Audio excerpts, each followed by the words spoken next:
College basketball has a special place in the sports landscape, with countless basketball legends first being introduced to the world in college. Then there's the NCAA tournament, which is arguably the greatest sporting event on earth. But imagine if we could hit the rewind button back to 2003 and re-sim history. Well, that's what I've done. I put 20 of the best college basketball players from 2003 back on their original school, but the real twist comes each offseason. I'll be adding the top 15 recruits from the actual recruiting class of that year. We're going to track their journey from recruitment to on the court, and we're going to see who can rise to become the new dynasties of college basketball. And this is just going to reshape history. We're also just going to follow along with each season. We're going to look into all the players' stats. We're going to follow along with team records. We're going to catch the biggest games live, and we're going to be following along with the March Madness tournament each year and witnessing the crowning of new national champions. And we're going to go for all the way from the 2003 season to the close of the 2022 season. In total, I created 270 recruits across 18 recruiting classes, and I have turned off players being able to declare early for the draft. So we will see these players have to stay in college for all 4 years. And we're also going to get to see players who went straight to the NBA from high school actually playing college basketball. In total, this series is going to be 4 parts and over 12 hours long. Now, this is actually going to be part 2 of this series. In part 1, we went from 2003 till 2007. And if you missed that, I will link it down in the description. Then in this episode, we will be going from 2008 till the end of 2012.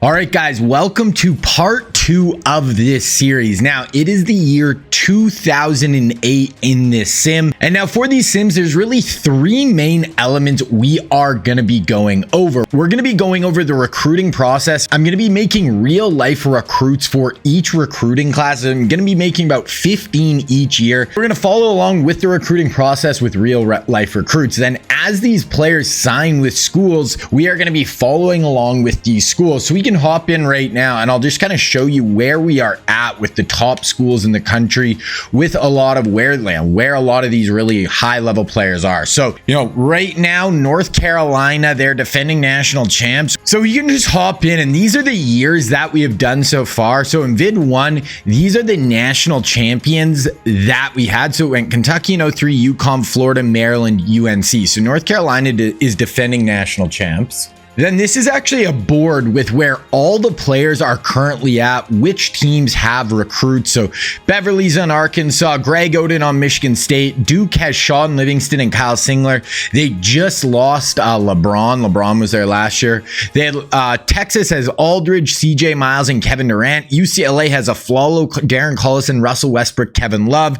Mississippi State has Al Jefferson, Monte Ellis. So in the guys in the 04 recruits, those guys will be seniors right now. 05 is juniors, sophomore, and freshman. And in this sim, guys, I have it set up so guys are forced to stay for all 4 years. They can't leave for college early. So we're going to get to see all these guys go on 4-year runs, create super teams. It gets pretty wild. Then we go to UConn. They got Rudy Gay and Andrew Bynum. Florida, Corey Brewer, Al Horford, Joakim Noah, and Gerald Henderson right now. Villanova has Lowry. Kentucky has Rondo, Brooke Lopez, Patrick Patterson. UNC has J.R. Smith, Dwight Howard, Marvin Williams, all as seniors. They got Danny Green, Tyler Hansborough, and Brandon Wright. USC has Nick Young, Amir Johnson, and Taj Gibson. Indiana has Josh Smith, and then they just got a pair of disgusting guards, Eric Gordon and Derrick Rose. Georgia Tech has Lou Will and Thaddeus Young. Kansas is on a tear the last 3 years. They got Mario Chalmers, Brandon Rush, Ty Lawson. Then they got the Morris twins, Michael Beasley, and OJ Mayo all went to Kansas in this last class. Marquette has Wesley Matthews, DePaul, Wilson Chandler. A&M has Gerald Green, DeAndre Jordan. Martell Webster's at Washington. Andrew Bogut's at Utah. Steph is alone at Virginia. They don't really have anyone else. Mike Conley and Evan Turner at Ohio State. Robin Lopez at Stanford. Hashim Thabit at Georgetown. Spencer Hayes and James Harden at Arizona. Blake Griffin went to Oklahoma in real life. Wake Forest for Jeff Teague. And Jimmer Fredette went to Gonzaga. So that is where all the guys are right now. And then, like I said, every year we're going to be getting 15 at least. Sometimes I might even do more new players into college basketball. So we're just going to be constantly replenishing them. So last year, North Carolina had one of the craziest tournament runs. They were blowing teams out by like 30, 40 points. They absolutely cooked. Their starting lineup is J.R. Smith, Danny Green, Marvin Williams, and Dwight Howard. So absolutely loaded. 4 seniors in their starting lineups, 97, 94, 92, 96, 93. So UNC could definitely go back to back. Duke's good this year. They did lose LeBron, so they have Sean Livingston. So obviously there are auto-generated players in this sim as well. Like Sean Livingston is a real player. The rest of their guys in their starting 5 are auto-generated. Florida, really good. They got Gerald Henderson, who they're actually having to start at point guard. They got Corey Brewer, Al Horford, and Joakim Noah. All 5 of their starters are in the 90s. Texas got CJ Miles, Adam Vander something, and he's a senior, shooting guard, 93. They got KD, only a sophomore, LaMarcus Aldridge, so they're pretty loaded. Kansas, all auto-generated right now, except true freshman Michael Beasley is starting, but they have so many good young guys. Like Kansas, I'll be shocked if they don't win a chip here in the next few years. Georgetown, Rudy Gay and Bynum in their starting lineup. UCLA starting Collison, Aflalo. Kevin Love is starting as a true freshman for them, and they got Westbrook coming off the bench. Georgetown, all auto-gens. Georgia Tech, Thaddeus Young is starting for them. Keep going. Arizona, they're starting James Harden at shooting guard and Spencer Hayes, who won Freshman of the Year last year. Keep going down. USC, Amir Johnson, Nick Young, Cal, Marquette has, so Villanova, they got Kyle Lowry, who's a 98 overall, but not a ton else on their team. So we are obviously, guys, going to be following along with all these players and teams and see how they, progress, and we're going to keep up. We're going to follow along with the tournament, and once we get to the tournament, we're actually going to hop in and watch games live. Like, we're not going to play any of it, but we're going to hop in, watch it, and see, so like at some of these and NBA legends, college basketball legends live in the game. So now, the other big element, like I said, is going to be the recruiting. Now, if you guys have watched my channel before, usually I do college basketball resets. So the NCAA 14, this is the mod I'm playing on, is for NBA, or it's not even a mod, it's just like a ported version of NBA 2K college basketball. So it's 2K8. So it's very old. So the recruiting, it only would let me make max 10 players in a recruiting class.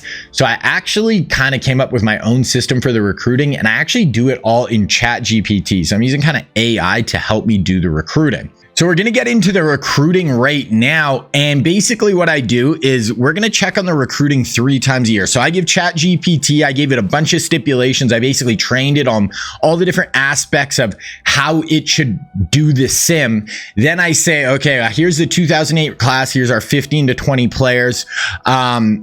It's the start of the year. Give us their top 5. Then we're going to check at the midway point. It'll narrow all their players, the teams down to their top 3, and then we'll check in the offseason national signing day, and it'll just give us the final choice, and it's going to give us a bit of a storyline.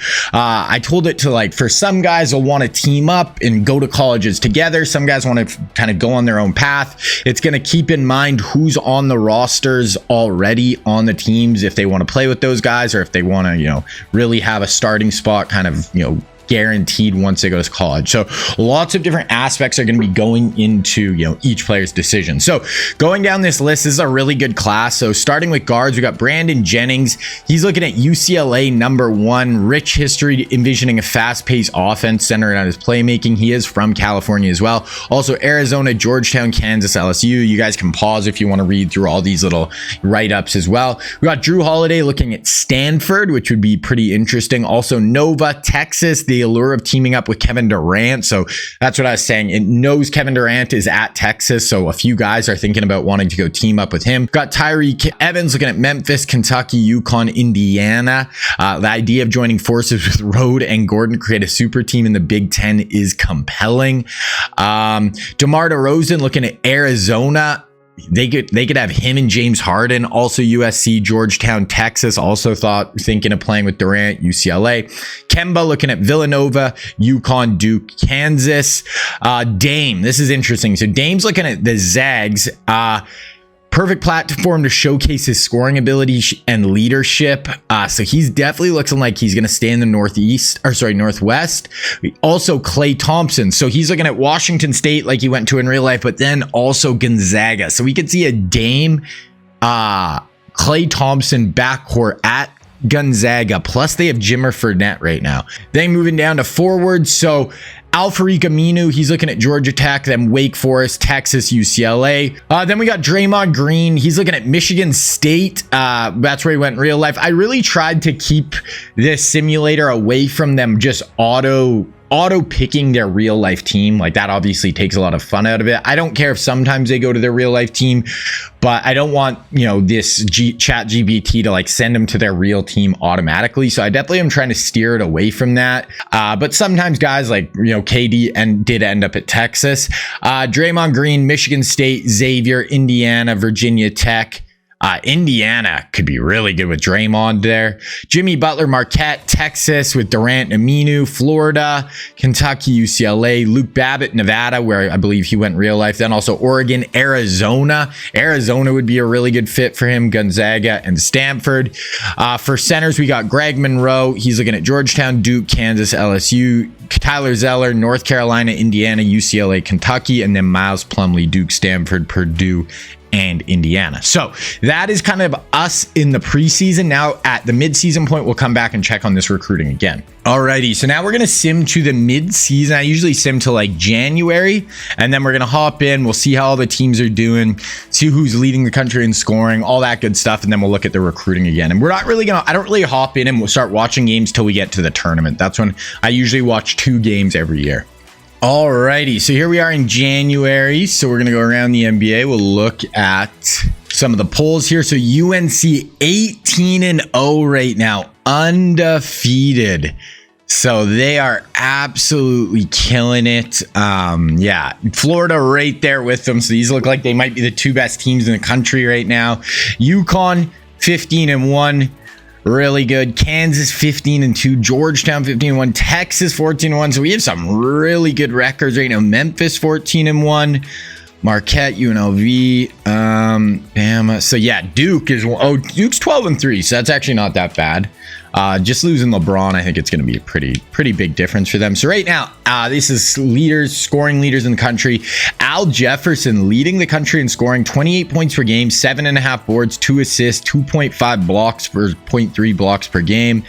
Al Horford really killing it for Florida, 25.8 points per game, 8 rebounds, 2 assists, 2 blocks.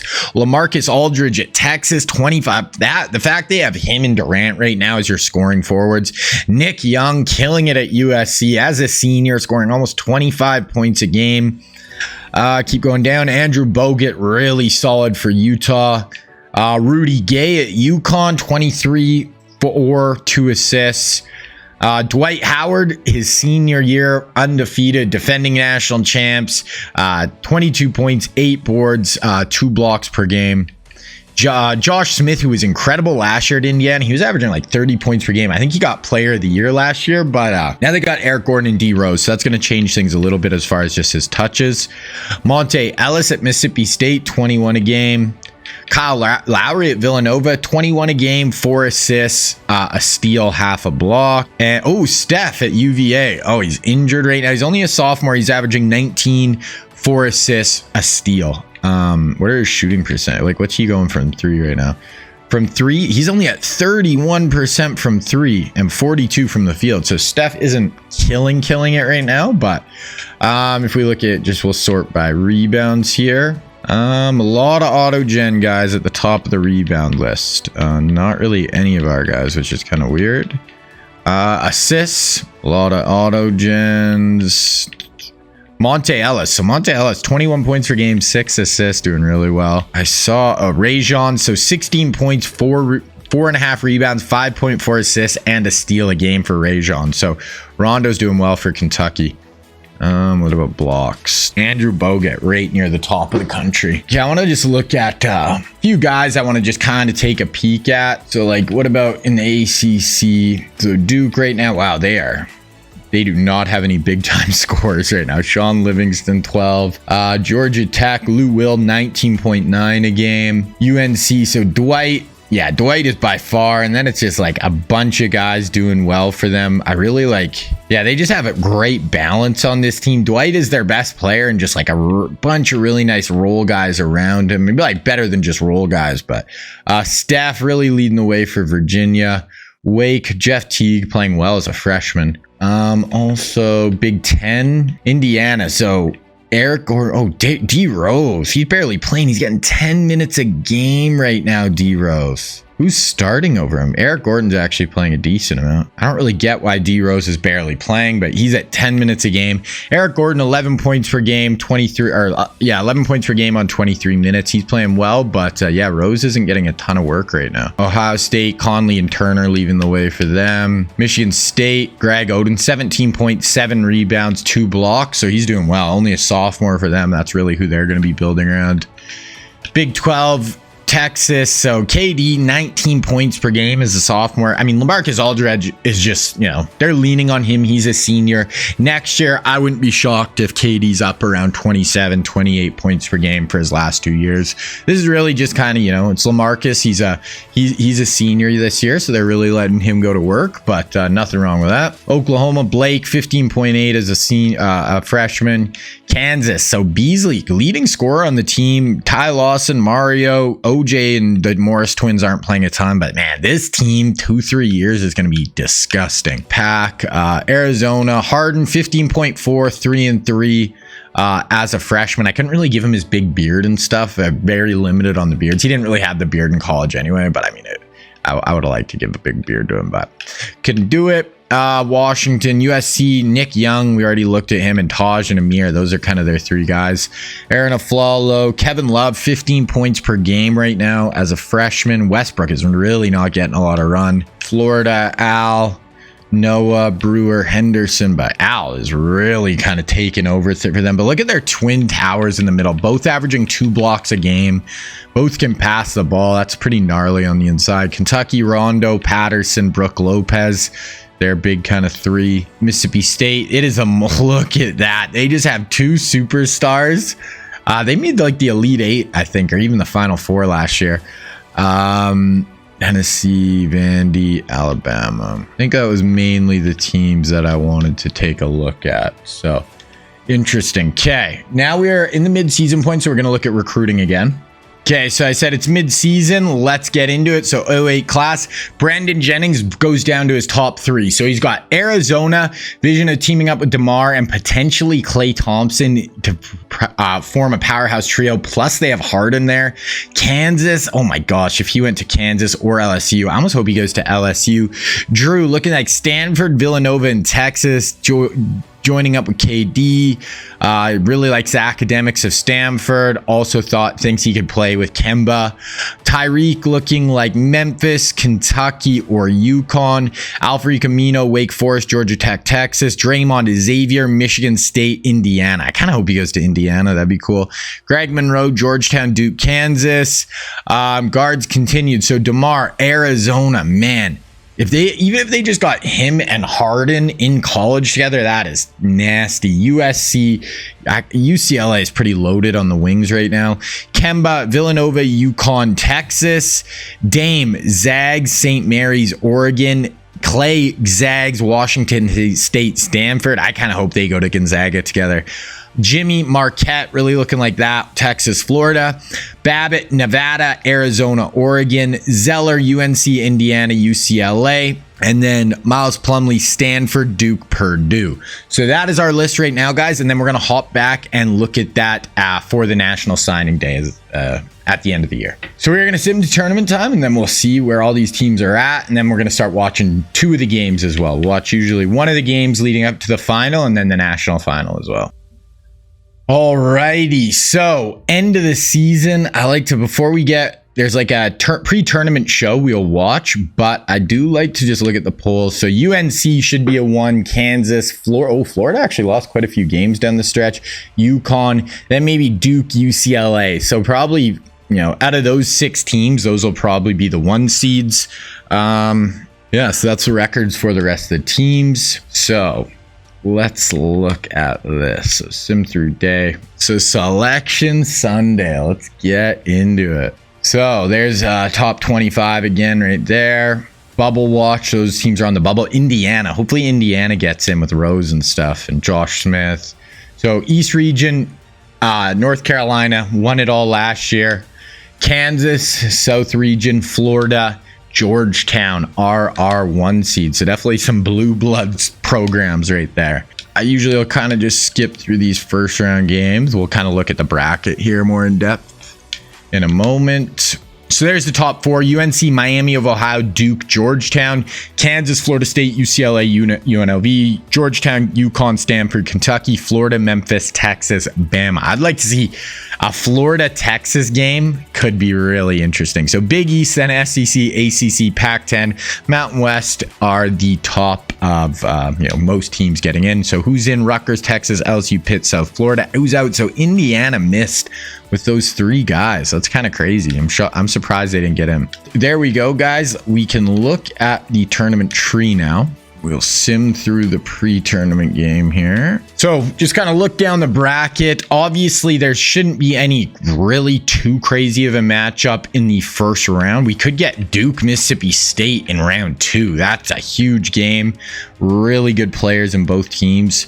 Kentucky, Stanford, USC, UConn, Kansas, UNLV, Tennessee, UCLA, Arizona, Florida State, Florida, Gonzaga, Utah, Alabama, Army, Texas, Ohio, Memphis, Creighton. Okay, so we are going to sim through the first round here, and we'll look at our second round matchup. So right now we got North Carolina, Michigan State. So that's really a pretty tough second round matchup.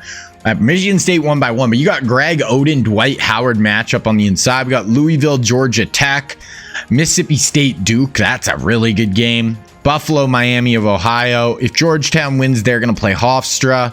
So we haven't really had any big upsets really yet, hey?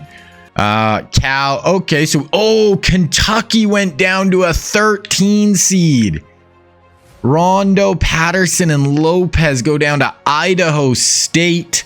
Middle Tennessee loses to St. Mary's. USC loses to Kent State. UConn advances against Oral Roberts. Move on to the other side. Kansas. I can sim through this game. Kansas wins. George Washington wins. UNLV does advance. Tennessee, UCLA. Miami versus Florida State. Oh, so Arizona went down. Damn. So Harden goes down 4 points, 0 for 3. So wasn't even shooting there, James. Got to put up shots. Can't go out in the first round. Florida is looking like they're going to play San Diego State. So the Zags go down to Jimmer play. Jimmer didn't really look like he was. Oh, no. Jimmer had 18. So Jimmer was really good for the Zags, but Utah, South Florida, Bama wins. LSU gets a W. Texas, Ohio, and then Memphis. So I don't think there's any game. I'd say the Mississippi State game is probably the best game right here versus Duke, but I think we'll sim this round again. We only watch 2 games a year, so I try to find us the best possible matchup. So UNC does advance. Georgia Tech advances. So North Carolina, Georgia Tech's a good matchup. Duke ends up beating Mississippi State. So Monta goes for 14. Jefferson goes for 21. But not enough to overcome Duke. Sean Livingston goes for 21, 5, and 4. So nice run for Livingston. Miami of Ohio advances. We got Georgetown supposed to play Hofstra, and they win. So they play Cal. St. Mary's beats Stanford. Wow, so an 11 seed goes all the way on, and they play UConn. So UConn, pretty easy run as far as, ranked opponents right now. They play a 15, a 10, and 11 so far. So yeah, we got Georgetown, Cal, Duke, Miami, UNC, Georgia Tech. Then on this side, Kansas loses. Oh my. Kansas goes down. Beasley. Look at their starters other than Beasley were awful. Wow. Kansas, a 1 seed, down to a 9.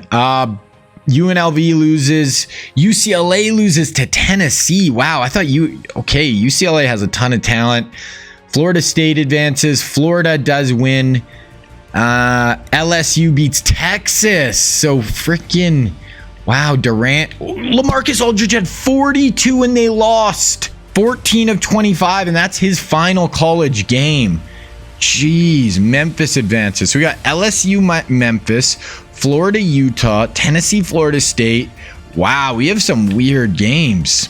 North Carolina, Georgia Tech, Duke, Miami, Georgetown, St. Mary's, UConn. So this might be the best game as far as like real life guys in it, but let's see. So UNC wins by 4. JR, Dwight had 23 points. They're going to be a tough team to beat. So we got Duke, UNC, and Georgetown, UConn. So those are some great games. Georgetown beats Cal pretty bad. UConn beats St. Mary's pretty bad. So Florida State beat Tennessee. We still got to get through this game here. Brigham Young wins. Florida beats Utah. Memphis beats LSU. So we got Florida, Memphis. Brigham Young versus Florida State, Duke, North Carolina, Georgetown, Connecticut. So I'm thinking probably Connecticut, North Carolina advance. And then on this side, I mean, I don't even know. Memphis, Florida, that's a tough game. So we're going to advance one more round. Memphis upsets Florida. Joyner had 40. Jeez, man. He upsets. Florida State advances. Then on this side, UNC goes down to Duke. And so we got Duke, UConn, then Florida State, Memphis. Okay, so UConn's got... So neither of these teams have any of our guys, Florida State or Memphis. Duke's got Sean Livingston.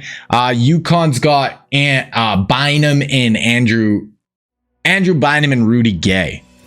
I can't believe UNC lost. Okay, so we're gonna watch the Duke UConn game, and then we'll watch the national championship. So that's where they sit. Duke's at 100 overall. Team unity is the only thing lacking. They look a little bit better than on paper than UConn, but yeah, we'll see. Now, one thing with these games as well, guys, this is an older game. It's 2K8. There is no super simming in this game like there is in other ones. So I actually have to just sit and watch the whole game. So I can't just like jump in and out. So I have to put, when I'm simulating the halves or 20-minute halves, just like normal college basketball, but when I hop in, I actually have to make them 5-minute halves just because, you know, I have to sit here and watch the whole thing. So, you know, I don't want to watch 2 games a thing, like to sit and watch 2 full games at, you know, 40 plus minutes each game. So it's going to be 5 minutes half. So obviously the scoring is really low in the games we actually watch, but we get to see the players live. So there it is, quick inside. Wow, is that Bynum? I think that was Bynum on the inside. So let's just look at the numbers here. So, you know, Sean Livingston is really, and they have Kyle Singler possibly coming off the bench, but like Livingston is their big time point guard for Duke. For UConn, Rudy Gay, number 5, and then Bynum is number 15. So Bynum was the one who finished that inside there. So that is kind of who we're going to be focusing a lot for each team, but obviously all the other guys are going to be playing a part. So here's Livingston, big, like 6'7", point guard, running the show. Oh, he gets a wide open triple, but they miss it. Duke gets the board and a putback there over Andrew Bynum. So Bynum's got to do a better job on the glass there. Ooh, that's a really nice entry pass from Livingston. Wow, that was nice. Put Duke up 4-2. They kind of trap the corner, almost get the rebound. Bynum inside, misses it, gets his own board and puts it back. Fumbled that. Oh, Livingston out to that for a triple, and he rattles that in for Ramsdell. Livingston 2 assists early. Really like that jumper there. You know, Duke's looking well. I mean, if they would have got that, they are going inside to Bynum. So they must really like their matchup. Bynum's got all 6 points for UConn right now. It's really been Livingston versus Bynum. Livingston's got 2 assists. He's looked really good. And then Bynum's just controlling the inside. Duke's moving the ball around the perimeter well here.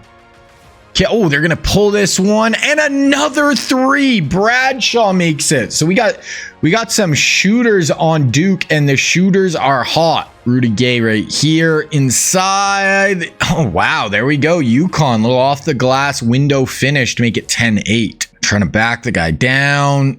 goes up. Oh, rims out. Bynum with the board. 10-8 Duke lead right now. UConn has a chance to go tie it right here, though. A little bounce pass over to Gay, and he misses it. Rudy bricks that one. They're going quick up. Cross. Nope. Livingston bounce pass. National championship appearance on the line here. They miss a shot there. UConn gets the ball. Cross.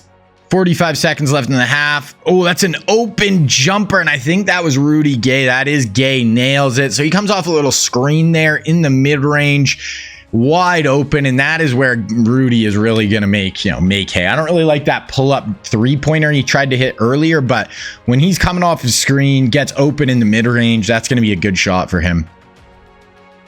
Over to Livingston, he's going to pull that. He nails it. Was that a three? That was.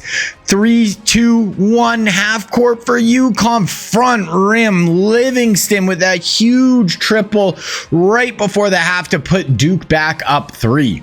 So Bynum and Livingston both really impressed me that half. I'm sure Bynum will be back now. Probably won't sit again. So dribble. Ooh, that's a nice entry pass, and they finish. Duke up 5. That was a really nice pass inside by the Blue Devils. Duke, they're jump out 5 with 4:38 left. That's a nice lead to have here. Over to Gay, looking a little ISO ball here. Can he get in the paint? Tries to go baseline, cut off. Rudy's going to pull that triple, misses. I do not like those shots from Rudy Gay. That is not his forte. There it is. Duke is going to go to the line in transition. Chance to go up 7 here. Rudy has taken 2 triples, not open, kind of contested. Did not like either of those shots. He had one in the first half as well. So now UConn, you're on the ropes a little bit here. You're down 7, 4-10 left. You got to get a run going here. Oh, that's going to be open triple. Duke for 3, and they drill it. They're up 10. I think it's a 10-0 run since Livingston hit that 3 at the end of the half.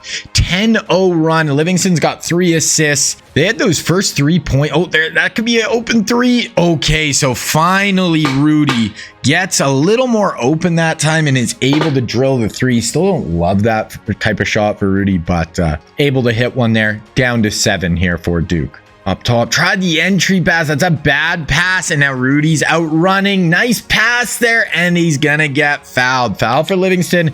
Now all of a sudden, UConn can cut this down to 5. This is gonna be back-to-back baskets if they make their free throws. And and what I was gonna say there is they went to Andrew Bynum the first 3 possessions. He had the first 6 points of the game for UConn, and he really hasn't been getting touches other than that. So that's gonna be your easiest way to score. If you can get Bynum low on the block, let him operate. So that's where I'd be looking, but we will see.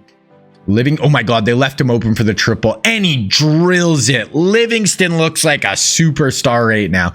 Huge point guard, can shoot, dribble, pass, defend.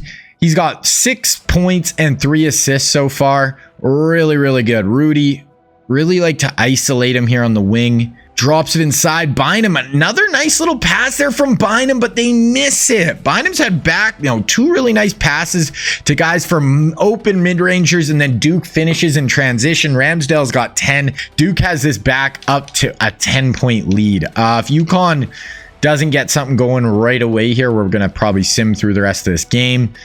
Duke's just made the plays, UConn's been a little just short there, and there's a nice tip by Livingston. Now he's going to push it in transition. Yeah, you can pull it out, use the shot clock here. Oh, but he's going to come wide open off that screen. He doesn't pull it right away, though. If you're going to take that shot, pull it right. He really delayed there. Now they're going to give this guy an open triple, and he drills it. UConn, Bree hits the triple. Rejected in the paint. I think that was Rudy Gay. Nice little entry pass, and that is going to do it. Duke is up 9 with 47 seconds. We are going to sim to the end of this one, and Duke ends up winning 27-18. Livingston 6 points, 3 rebounds, 3 assists. Ramsdale was really good, 4 of 8, 2 of 3 from behind the line. Andrew Bynum 3 for 4. He had all his options, at the start of the game, first 3 buckets, and they never went to him. Rudy Gay had 5. So Duke is gonna make it to the national championship, beat North Carolina and UConn, and they're gonna play Florida State. So Florida State doesn't have any of our guys. It's a 2 and a 3 though. So it's not like, Florida State's some awful team.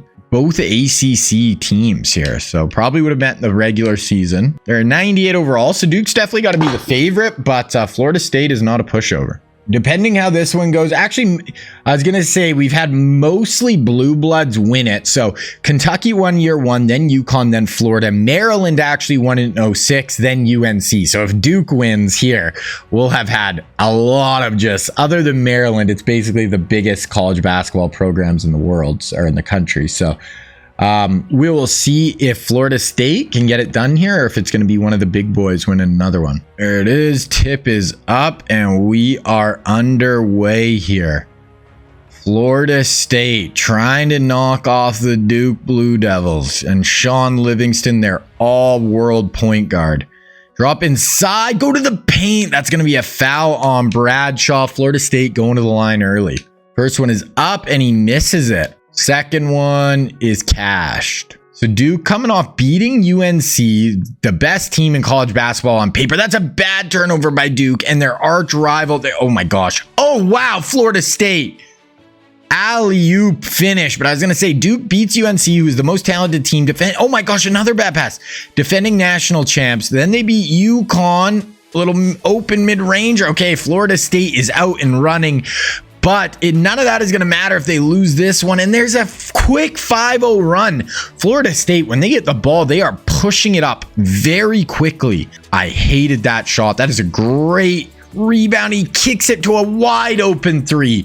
Way better look there. I think that's Ramsdale. Yeah, he seems to be a really good shooter from the outside. I like that second play by Livingston to get it to the open shooter instead of pulling that first 3. Didn't love that shot. Okay, Day coming off a screen, trying to operate and get in the paint. Ooh, okay, they're calling an offensive foul there. Turnover Florida State. Here's Livingston. Kicks it out. Ooh, wow, that was a great entry pass. Ramsdale finishes in the paint. Great play by Duke. Oh, and Florida State bricks it. That was actually a nice deflection. Oh my gosh, Duke's had some bad transition offense. Turnovers, bad passes. Oh, okay, Livingston, a little over the head pass. Then they hit Ramsdale on the baseline. So Duke all of a sudden 7-0 run. Oh, that was actually Bradshaw on the baseline, but yeah. Oh, great pass, Florida State. This is a high flying game. Both teams are just putting up shots. Florida State, every time they get the ball, they are pushing it. Push to the pace. Livingston operating on the wing here. He's got a guy posted up. Ramsdale gets him on the pump, puts it on the deck, kicks it. Bradshaw misses. That's a huge rebound from Nance, though, and blocked underneath. And Florida State, you know they're going to push it if they see any opportunity. Pull it out. That's a triple for Florida State. Misses it. Tracy Wolfson getting in our way here. And Florida State pushing. Here they get a wide open mid-range in transition and they drill it. Now we finally letting the shot clock. 6 seconds, 5. He's going to have to pick a bad shot here. That's just a pull-up triple and he drills it. Did not love that shot, but he is able to drill it there. So that is an absolutely massive 3 for Livingston and Duke to go back up 1 here over the Seminoles. Over Livingston 4. 3. He's going to pull another triple. Misses that one. 7 seconds. Florida State trying to get a shot up here. Down 1, 3, 2. That's open. He nailed it. No, he missed it. That is a tough miss from Florida State. You would have taken a 1-point lead going into the half, but it is 10-9 Duke over Florida State. Okay, here we go. Livingston working at the top. Using some shot clock here. They got a mid-range. Livingston misses it, though. Don't love those contested shots. I feel like you can get a better shot there. Florida State just pushing it, and they get fouled. I love how Florida State does not give Duke any time. If they miss a shot, they are getting up, and they are saying, Duke, you better run, because we are going to take this to the rack. Draw a foul, get an open jumper, and they take the 11-10 lead here. A little bit of a pressure look on defense here. That's a nice job of Duke beating it, though. Okay, Livingston, can you get some better shots? I haven't loved his shot selection in this game. Oh, that's a horrible pass. Florida State, you know they're going to push it. The guy's open on the wing. Wide open. Oh, my gosh. You probably got to take that to the hoop. His best game today for sure. Oh, wow. That's a nice little crawl. Oh, they're calling that a block. So that could have been an and one. Misses the layup, though. 11-10. Nate makes the first and makes the second. Okay, working up top. Okay, here it is. Florida State working around. They get a kind of not really open jumper, though. These teams are really liking these contested jump shots. 12-11 Duke here. Oh, that's an open triple. Oh, and he missed. That's a great rebound and a putback for Duke to go up three there. Finally, an open shot there for Duke, but they do miss that one. Florida State operating, 26 still left on the shot clock. Bounce entry pass. They're going to pull that. Very contested triple, but he drills it. That's a great shot. Okay, Livingston, you're a senior point guard. Best player on the floor for either team. Can you show why? Up top. Oh, that's an open triple. That was a great pass. Wow. Pass out of the block to a wide open Ramsdale, who we know that kid can shoot. That guy's got a flamethrower. So back up to Livingston. Over to Bradshaw. Misses that, but a huge rebound and put back by Halcombe. That might be tough. 143 left. Florida State down 5 now. Florida State needs a good shot here into the paint. That's an open-ish mid-range, and they miss it. If Duke scores here, that's probably going to be it. But you never know. Livingston, ooh, nice entry pass. And now it's up to 7. Nothing really going here. That's a really contested jumper, and Duke gets the board. 49 seconds left. We'll probably watch the end of this possession. Oh, that's an open triple. Bradshaw drills it. And that's a 10-point lead for Duke. That is going to be it. We are going to sim to the end of this one. Game stats, box score. Duke wins 26-14. Livingston 3 points. Ramsdale and Bradshaw. These two could just shoot, man. This guy's at 99 overall. I didn't know he was that good. 11 points per game, 48 field goals, 50% three-point shooter on the year. So Bradshaw was nasty, and Ramsdale was a 98 overall. Okay, so I didn't realize, their top 3 here was absolutely loaded. He's only getting 9 points a game, but 50, and he's a 47% three-point shooter. And then they still had Livingston too, who's a 98 overall. So I don't think they're 89 power forward and 93 center. So they were really good. They get it done. The 2 sharpshooters in Livingston was a really tough nut for the other teams to crack. So there it is. Duke Blue Devils get it done. So NCAA champs, Duke. Holy, look at their bench. I didn't know their bench was so good. They had a 99 and a 98 coming off their bench. Okay, so they were actually loaded. I can see why they did end up beating North Carolina. Al Jefferson wins player of the year, and he's actually back next year. So 26 a game, 7 boards. Really good year for him. Mid-major. Coach of the year, UNC. Defensive player of the year, Dwight Howard in his senior year did win a national championship as a junior. Big man of the year, Al Jefferson. Freshman of the year, Michael Beasley. 14 points, 3 rebounds, and assist. Almost a steal and a block per game at 6'9". Monte Ellis, first team All-American. Nick Young, Rudy Gay, Al Horford, and Al Jefferson. The nice top 5 there. And then Chapman, Joyner, KD, LaMarcus Aldridge, and Bogut as second team All-Americans. Freshman Jeff Teague, James Harden, Evan Turner, Michael Beasley, DeAndre Jordan, freshman All-Americans. And that is all our awards there. Here's the transfers. Nothing too major. None of our real guys, so nothing crazy. Okay, now we're just going to look at some just final stats of league leaders. So Jefferson, Bogut, Horford, Aldridge, kind of leading country, Rudy Gay, Monta, Dwight. So we kind of looked at all that at the mid-season-ish, and it's going to be all pretty similar. Assists, was there any big jumps? No. It's weird our guys don't get like as many assists, it feels like. Steph 25. Did his shooting percentages go up at all, Steph? 44 and 37 from 3. So slightly worse than last year, but I'm sure by next year he's going to be nasty.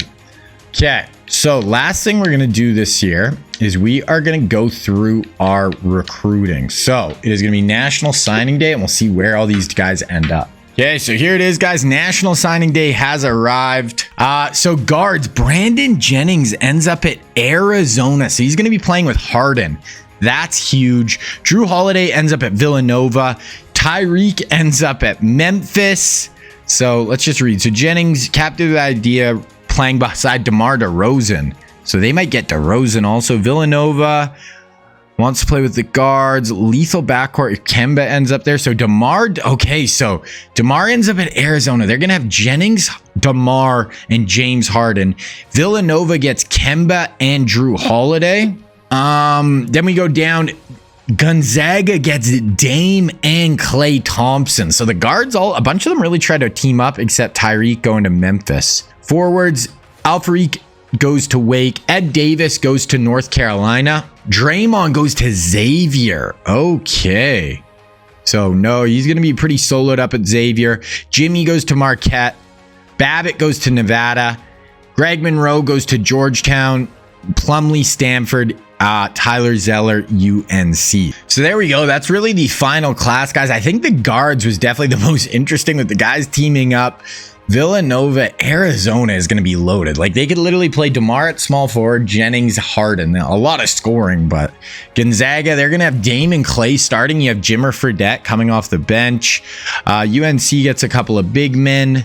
So yeah, that is the 08 class.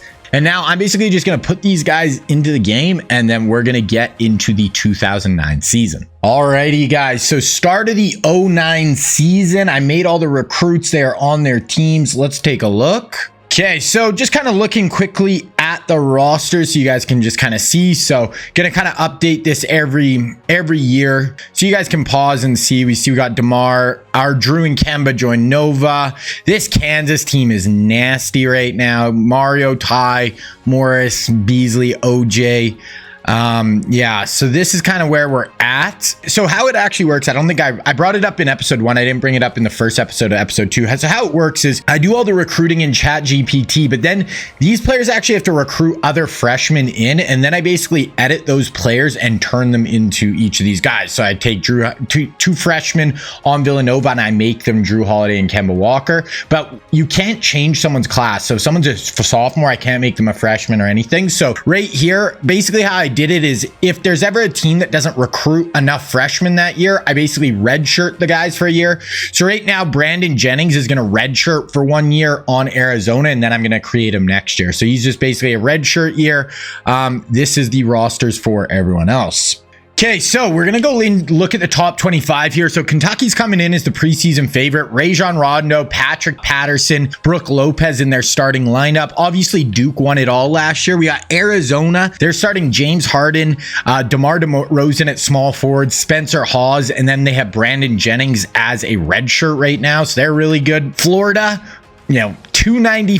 Joakim Noah's a 96. So yeah, Gerald Henderson, Corey Brewer, Joakim Noah, and then some other good players around them. Louisville's all auto-gen. Andrew Bynum, I actually don't think that UConn team's that good, but Bynum's a really good center, obviously in the middle. Georgetown's all auto-gens. Georgia Tech has Lou Williams and Thaddeus Young. Lou Williams, one of the better guards in the country right now. North Carolina's got Danny Green, Tyler Hansbrough, Brandon Wright in their starting lineup.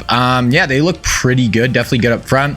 This UCLA team, I'd definitely like to catch some of them. They got Darren Collison, Russell Westbrook, and Kevin Love right now in their starting lineup. Really nice. This Kansas team, starting Ty Lawson and Mario Chalmers along with the Morris twins, and they're playing Michael Beasley at center, I guess. And then they have OJ Mayo coming off the bench. So I really want to watch some of Kansas. Texas has KD, CJ Miles. Duke, just Kyle Singler right now. They definitely don't look quite as good. Greg Oden. It's basically Greg Oden in the middle with a bunch of role players around him. Stanford's got Robin Lopez. USC, Amir and Taj Gibson up front. Memphis has Tyreek Evans starting for them as well. So those are kind of our teams. You guys got to see the rosters where all the created guys are at as well. Now we are going to look at this recruiting class. This is a very good recruiting class overall. Not the best, but very solid. So here it is. John Wall is he's probably the best player in the class, or right along the best. So he's looking at Kansas, which would be crazy. They have so much talent at Kansas right now. Really likes the prestigious program, balanced team, deep runs in the tournament. Also Duke, Florida, Kentucky, and Arizona. He's a once-in-a-generation talent seeking a platform that allows him to showcase his playmaking skills and leadership. Wants immediate impact. Avery Badley leaning Texas, UCLA, Indiana, Villanova, Michigan State. You guys can obviously pause if you guys want to read any of this or go more into the storylines, all that. Xavier Henry looking at Kansas, Memphis, Kentucky, UCLA. Lance Stevenson, Cincinnati, also thinks Indiana would be good, playing alongside Rose and Gordon. Kansas is in on everyone right now. Eric Bledsoe, Kentucky, Florida, UCLA. So that is our guards. Then we moved on to forwards, and Kawhi Leonard at forward. So he's leaning San Diego State. I'm trying to steer ChatGPT from just like putting them at the school they actually went to. If it happens sometimes, that's fine, but UCLA, Arizona is up there. UCLA and Arizona are doing really good at recruiting. Arizona is crazy. Like you could get him, DeMar, and James Harden. Is a stoic competitor, rapidly evolving game, seeks a program that values hard work. He likes UCLA, providing an ideal blend of exposure and development opportunities. Chris Middleton, A&M, Michigan State, Indiana, UCLA. Indiana, he would be the perfect fit with Rose and Gordon, just like a shooter on the wing. Derek Williams, Arizona, UCLA, Kansas. Royce White, Iowa State, Minnesota, Michigan State, so some smaller schools for him. Solomon Hill, Arizona, UCLA, Indiana. Then we go to Thomas Robinson, Kansas, Georgetown, UCLA, Indiana, Arizona. Derek Favors, Georgia Tech, Kentucky, Kansas, UCLA, UNC. Go on to centers. Here's probably, I'd say Wall, Kawhi, and DeMarcus Cousins. Those are the three best players in the class. He's really liking Kentucky. Really likes the prestige of Duke under Coach K. Kansas, UCLA, UNC. Then we got Mason Plumlee, Duke, Stanford, North Carolina, and John Henson, UNC, Duke, UCLA. Okay, so we are going to check again on these recruits at the mid-season point and see their top three. So I want to wait till the tournament, but honestly, I really want to see Kansas versus Texas game.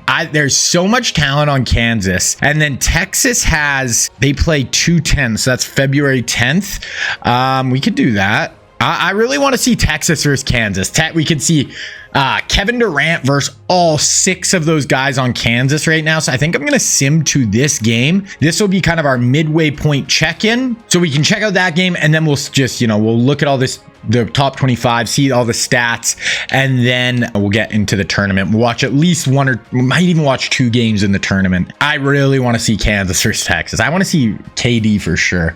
Oh no, it simmed through the game. That's annoying. Oh, OJ Mayo's in the starting lineup now. CJ Miles, KD. So Texas kind of got their butts whooped a little bit. Crap. That's annoying. I needed to go 1 game ahead. Okay, well, we're still going to call this the midway point. We'll look at the poll. So Kentucky coming in 19-3, led by their 3. Some UConn, it's buying them with a bunch of guys, but they're playing well. Maryland, wow, Maryland has 4 90s. So Maryland looks really good. Georgetown, pretty good. Duke 19-2 and 97 overall is kind of their big guy. Florida 19-4, Texas 18-5, Kansas 18-5, UCLA 18-4. The Zags, oh, this is another team. They're starting Dame, Jimmer Fredette, and then they have Clay coming off the bench right now. Next year they'll start all 3, and that is just going to be a fun team to watch. We definitely got to try to watch some of their games. Okay, let's look at some stats here. So leaders. Bogut, Steph Curry. Okay, so we're seeing Steph kind of finally come into his own. Bogut, though, holy crap. 32.8 points, 8 rebounds, 2 blocks a game. Steph, 26-4. A steal and a half. What's he shooting? 46 at 43 and 88. So yeah, Curry going off. Greg Oden for Michigan State, 26, 8 rebounds, 2.3 blocks. Al Jefferson, who won Player of the Year last year for Mississippi State, having a good year. We have a lot of good big men. Joakim Noah, Martell Webster at Washington, Monte Ellis at Mississippi State. Mississippi State still got those 2 guys, so yeah, they could do work. Lou Will, Georgia Tech. KD averaging 21 a game. Oh, right here, 21 a game. 5 rebounds, 2 assists, 1.5 steals and 1.5 blocks a game roughly. 48 from the field, 34 from 3. So not really getting his 3-pointer fall, but other than that, he's looking really good. Taj Gibson at USC. Spencer Hayes at Arizona. Okay, what about assists? None of our guys are super high. Monte Ellis, man, what a year for him. 23 a game, 6 assists, a steal and a half a game on 42-36. So his splits aren't amazing, but he's a bit of a chucker. Okay, rebounds. Yeah, none of our guys are in the super high spots, but how about blocks? Blocks, we got some guys up there, not like the top 5, but we could Greg Oden, Spencer Hayes, Oz, Andrew Bogut, Joakim. So that's where we're kind of sitting there. Duke, Maryland. Maryland's good, man. They got these 3 scorers on the outside. UNC, not as good as last year. They were so good last year. A lot of big guys. And then Danny Green, but Virginia, it is Steph and this Solomon Cameron. I hope they make the tournament. Big East, UConn, Bynum, Marquette. They got Jimmy and Wesley. Jimmy Butler and Wesley Matthews right now. Villanova, Drew, Kemba. They're 2 big guys. Stats aren't nuts. Big Ten. Indiana, yeah. Okay, D Rose is at 20 a game. Ben Gordon. So this is like a 2-man show right now. I love that backcourt though. 40. Ooh, neither are great from the field or from 3 really. So they're both kind of chuckers, but they're both sophomores. Give them like a few years. This backcourt is going to be insane. Michigan State with Greg Oden's at 26 a game. Next 2 closest are 8. Wow, that is a 1-man show. Evan Turner and Mike Conley at Ohio State. Big 12. A&M, they got Gerald Green and DeAndre Jordan. Texas, KD, CJ Miles. Oklahoma, Blake Griffin, 17 a game, 4 assists or 4 rebounds. Kansas, they are 5 guys in double figures. Then Morris at 8. So it's really these 6 guys are just completely running it for them. I definitely want to see some Kansas. Okay, is there any other pack?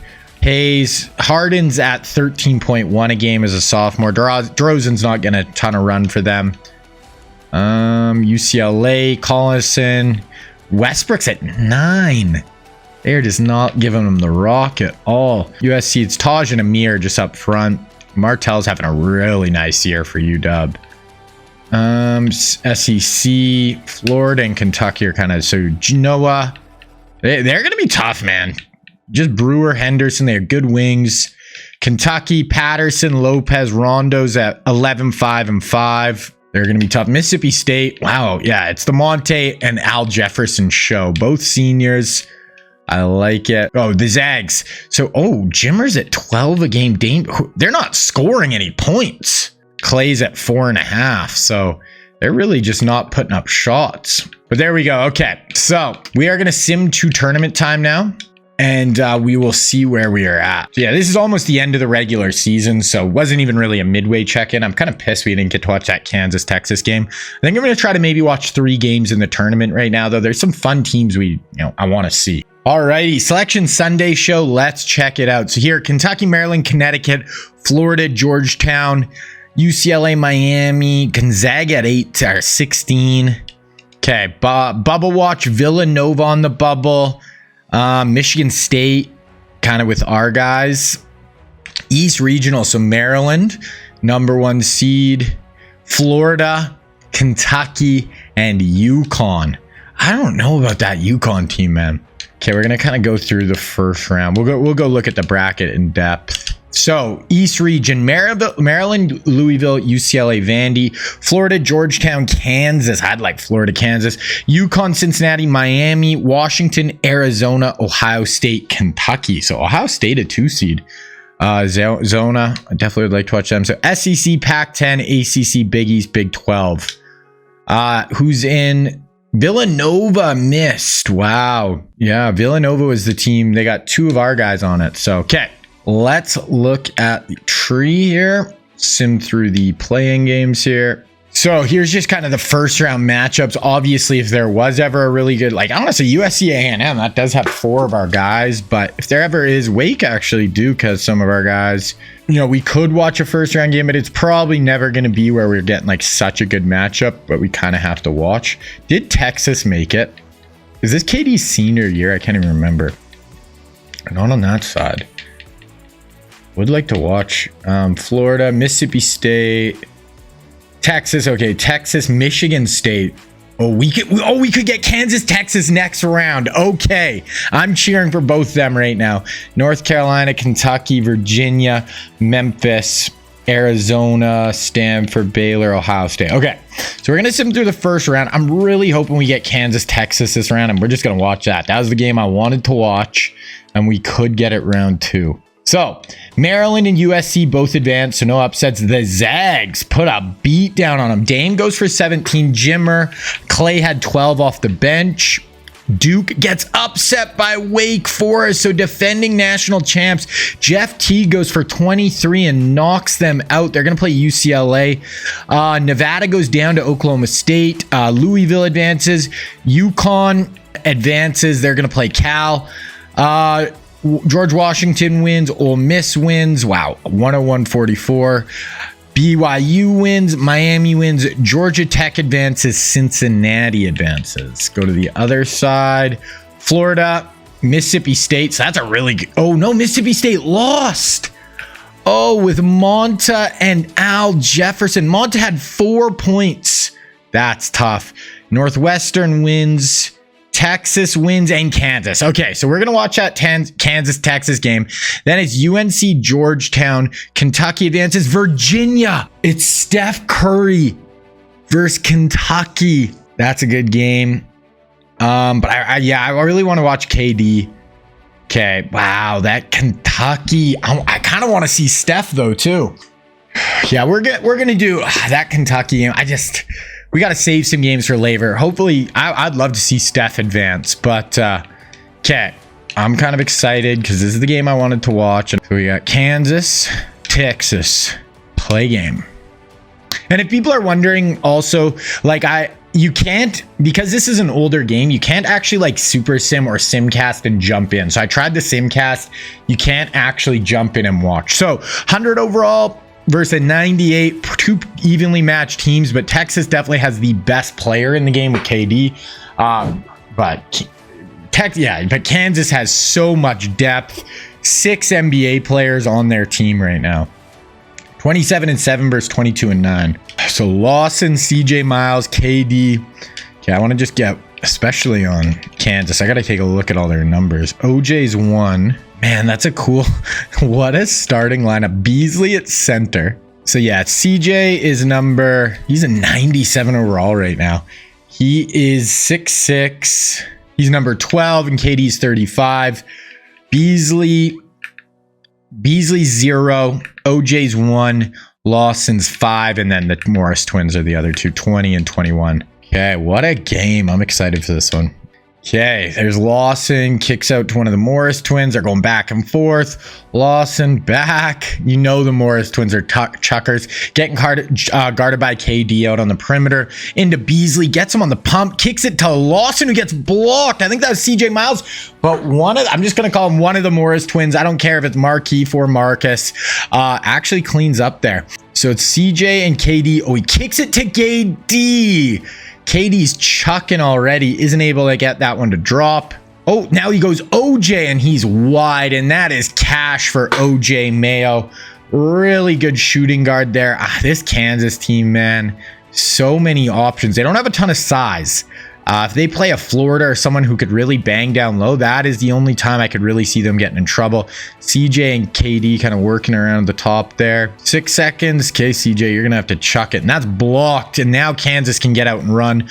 OJ up quick to Markeith or Marcus, and they brick it. Did not love that shot. Texas ball. And KD, and he does have a running mate with him. And there's KD. Ooh, That's nice. I don't know if I love his jump shot animation I picked. It's hard when you're just making the guys, but he's wet right there. Okay, Ty Lawson running things, gets it over to Morris, and he goes on the deck. A little finger roll into the lane.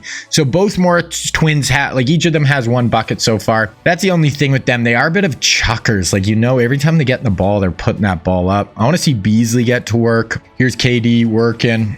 Kicks to CJ, and he drills it. CJ Miles with the triple. Okay, here's Ty Lawson, directing traffic. Other Morris, then back to Ty, and he bricks it. Not loving those shots from Kansas on some of these possessions. Texas quick up, gets it to CJ, inside to KD with the little pump, and it's in, and KD's got 4. That is a great job by KD. Little pump, get him in the air, and finish. The Slim Reaper doing work. I actually think I did he's a little, just a skinny dude. It's basically what he looked like at Texas. So Mario Chalmers is coming in. Both Morris twins are out. KD is sitting. Beasley, get it inside to Beasley. Coming around, is that Chalmers? Assist for Mayo, who got the bucket. Points, yeah, Mario Chalmers hits his first bucket. So they're going 3 guards right now. Mario, OJ, and Ty Lawson. CJ gets it inside. That's a nice little reverse finish. Mac with the reverse lay, and it is a tie ball game here. Inside, Beasley with the pump.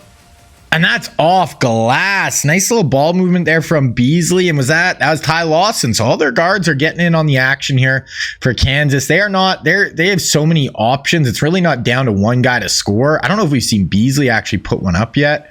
He's probably their most talented offensive player. That's a nice drive, and then kick to CJ.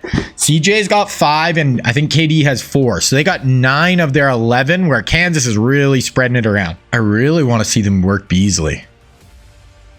There's a deep shot from Mario Chalmers, and that's 5.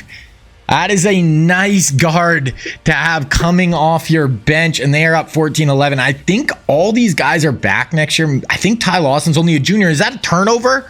Wow, OJ Mayo harassing CJ Miles, their second best player, as he tries to get up court, and that is a turnover, and Kansas is up 3 here with a chance to go up more. Across 4, 3, 2, 1, and he drills it.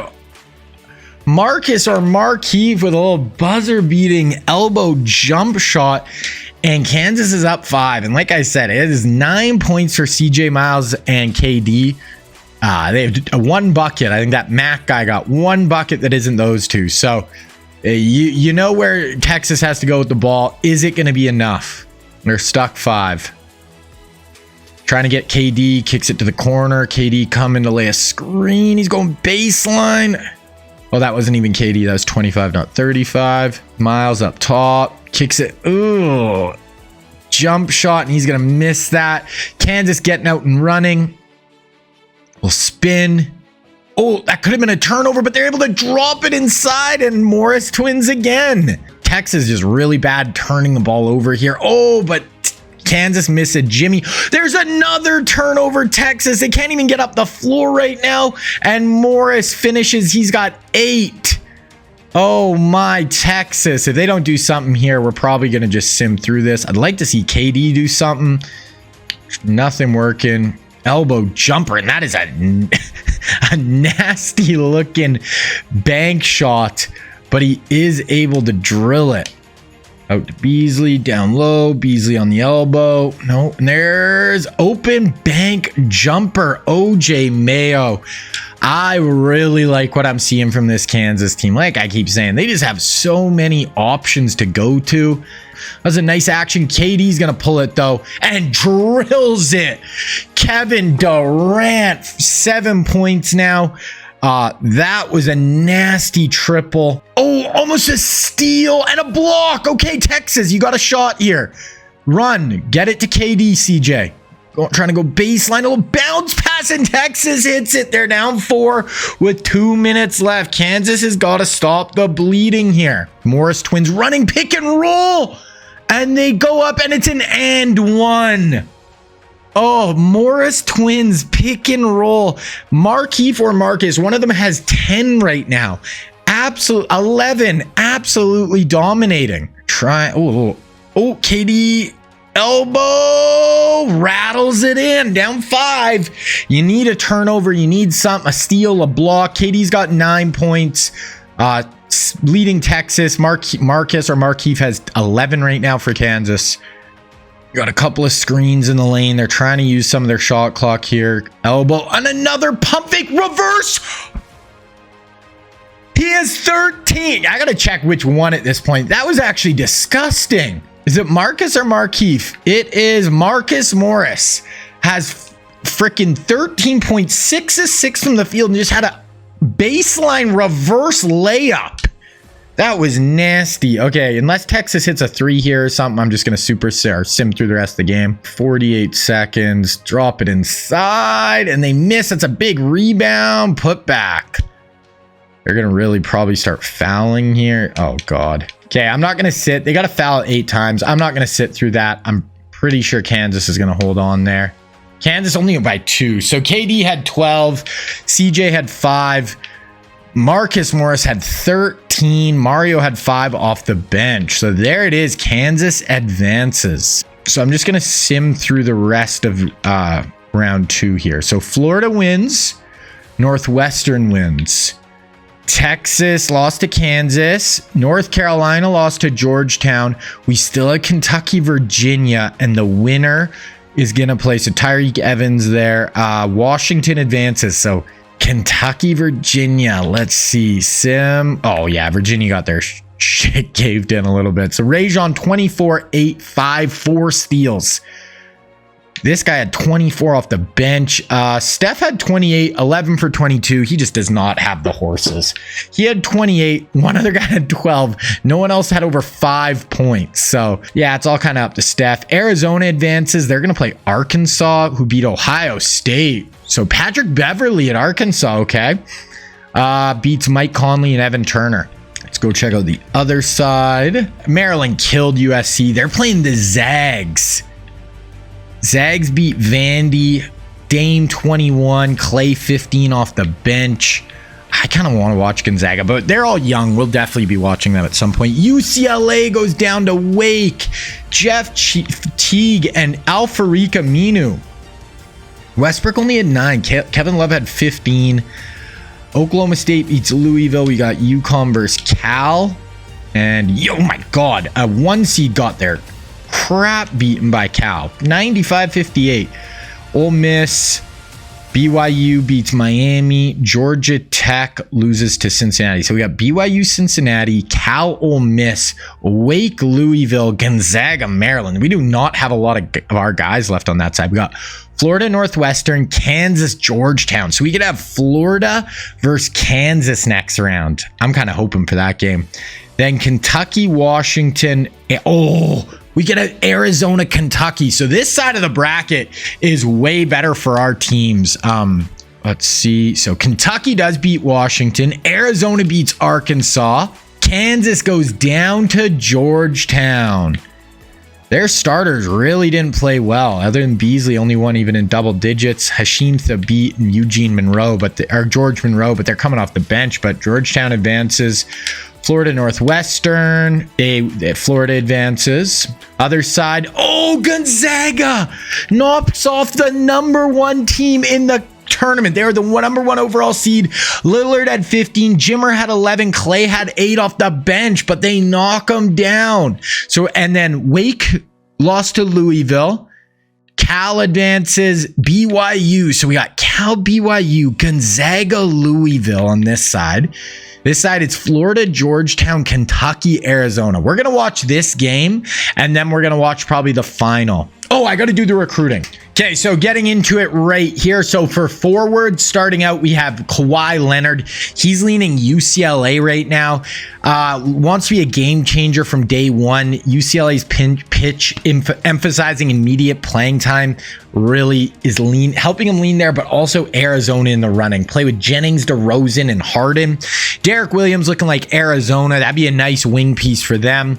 Middleton looking like Michigan State, A&M, Indiana. I'm kind of hoping Indiana, honestly. Royce White looking like Iowa State, Minnesota, Michigan State. Solomon Hill, Arizona or UCLA. So Arizona could get a couple of nice wings even if they don't get Kawhi. Thomas Robinson looking like Kansas, maybe Georgetown or UCLA. Derek Favors looking like Kentucky is going to be his spot along with Cousins. So they could get a nasty front line with Favors and Cousins at Kentucky. Plumlee looking like Duke, maybe Stanford. And then John Henson looking like North Carolina. Then moving on to the guards, we have John Wall, and he's looking like Kansas. Oh my goodness, the rich get richer. He really won't play next year, but then I think next year's Lawson's last year, and then he would just play on the bench for a year and then be their starting point guard. Then Duke and Florida. Avery Bradley looking like Texas, UCLA, Indiana.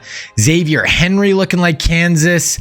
Lance Stevenson, Cincinnati, Indiana, Kansas. Bledsoe, Kentucky, Florida, UCLA. Kentucky could get a nice class with Favors, Bledsoe, and Cousins. So that is our midseason recruiting. We'll check again at the end of the year. Okay, now hopping out back over here. We got Kentucky versus Arizona. So this is Rondo, Patrick Patterson, and they have Brooke Lopez, both 100 overall. Kentucky looks like they're a little bit better on paper, but these are two of the best teams in the country. And then we got Harden, Spencer Hawes, Hayes, and DeMar DeRozan, and they have Brandon Jennings, who isn't even playing right now. So two of the best, and then Kentucky is going to have a nasty recruiting class this year. It looks like Arizona looks like they could have a really nice class. So these are two of the best upcoming teams right now. Harden's 13, DeMar's 10. Just look. So Rondo's number 0. Patterson's 54. Brooke is 13. Hawes is 31. DeMar is 10. And Harden's 13. Yeah, like their point guard, this guy's a 98 overall, 15 a game. So this shoemate is actually their best player this year for Arizona. This is a big one. Two of the blue blood programs right now, best programs in the country. Kentucky Wildcats. Oh, wow, that's a quick triple. Patrick Patterson from the wing. Rondo found him. We were freaking 6 seconds into the game, and they drill it. Here's Arizona. Ton of talent on this Arizona team. I think that's DeMar right there. Little pump, kick. Over to the wing. Boom. Little mid-range jumper themselves. Waters drills that one. Kentucky. Ooh, that's a nice little hezzy. And then he kicks to Brooke. And he drills it. Rondo's got 2 assists. That was only a 2, though. They got some stretch. Like Patterson and Lopez can both shoot from the outside. So they have some nice floor spacing at Kentucky. Inside Brooke. That is some really nice defense by Brooke Lopez. Headmans it up to Rajon. And that was not a good pass. Rondo, you're killing it with assists. 2 assists already. That was not it. Inside again. Hawes misses it. And Brooke gets the rebound. Hawes, Hayes, he's missed a few gimmies underneath. And Brooke Lopez just, he's a big defender to try to get over. On the outside here. But without Rondo, I do not know how Kentucky's going to get into their offense here. Oh my gosh. That was actually a pretty good, sometimes the alley-oop passes can look bad and sometimes they're horrible and sometimes they gotta fly in and get it. So there it is. Merchant with the 2 and Kentucky's up 7-4. Inside to Brooke, little push on Hayes gets the block. Inside, he's gonna try his own little hook, but he misses another one, but he gets his own rebound finally. I think he's 1 for 4 shooting now. Has not been able to finish inside. Yeah, he's 25%, but he does get that one to go finally. It is 7-6 Kentucky right now. They're having trouble getting it up over half. Up top, inside, but there's a steal for UK. Ooh, that's inside. Gets him on the pump, and he finishes. That is a tough finish in amongst the trees for Zavakas. Over 12 seconds. Ooh, that's actually a wide open 3 if you can hit it, and he does. Arizona Waters drills that 3. You got 5, 4, 3, 2. Oh, he's got room. I actually had a lot of room there considering it was a buzzer beater try, but we got 9-9. Didn't see anything from Harden in that first half. Rondo was good when he was in, but he got pulled at about the midway point of the quarter and didn't play the rest of the half. So I feel like I'm kind of leaning Kentucky after that first half, but we'll see. Okay, running it up top. Ooh, he got in the lane and he's able to finish off the pick and roll. That's a nice little screen here. State Farm Insurance drive of the game. Get in the lane. NBA 2K8 going off with the replay. I like it. Okay, Rajon. Reset. Okay, now he's going to pull that. Fading away. Didn't love that shot from Patterson. Probably like the earlier one he had earlier in the possession that he didn't take. Hayes gets him on the pump, then kicks it out. Misses though. Okay, Arizona 11-9. What do you got for us here, Rondo? Can you get your team a good shot? Inside. Ooh, that's a nice little cut. Nice find. Wing to inside. That was Patterson with the pass. You got Hayes. He can shoot. There it is. Drills it. 4 points for Hayes. Hawes now. He was missing inside, but he's like a stretch big. He can hit those. Patterson's open. Oh, he got him with the pump. Goes inside off glass. That's 5 points for Patterson, and he has 2 assists. 13 all. Starting to get good now. A little bit more flow. I'm not seeing anything from Harden. I don't even think Harden's out there. There's DeMar. Finishes inside. Merchant up top. Kicks it inside, and a nice little finish off the glass. Arizona up 5. Rajon, what are you going to do here? Senior point guard. You got Brook there. Trying to back down. Patterson just has the green light. He misses. Misses his last 2 shots. That one was a wide open gimme mid-ranger. Isn't able to hit it, and Arizona can take a stranglehold right now. Pump inside. A little fall away hook shot. Arizona has caught fire here. I like the pat and the little hook shot over his head. And now all of a sudden Kentucky is on the ropes. What do you got for us here, Rondo? Rondo, it is go time. Oh, pump, go finish that strong. Okay, little lay. Get it down to 4. Patterson's got 7. He definitely is like their big time wing scorer, it seems like. 2-point lead, 1:30 left. Inside. Hawes misses, but Shoemate gets the board and finishes. I just said he did nothing. That's his first points. He got his first rebound, but goes back up 4 with 1:24 left. Kind of getting caught on the corner, but that is a timeout. Get it to Rondo. He's the best point guard in the country. Let him operate. I don't know why you're letting anyone else dribble the ball up the floor. You're stuck for a minute left. Patterson. Brook. Oh my gosh, he drilled that. That was so contested. And he drills it. Brook Lopez, stretch 5, nails it. Wow, 21-20. This is big. Hawes in the inside. Going to work against Brook, and he drills it right back in his face. Hawes has 10. Okay, Rondo pushing it here. Stuck 3. Can you get another open shot here? I mean, that Brook one wasn't really open. Patterson's just got the greenest of green lights. Oh, no, but now we got to do the fouling. Oh, man, we got to wait for 7 fouls, so you guys won't. We'll skip to where the fouls are done. Okay, there it was. Finally, the fouls are done. So Arizona to the line here. They make the first. Here's to go back up 3. Merchant hits the second. Okay, Rondo, you got 24 seconds, but you're probably not going to hold for the last shot here. They're going to call a timeout, but even if you go for 2, try to play the foul game. Hope they miss a free throw. We got guys still wiping the floor there. Rondo, a little elbow jumper. He misses it. Okay, we're going to sim from here because we still got one more game to watch this season. That should be it. Yeah, so Arizona wins. Rondo had 2 points. Patterson had 9. Brook had 5. Harden had 9 points? When did he have 9 points? I'm confused. I didn't see him out there. He had 2 threes? I don't know who I was looking at. Maybe I thought DeRozan was Harden and vice versa. Maybe they're numbers. Oh, okay.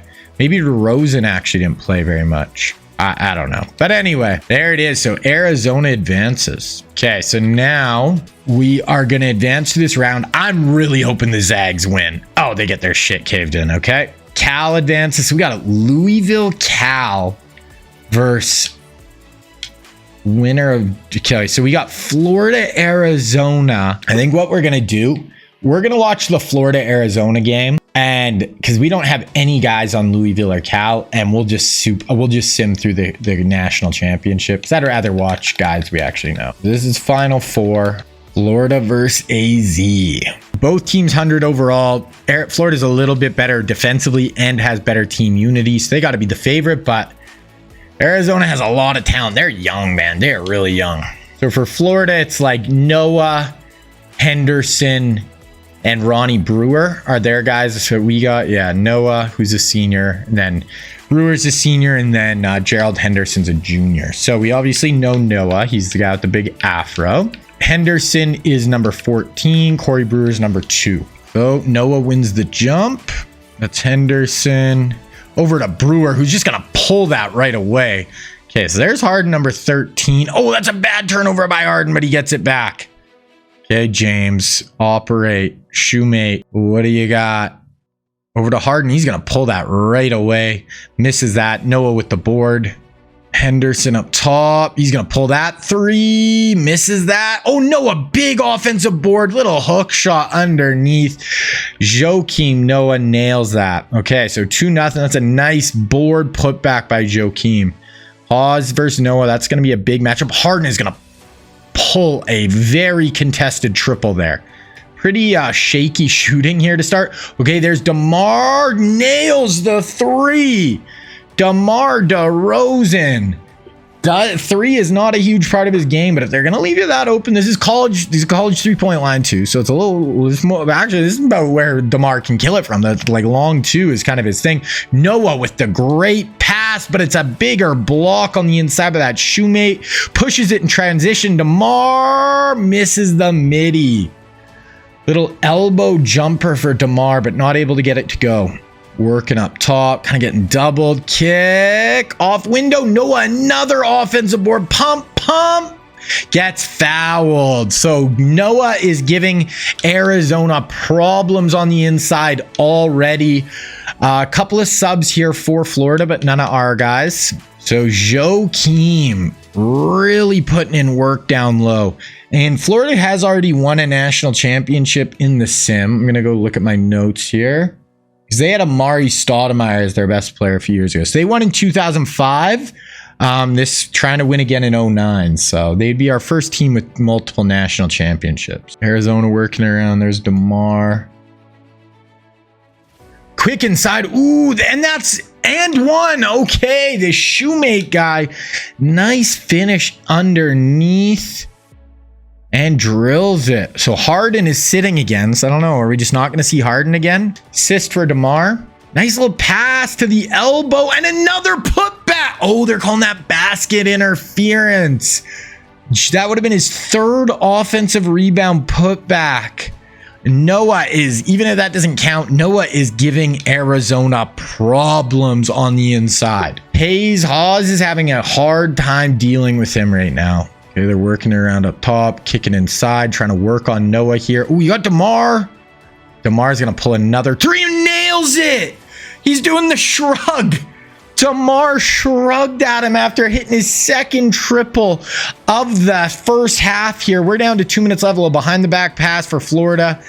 Henderson made the pass a little up, over to Brewer, back over to Henderson, over to Noah, who kicks it. Man, Noah's a good passer. They missed the open triple though. Noah's made some really nice passes already. Kicking down the wing. No, didn't go to him. Probably should have went to the other wing. DeMar could have had a layup there.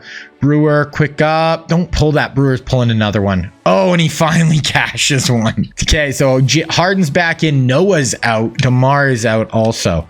If I'm Florida, I mean, yeah, 40 seconds left in the half, you can get away with it, but Noah's playing this whole freaking game if I'm Florida. He's been by far your best matchup. Arizona cannot get this ball up past half. Harden on the wing here. I want to see. Oh, that's an open 3. Misses it though. That's a big rebound. And as soon as Noah goes out, Arizona's able to really take advantage on the glass. 23 seconds. Looks like Florida is zoned up a little bit here. So this could be an open shot opportunity. You'll kick that to Harden. Kick it to the corner. Harden gets it. Gets blocked, but they call that a foul. Okay, so James Harden, free throw merchant going to the line.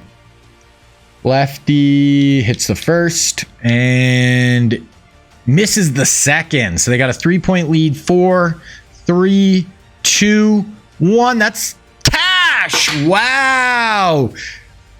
Big time shot by Florida. Wow. Drills the triple as the clock expires. We got a 10-10 ball game with a national championship appearance on the line. And whoever wins this is going to be the heavy favorite, in my opinion. Ooh, you got... Goes to the hoop. Oh, the reverse finish. DeMar's got 8.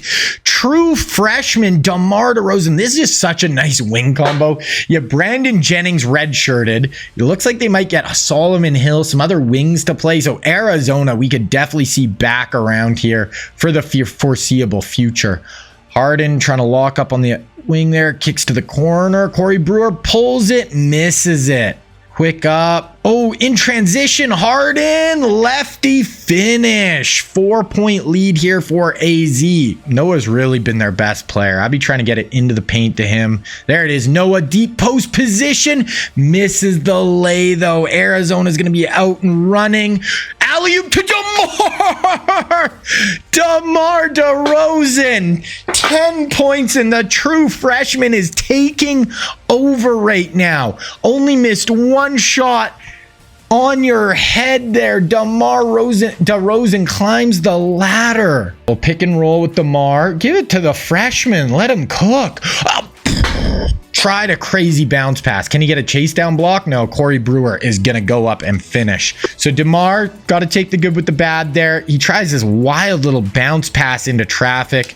Florida is able to get out and run, cut it down to 4. Ooh, that's a nice pass. Then you kick, drills it.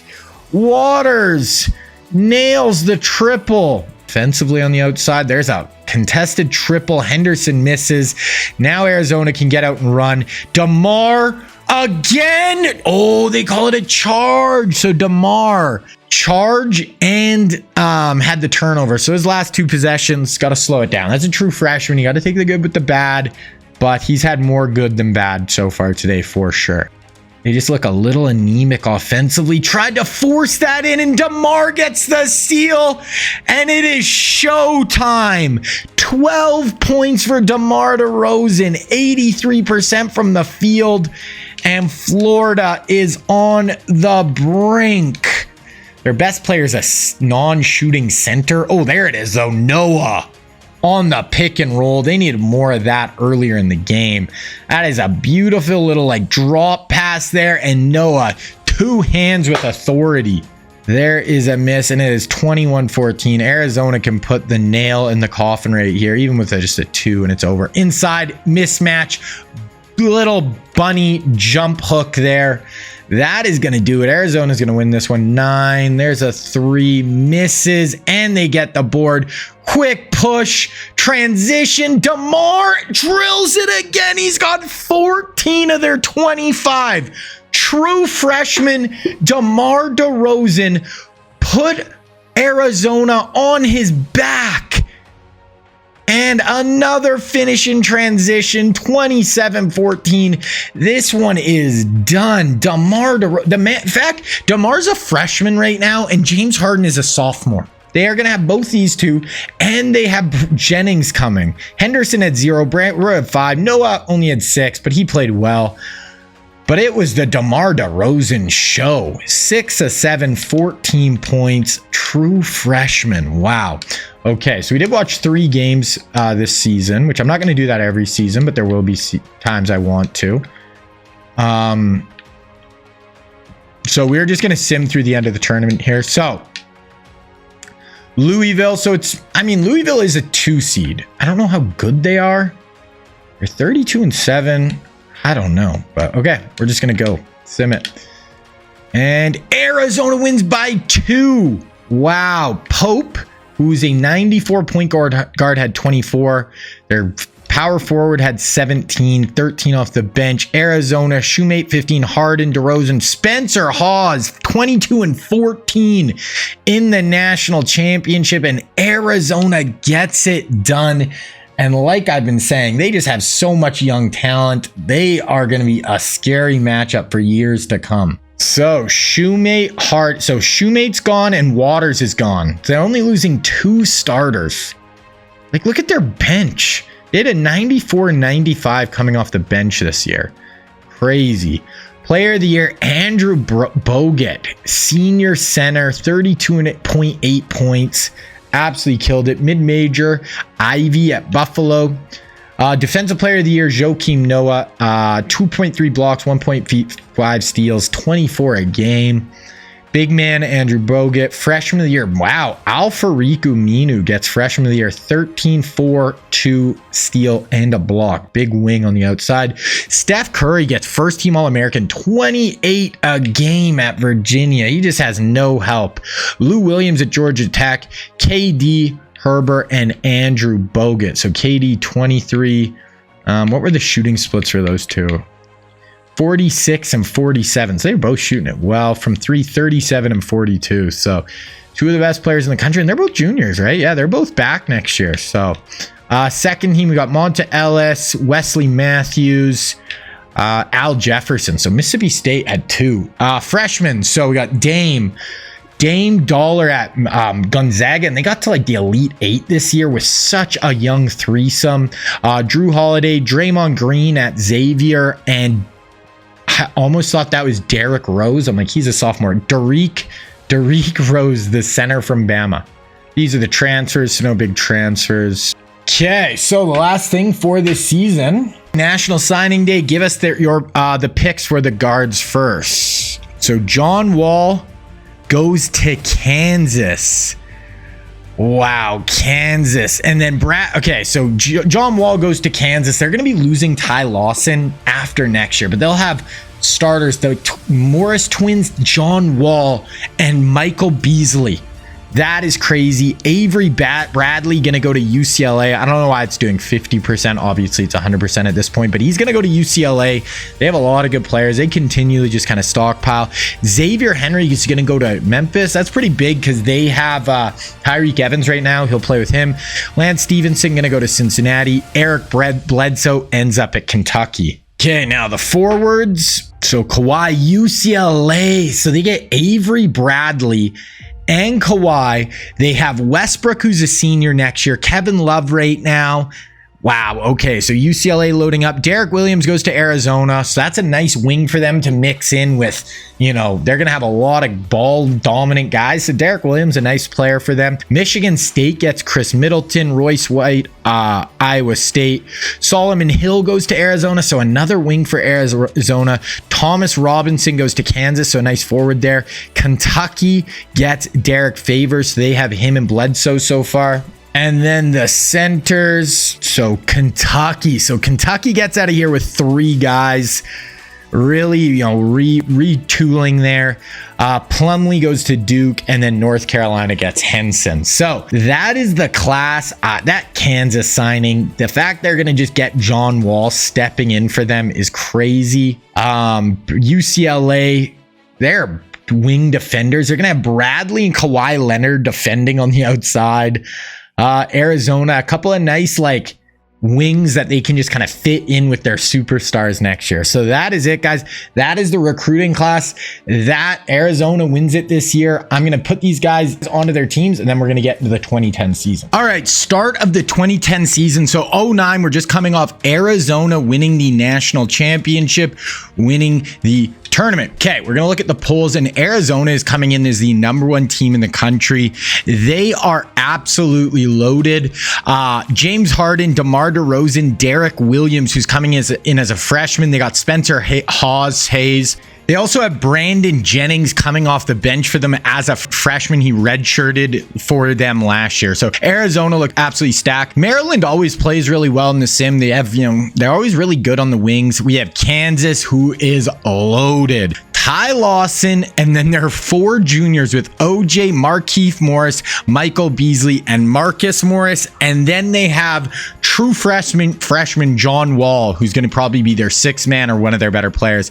Michigan State, Greg Oden, a couple of nice guards along with him. Plus they brought in Chris Middleton. So Michigan State looks really good.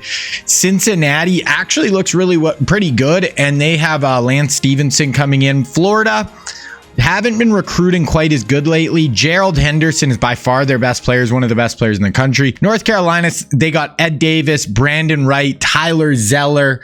They also just got John Henson, so they're really good up front. And their guards aren't bad either. USC just got Taj Gibson of our guys right now. Moving on to Indiana, they're kind of the two-man show right now. They got D Rose and Eric Gordon, unbelievable backcourt, but they don't have a ton else. Gonzaga, I freaking love this team. We're watching one of their games, hopefully this year if they have a good matchup in the tournament. Dame, Jimmer Fredette, and Klay Thompson as their backcourt and wings. Like, that is freaking sick. And then they have 290 overall big men playing down low too. So they're actually like a really well put together team. Villanova has Kemba Walker and Drew Holiday, really nice backcourt. Ohio State has senior Mike Conley and Evan Turner, so really playing off of those two. Duke, really not quite as good right now. They have Kyle Singler. I mean, they have three. Okay, they actually look pretty good. And only one of our real life guys, but look pretty good. Vandy, no. Georgia Tech has Thad Young. They did have Lou Williams last year, but he's gone. Georgetown has Hashim Thabit and Greg Monroe up front, so they got just the two big men. UCLA, this is an interesting team. Russell Westbrook, that Admonson, Kawhi Leonard starting as a freshman, Kevin Love. So that is their big three: Westbrook, Kawhi, Kevin Love, and they just got Avery Bradley, who's going to be coming off of the bench for them as well. Kentucky, going to be starting Eric Bledsoe, Derek Favors, Patrick Patterson, Brooke Lopez, and then they also have DeMarcus Cousins. So Lopez will start this year. He's a 95 overall, but next year DeMarcus Cousins will step in. Texas, KD in his last year doesn't have a lot of help. Haven't really surrounded him with the best teammates. DeAndre Jordan, A&M looks all right. Okay, let's kind of look at all the rosters. So this is where everybody is at right now. All our recruits over each year. So KD, Westbrook, Drew, and Kemba. So these guys are seniors in 06. These guys are freshmen, junior, sophomores. Jimmy Butler. Yeah, so that's what we're really looking like right now. And I didn't have enough freshmen at Arizona, so I made Solomon Hill a redshirt. So he's just sitting for 1 year, and then he'll come on Arizona next year. Arizona has probably been the most consistent. Them in Kansas. Like, look at Kansas. Oh yeah, and they got Thomas Robinson this year. Like, Kansas has just been recruiting like crazy. UCLA as well. But yeah. Okay, so here we go. Start of the 2010 class, and overall this is a really good class. Starting out with the guards, and first we got Kyrie Irving, and he is leaning Kansas, really liking their top talent. He's known for his exceptional ball handling, his scoring ability, and really wants that path to the NBA. Having him and John Wall as a backcourt would be absolutely nuts. Brandon Knight looking at Florida, Kentucky, Syracuse, Kansas, UCLA. You guys can obviously pause this if you want to deeper dive into all these storylines as well. Corey Joseph, Texas, Michigan State, Indiana, Gonzaga, and Virginia. Jeremy Lamb is in this class. He went to UConn in real life, then Kentucky, Kansas, Indiana, Arizona.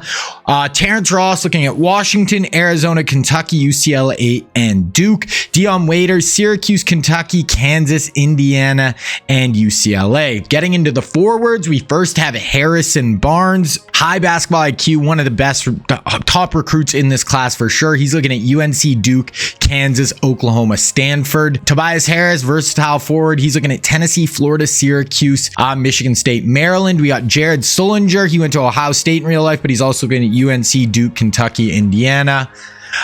We also have Tristan Thompson looking at Texas, Kentucky, Duke, Kansas, Michigan State. Terrence Jones, kind of a stretch four, looking at Washington, Kentucky, Oregon, Kansas, and UCLA. Then if we go to centers, first we have Enes Kanter, refined post moves, rebounding ability. He's looking at Washington, Kentucky, UNC, UCLA, and Indiana. We got Dwight Powell, really athletic center who can also stretch the floor a little bit. He's looking at Stanford, Duke, Michigan State, Kansas. We got Jonas Valanciunas. Now I am going to be including Euros in this sim, guys.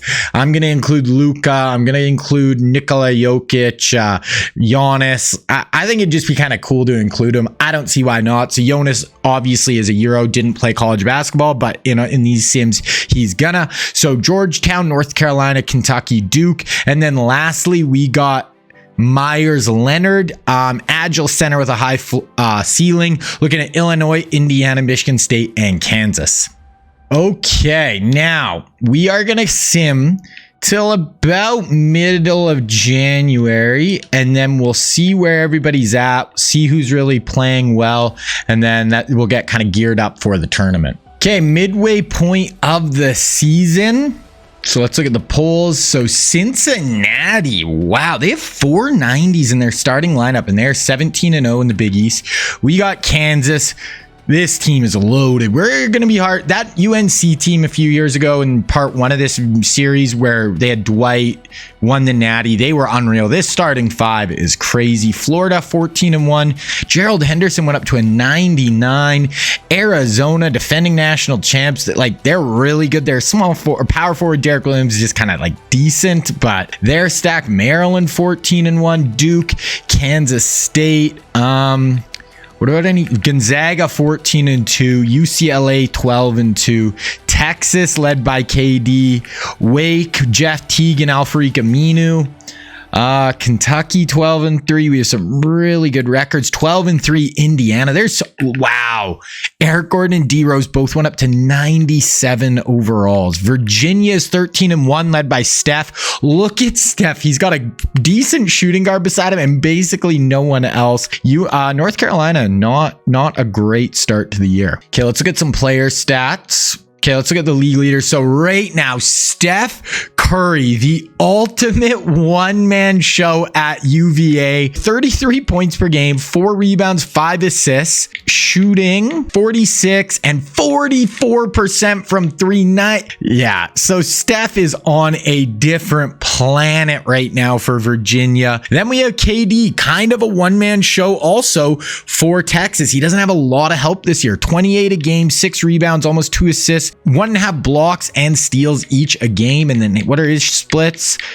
48 and 38 and then 90. So those two just one-man shows. Greg Oden, 27 a game, 8 rebounds, 2 blocks. Jimmy Butler, only a sophomore for Marquette, and he's up to 25 a game. Blake Griffin at Oklahoma, junior, 24 a game. Thaddeus Young doing really well for Georgia Tech. DeAndre Jordan, 23, 7 and 8. And 2 blocks. Tyreek Evans at Memphis, 23, 5 and 4. Luke Babbitt doing really well at Nevada. Hashim Thabit holding it down for Georgetown. Really his first year starting in 95 overall. Kevin Love is a junior, 22 a game, 6 boards, playing well for UCLA. Brandon Wright doing pretty well. Spencer Hayes. Okay. Brooke Lopez, 20 a game. Gerald Henderson, 19. Jeff Tease. Derrick Rose at Indiana, 20, 2.5. So not really spreading the rock out a lot. If we look at rebounds, for whatever reason, our recruits never get into the 10 rebound range. A lot of time they're more around 8 or 9. Even the guys who are very good rebounders. Same with assists. We don't really have the huge numbers usually. Yeah, nothing crazy for assists. Steals. Thad Young, he's at 2.3 steals, 2.3 blocks. James Harden, 2.3 steals. He's at 15 points. Arizona just has so many options offensively. We'll do a deep dive into all the stats. We'll go through a bunch of the teams at the end of the year and get a really good idea for all the stats. But that is kind of where we're sitting at the midway point. Let's look at the recruiting at this point in the season. Okay, so here's the top 3 picks for the guards. Getting into Kyrie, he's looking at Kansas. Oh man, if he goes to Kansas, really likes the competitive play, chance to be a star, play with John Wall. Also Indiana and Duke in the running. Brandon Knight looking like Florida is really in the lead. Kentucky, Syracuse. Corey Joseph looking like Michigan State, Texas, Indiana. Michigan State, I kind of like that fit. Rest of the guards, we got Jeremy Lamb, UConn, Kentucky, Kansas. T. Ross, Washington, Arizona, UCLA. It's kind of just like a 3-way tie right there. Dion Waiters, he went to Syracuse in real life, but looking like he might go there. So yeah, here's the forwards, and it's looking like Harrison Barnes might go to Kansas, which would just be absolutely nuts. Have him, Kyrie, and John Wall within a year of each other. Also Duke and UNC on the list. Tobias, Jared Solinger, Tristan Thompson. That's where they're kind of leaning. Terrence Jones. I don't know why it wasn't giving me the top 3 here, but it's all good. Then when we go to centers, Enes Kanter looking like UNC in the lead now. Then with Kansas and UCLA. Dwight Powell looking like Stanford, Duke, and Michigan State. Jonas Valanciunas looking like Georgetown. Likes to develop centers like Ewing and Alonzo Mourning. So he's going way back. in the past. He wants to be a big time center there. Florida and Texas also on the list. And then wrapping up with Myers Leonard, he's looking at Illinois, Indiana, and Michigan State. Alrighty, so we are going to check on the recruiting again at the end of the year. Now we are going to sim to tournament time, and we are going to see. I definitely want to watch at least 2 games. Maybe we'll hop into 3 depending. Teams I really want to watch. I want to watch Gonzaga, Indiana, UCLA. We've watched Kansas last year. Those 3 for sure. If I could get even like Virginia, if they had a really good matchup, watch Steph one time. Just tough because like they don't have any other good players on his team. So I don't know how far they're going to advance, but I really want to catch those teams. Arizona, Kansas as well, but like we did watch them last year. Alrighty, so we are in tournament time now. Yes, we want to watch the Selection Sundays show. So Cincinnati, 1 loss. Kansas, Arizona, UCLA there, USC.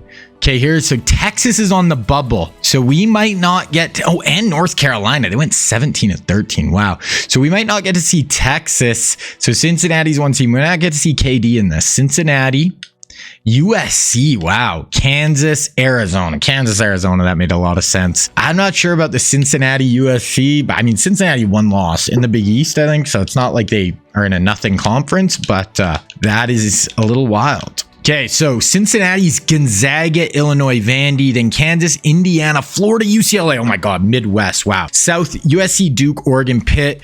West, Arizona, Maryland, Baylor. Okay, so Midwest is crazy. Big East has 9 teams, Big 10, Big 12, ACC, PAC, SEC.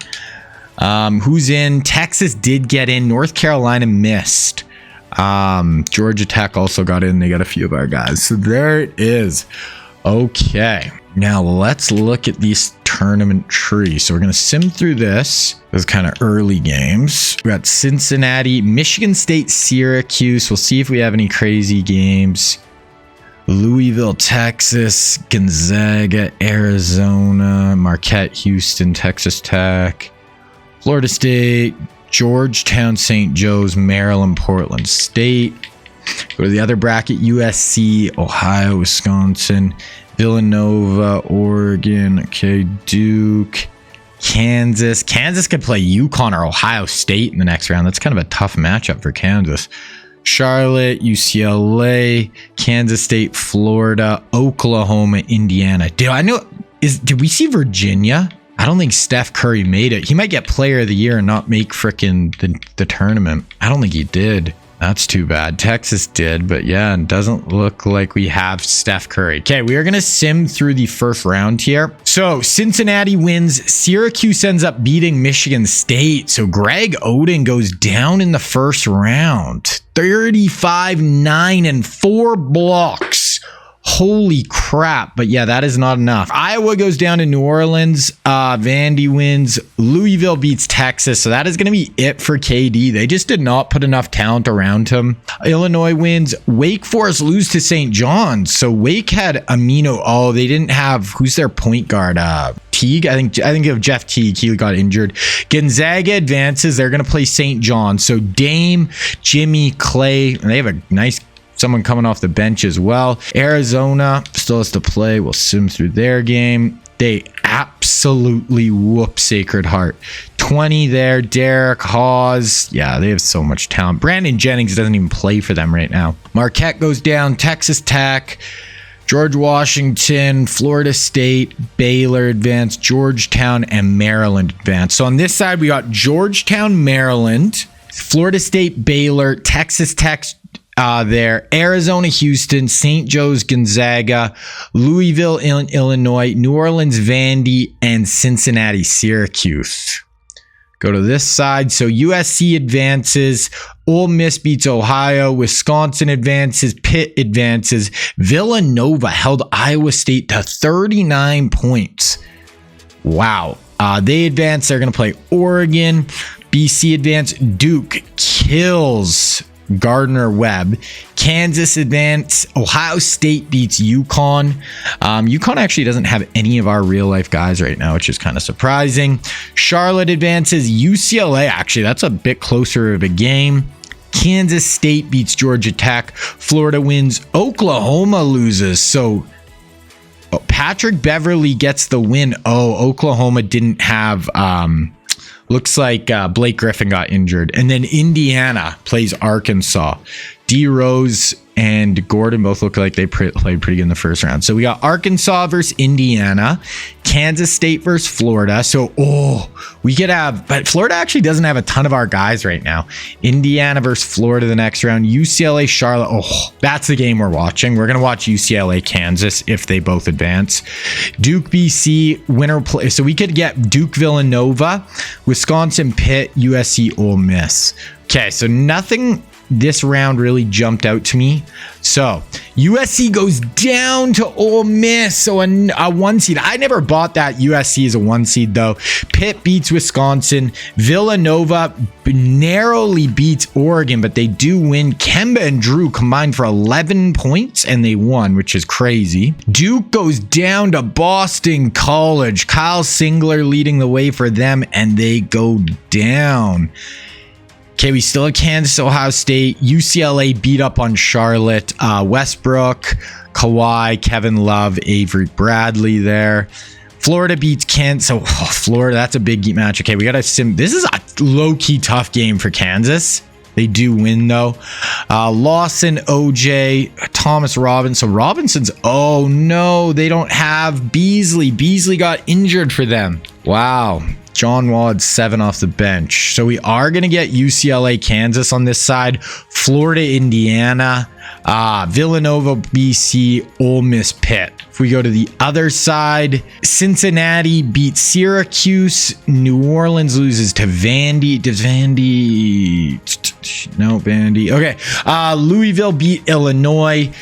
No, Gonzaga lost to St. John's. Zags, Dame. Luckily, they're all still back next year. We're watching a Gonzaga game before this is over, but they had such a good team this year with their big centers they had, and they're both seniors.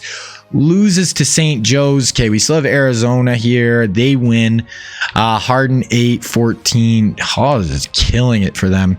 Texas Tech advances. Florida State loses to Baylor, and Maryland beats Georgetown. So we got Baylor, Maryland, Arizona, Texas Tech, Louisville, St. John's, Cincinnati, Vandy. So the game we are watching is 100% UCLA, Kansas. It's Kawhi, Russell Westbrook, Kevin Love, Avery Bradley versus the Morrises, OJ Mayo, and Lawson. So we are not going to have many games where we're going to have more of our guys in one game than that right there.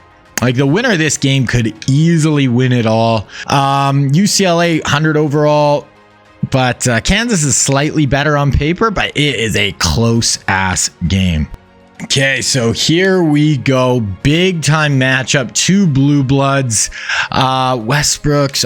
I like to look at that because they don't put the names under. So I like to look at the numbers. So Lawson is 5, OJ's 1, Morris twins, and then they are starting Thomas Robinson. So they have 5 real life players. UCLA, Westbrook 0, Kawhi's 15, K Love is 41. Okay, so that's easy. Okay, so here we go.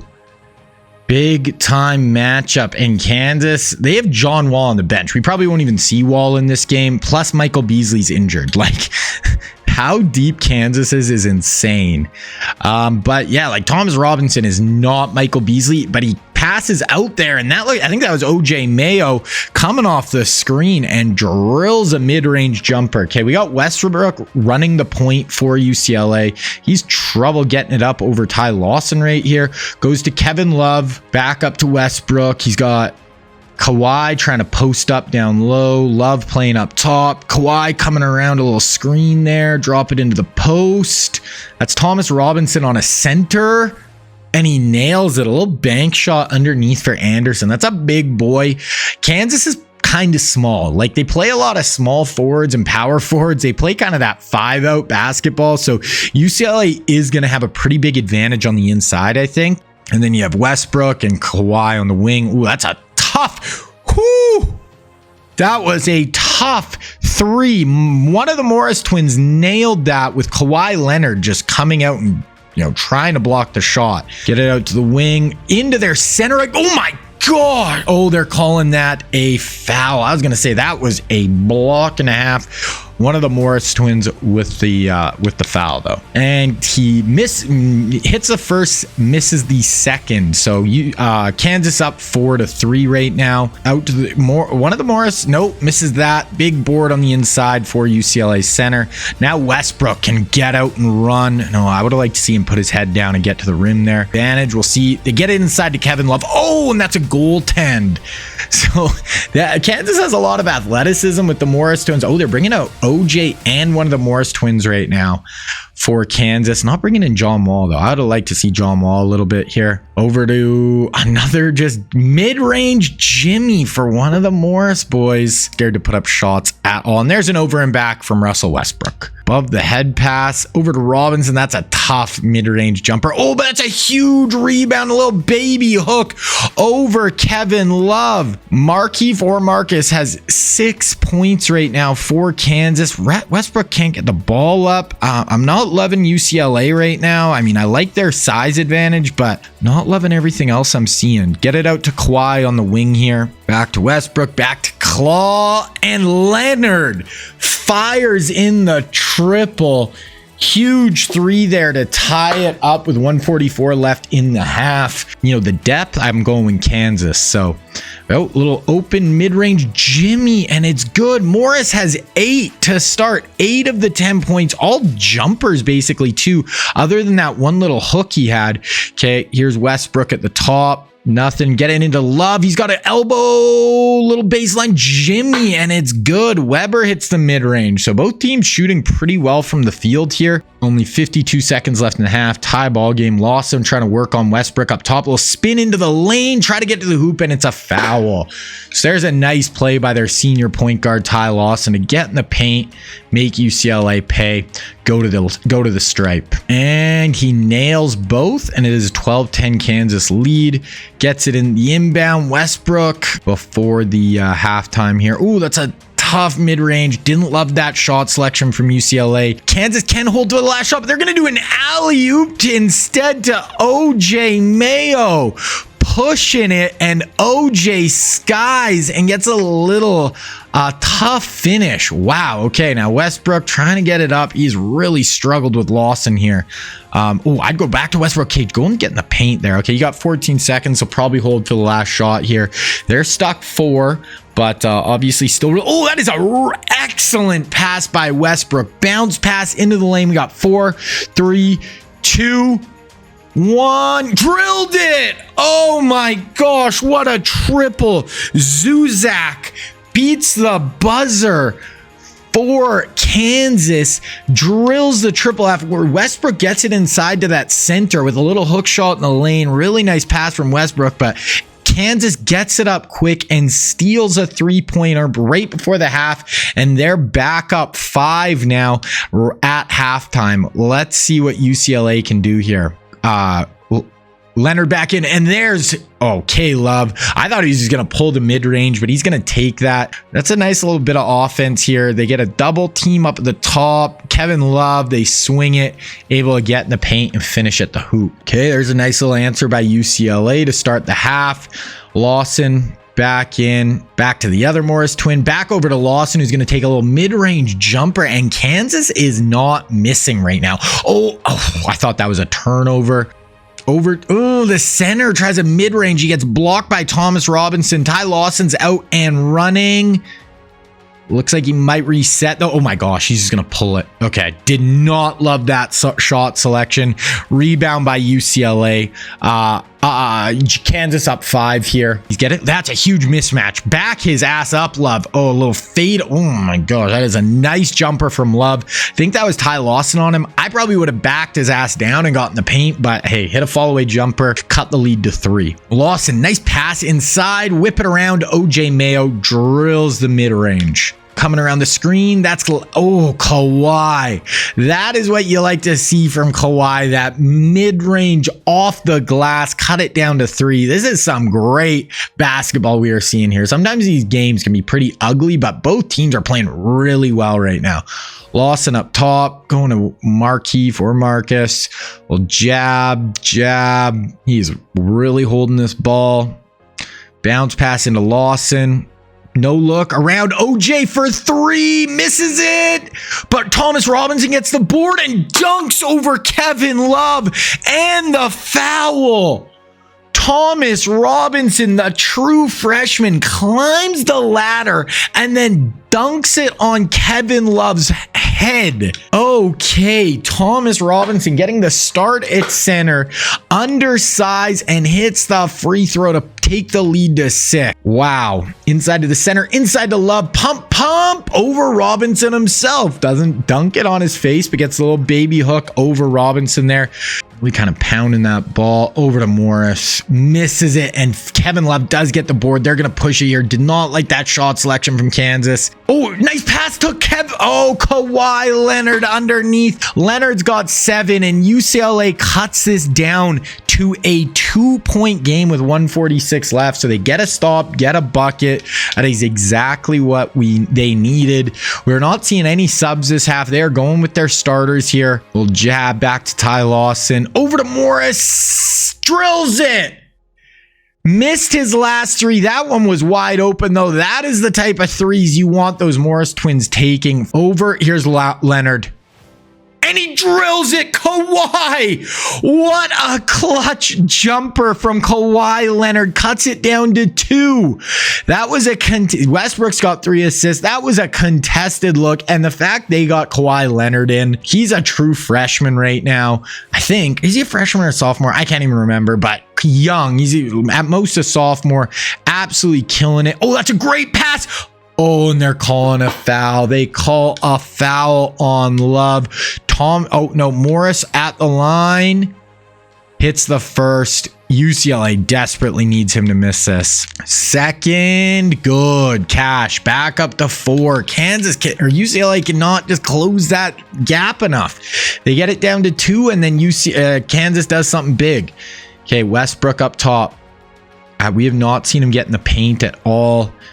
Admonson misses it, gets the board though. Blocked, Kansas. What a play. And now they got a foul. Oh my goodness. Okay, I gotta wait for all the fouls. They gotta do 7 fouls here before they get to the line. I think I'm actually just gonna sim from here. I don't think they're down 4, 30 seconds left. It would have to be some crazy missed free throws. So Kansas ends up only winning by 2, but they do hold on. Morris had 11, Mayo 6. Kawhi was incredible. He is a true freshman. Okay, true freshman Kawhi. Westbrook 4. He didn't even attempt a shot, but they're still going to have... Is Kevin Love... Kevin Love's a junior. I think Westbrook's a senior. So they're still going to have Love, Avery, Bradley, and Leonard back next year. We'll be seeing UCLA again. Okay, so we are going to sim through the rest of this round. So Cincinnati wins. Louisville wins. Arizona beats Texas Tech. So Harden, DeRozan, all them boys. Maryland wins. So on this side, we got in the Elite 8, we got Maryland, Arizona, Louisville, Cincinnati. This side, so we got USC went down. We got Ole Miss, Pitt. Okay, we got to sim through this one. So Pitt advances, Villanova advances. So we got a 6 and a 4 on this side. Villanova with Walker and Drew. Okay, Kemba did not play coach's decision. Oh, he's injured. That must be why.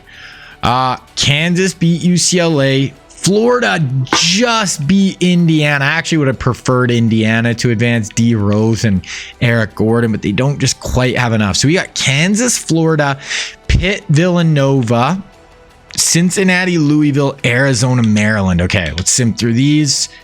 Maryland beats Arizona. So defending national champs go down. Cincinnati, Louisville. Cincinnati advances. So we got Cincinnati, Maryland. Florida beat Kansas. Wow. Robinson. Wow. Gerald Henderson. Conley, Christie. Wow. And we got Pitt, Villanova. I'm really hoping Villanova wins this. Okay, Villanova does win, but Kemba isn't playing, so all they got is Drew Holiday. So as far as our guys, this is about, like, we got Gerald Henderson and Drew Holiday, and we have no players on this side. So I'm just going to advance through this round. So Florida advances. Drew, they didn't have Kemba. Cincinnati, Maryland. Cincinnati, Florida.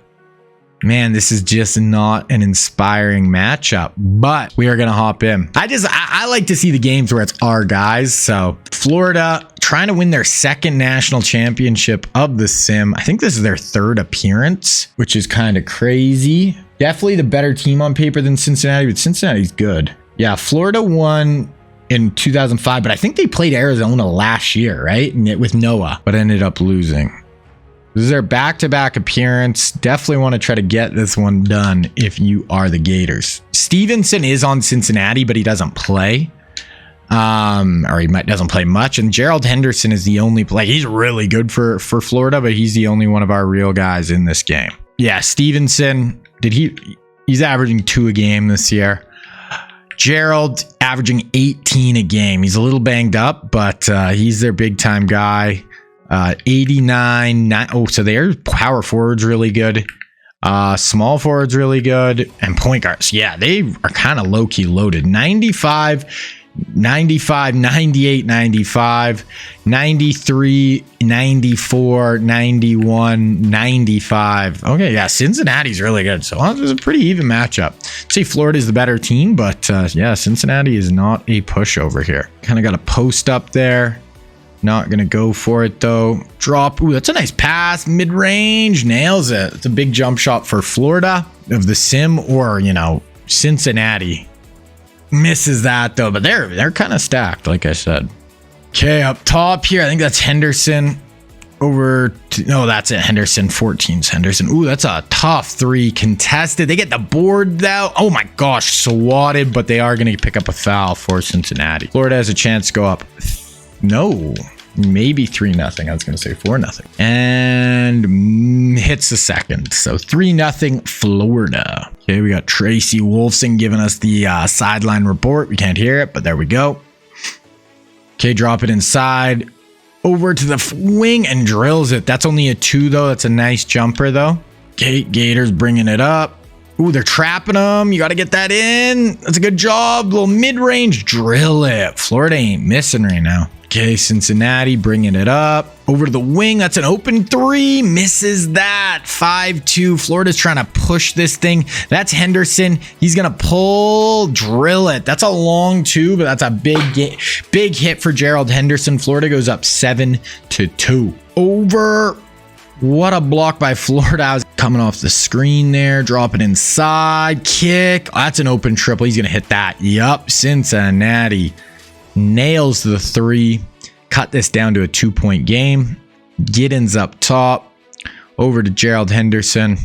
Swinging around. Gerald Henderson misses it. And Cincinnati collects the rebound.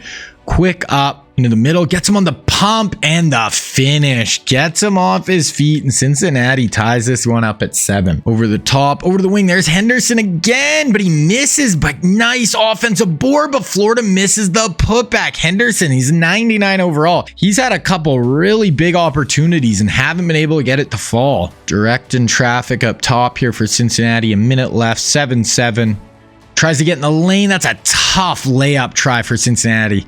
Florida gonna run here. Henderson drops it inside. Nothing. They have to pull that out and reset. 26 seconds left in the half. Into the corner. 4, 3, 2, 1. You got to pull that. And he drills it. Wow. What a full court pass there from one corner to the other for a wide open triple. That was a great pass to put Florida up 3 here. Coming off the screen to the top with Henderson. Over to the wing with Bryant. Drops it inside. Ooh, that's open for that's a power forward. He drills it. That's back-to-back 3s for Florida. They are now up 6, and they can smell it a little bit here. Over to the wing, up top, coming around. That gets him on the pump. Open, mid-range. Ooh, that is a deep 2, but he does hit it. Would have really liked to be back about a step further there. Henderson, he's going to pull another one. And he finally hits one. That's a huge shot. He's like 1 for 4 from 3. Yeah, he's 1 for 4 from 3, but finally hit that one. That was a big one to go up 7 here now with 3:20 left. And that was almost an over and back. Harassing up the Bearcats point guard as he tries to get up the court. Looks like Florida kind of zoned up here. Gonna be an open triple on the zone. You gotta hit that if you're Cincinnati. They zone up. You go cross court for the 3 and you don't hit it. That is tough. Very tough. Inside to Henderson. Gets him on the pump. Misses, but gets the board. Misses again.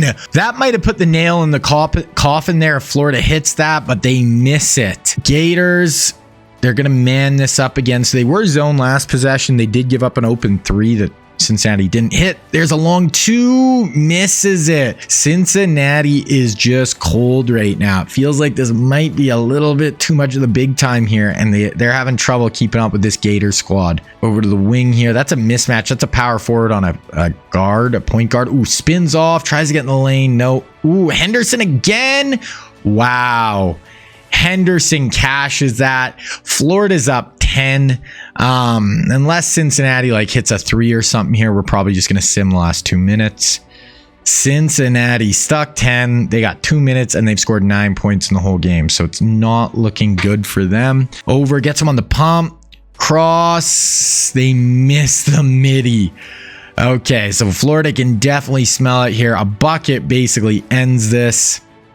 Drops it inside to Fitzwater. Small forward misses that. Okay, we'll watch one more possession for Cincinnati here, and then we're going to super sim it.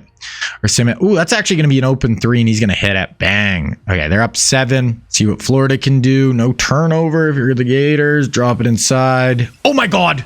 That's a horrible turnover. Are they going to finish this? Oh man, that is a 5-point swing, and all of a sudden they're down 5. A 3 and a turnover, and Cincinnati is back in this with 1:16 left. Florida up top, and that's another turnover. Oh my gosh. Cincinnati. Oh my gosh, that could have been a 3 if he would have kicked it. Oh my God, and it fell in. That is 7 points in about 30 seconds for Cincinnati, and all of a sudden they're down 2. Give up a 3 and turn it over twice, and Florida is on the ropes here. Drop it. If they get once, oh my gosh, you rushed that and you miss it. They can push it. They could tie it right here. 30 seconds left. 23's open. Oh my gosh, he could have pulled that. Someone's open in the far corner. Swing. That's a 3 for the lead. Oh, he missed it. Oh my gosh, and they're going to have to foul. That was a 3 for the lead. Okay, I got to sit through all these fouls, but we'll sim it for you guys. Okay, finally that 7th foul happened. So Florida's going to go to the line here. If you're Cincinnati, you need them to miss 1. First one up and in. Second one, boom, man. I cannot believe that Cincinnati point guard had literally a triple to take the lead with 30 seconds left and miss. It was wide open too. Cincinnati calls a timeout. Florida trying to get everyone jacked. They're up 4. Unless Cincinnati at least gets a 2 here, it is over. Into the corner. That's a 3. Nails it. Oh, they called that a 2. Was his foot on the line? Oh, his toe was on the line. That's tough. You're putting the point guard back, and once again, you need him to miss. He nails it. Wow. Cincinnati has came up just short on 2 of these 3 balls. One was a miss, and then that one. Like, now you're just down 4 again. Need a quick bucket. A 3 would at least give you a chance to go for the tie if they make both. This guy can't even get the ball up. That's a 3. Oh, you got to pull that there, dog. You are not getting a more open 3 than that. That's a midi. Miss. Rebound. Oh my God, what a block. There's 1-0. He nails it, but it is over. Okay, player of the game. We never actually see this. No, they said he didn't get it off, but you still would have been down 1. That would have been crazy. But there it is. Florida wins their 2nd national championship. Neither team used their bench. It was all starters. Gerald Henderson did lead the game in scoring along with Tuschi. But there it is. Florida wins it. Not the best game just because we only had one of our guys in it, but there it is. So there's the Florida team. A couple of seniors. They had a freshman starting, but yeah, losing a ton of their team. A ton. So I don't think we'll see a huge spot from them. And then Steph Curry wins player of the year. Wow, they actually grow in this game because I definitely started him at 6'4" or 6'3", and he's 6'5" now. I definitely didn't start him there. So that's kind of interesting to know. I didn't know guys could grow But there you go. I mean, it does make sense to come in at 17, 18. You can grow a little bit. Okay, so 33 a game almost. Absolutely insane. Did he keep his shooting splits high? 44 and 40. Like, I mean, he's the whole show there at Virginia. They didn't make the tournament, but he was incredible. Mid-major coach. Defensive player of the year, Spencer Hawes. 23 a game, 8 rebounds, 1 steal and 2 blocks. Big man of the year, Greg Oden was incredible at Michigan State, and he's gone next year. DeMarcus Cousins, 11. He didn't even start, and he gets freshman of the year. First team All-American, Steph, KD, Thad Young, and Greg Oden. Second team, Jimmy Butler for Marquette. Spencer Hawes, Eric Bledsoe, freshman All-American. We didn't really have anybody put up huge numbers. Derek Williams. There we go. Okay, we're just going to look at some of this end of the year stuff. So Steph, KD wasn't even an All-American. 26 a game. Greg Oden, Babbitt, Griffin. Blake got hurt. Thad. We looked through a lot of that. So I want to look at some of where the individual go to some of the teams. So like in the ACC, Duke, Kyle Singler, 17. Thad Young had a really nice year. He's a senior. Brandon Wright, Zeller. They just have a lot of like big guys. Henson, Ed Davis, Zeller, and Wright. They don't really have a lot of wing and outside scoring at UNC right now. Virginia.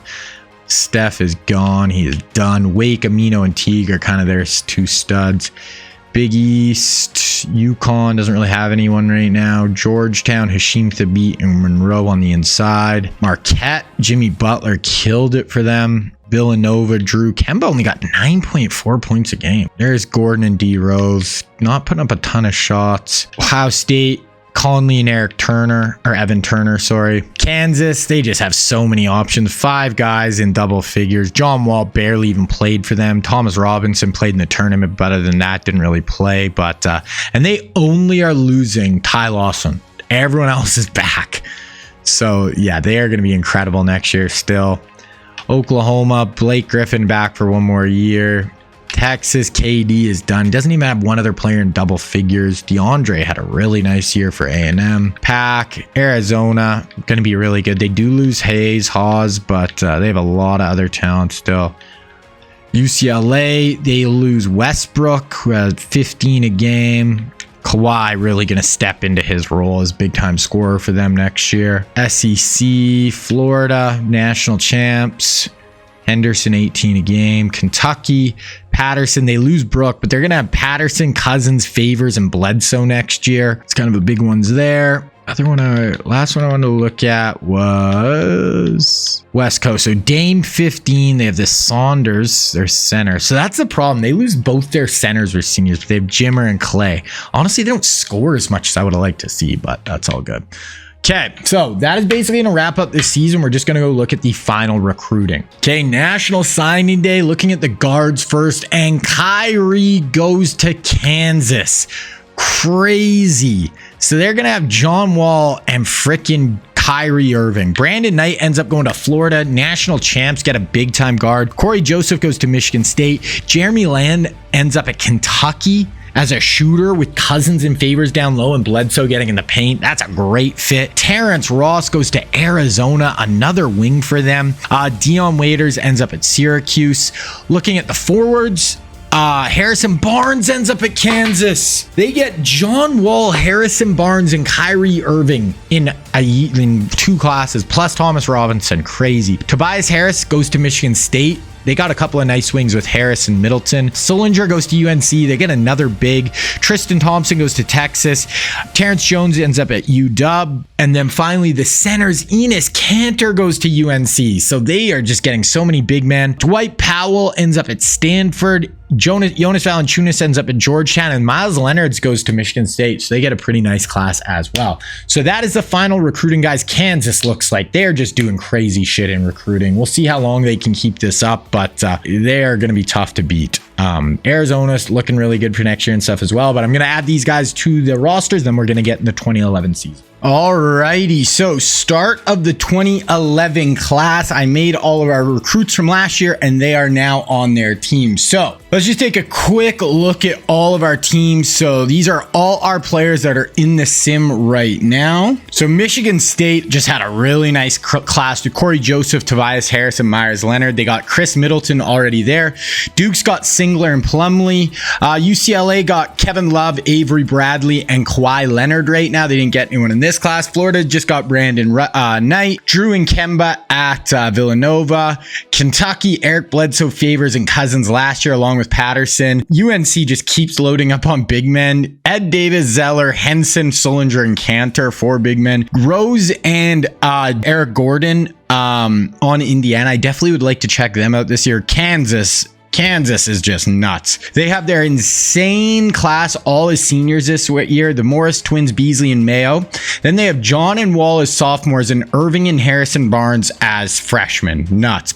Jimmy Butler on the Big East, Marquette, DeAndre Jordan, Evan Turner, Georgetown, Greg Monroe, and they just got Valanciunas. Arizona, really good class. Solomon Hill is actually in this class because he had to redshirt last year. So they actually have Solomon Hill coming as a freshman. Blake Griffin. We're watching a Gonzaga game this year. We have to. Draymond, Xavier, Babbitt, Tyreek, and Xavier Henry at Memphis. Lance Stevenson, Royce White at Iowa State, and then Washington got a few guys. Stanford's got Powell and Plumlee. Okay, now just looking at some of the polls. So Kansas is coming in as the #1 team. I don't even think it's necessarily close. They don't have a lot of size, but their starting 5 is absolutely cracked. 4 seniors with John Wall. They have Kyrie Irving and Thomas Robinson coming off the bench. Wow, Duke is loaded. Also, 4 seniors, them and Kansas both. Singler is their best player along with Haynes.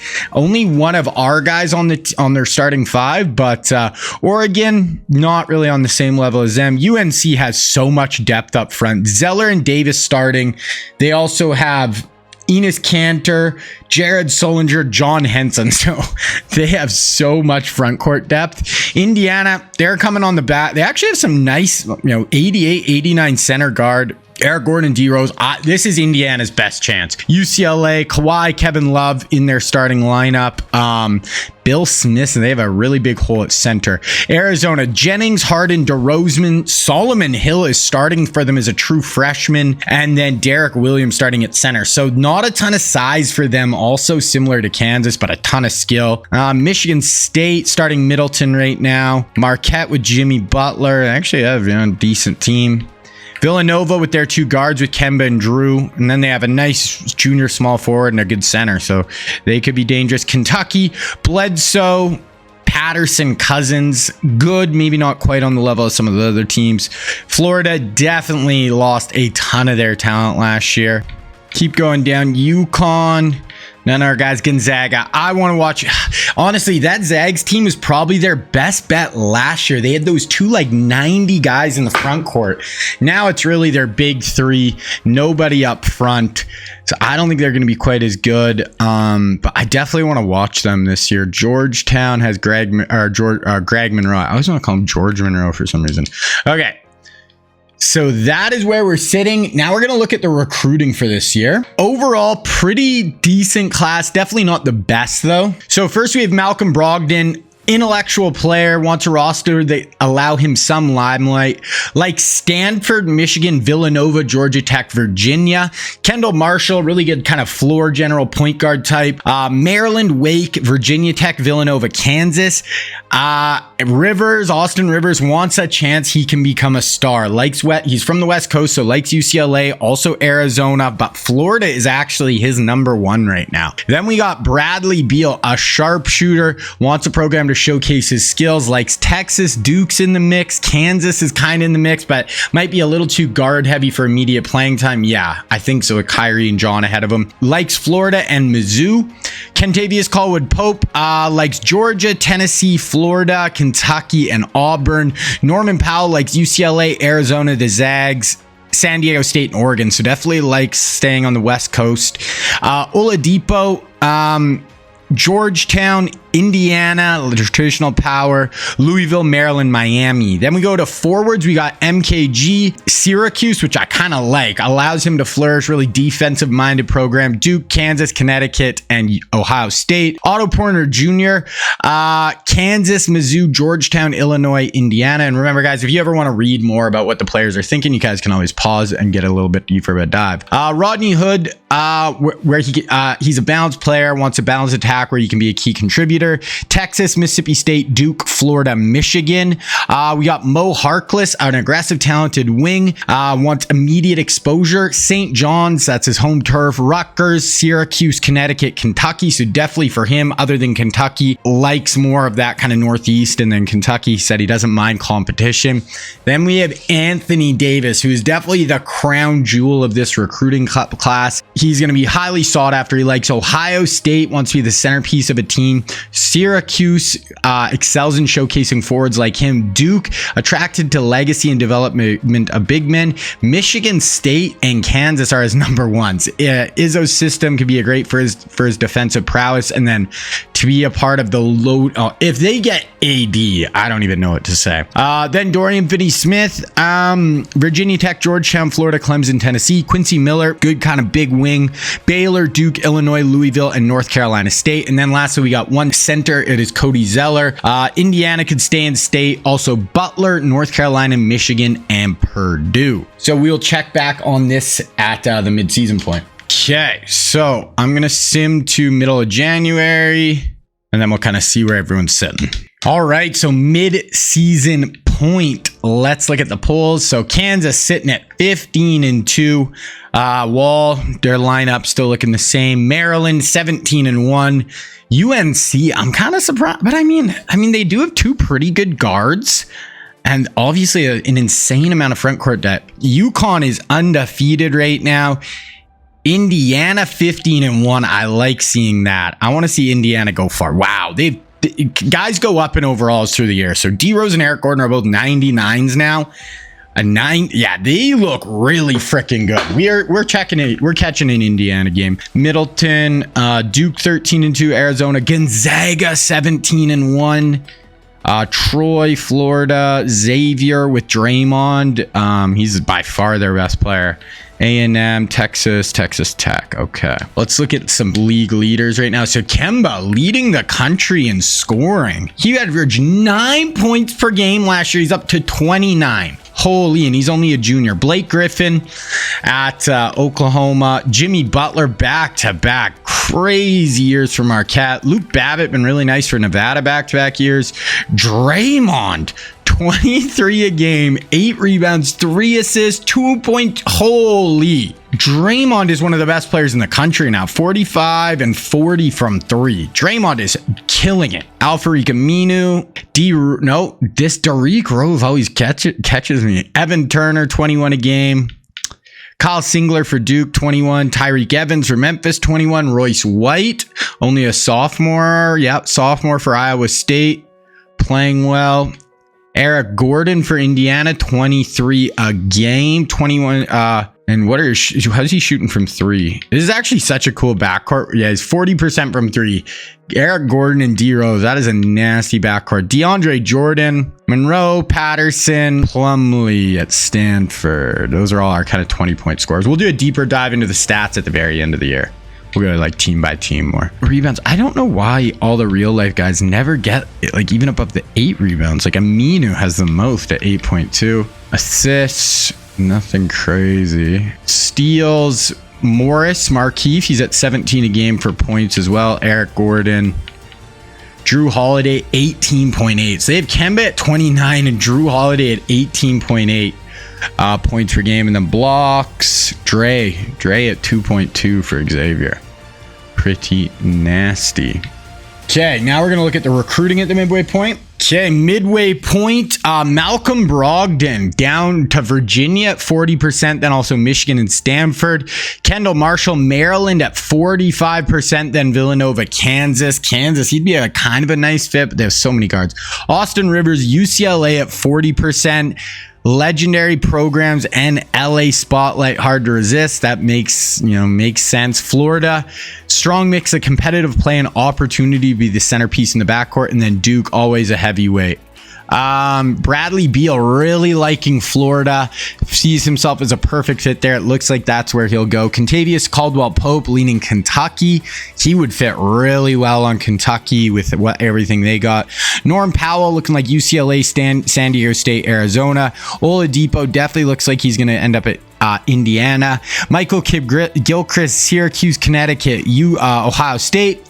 Otto Porter, Mizzou, Georgetown, Kansas. Rodney Hood, Texas, Michigan, and Duke. Mo Harkless, Connecticut, Kentucky, St. John's. AD, this is the big one to me.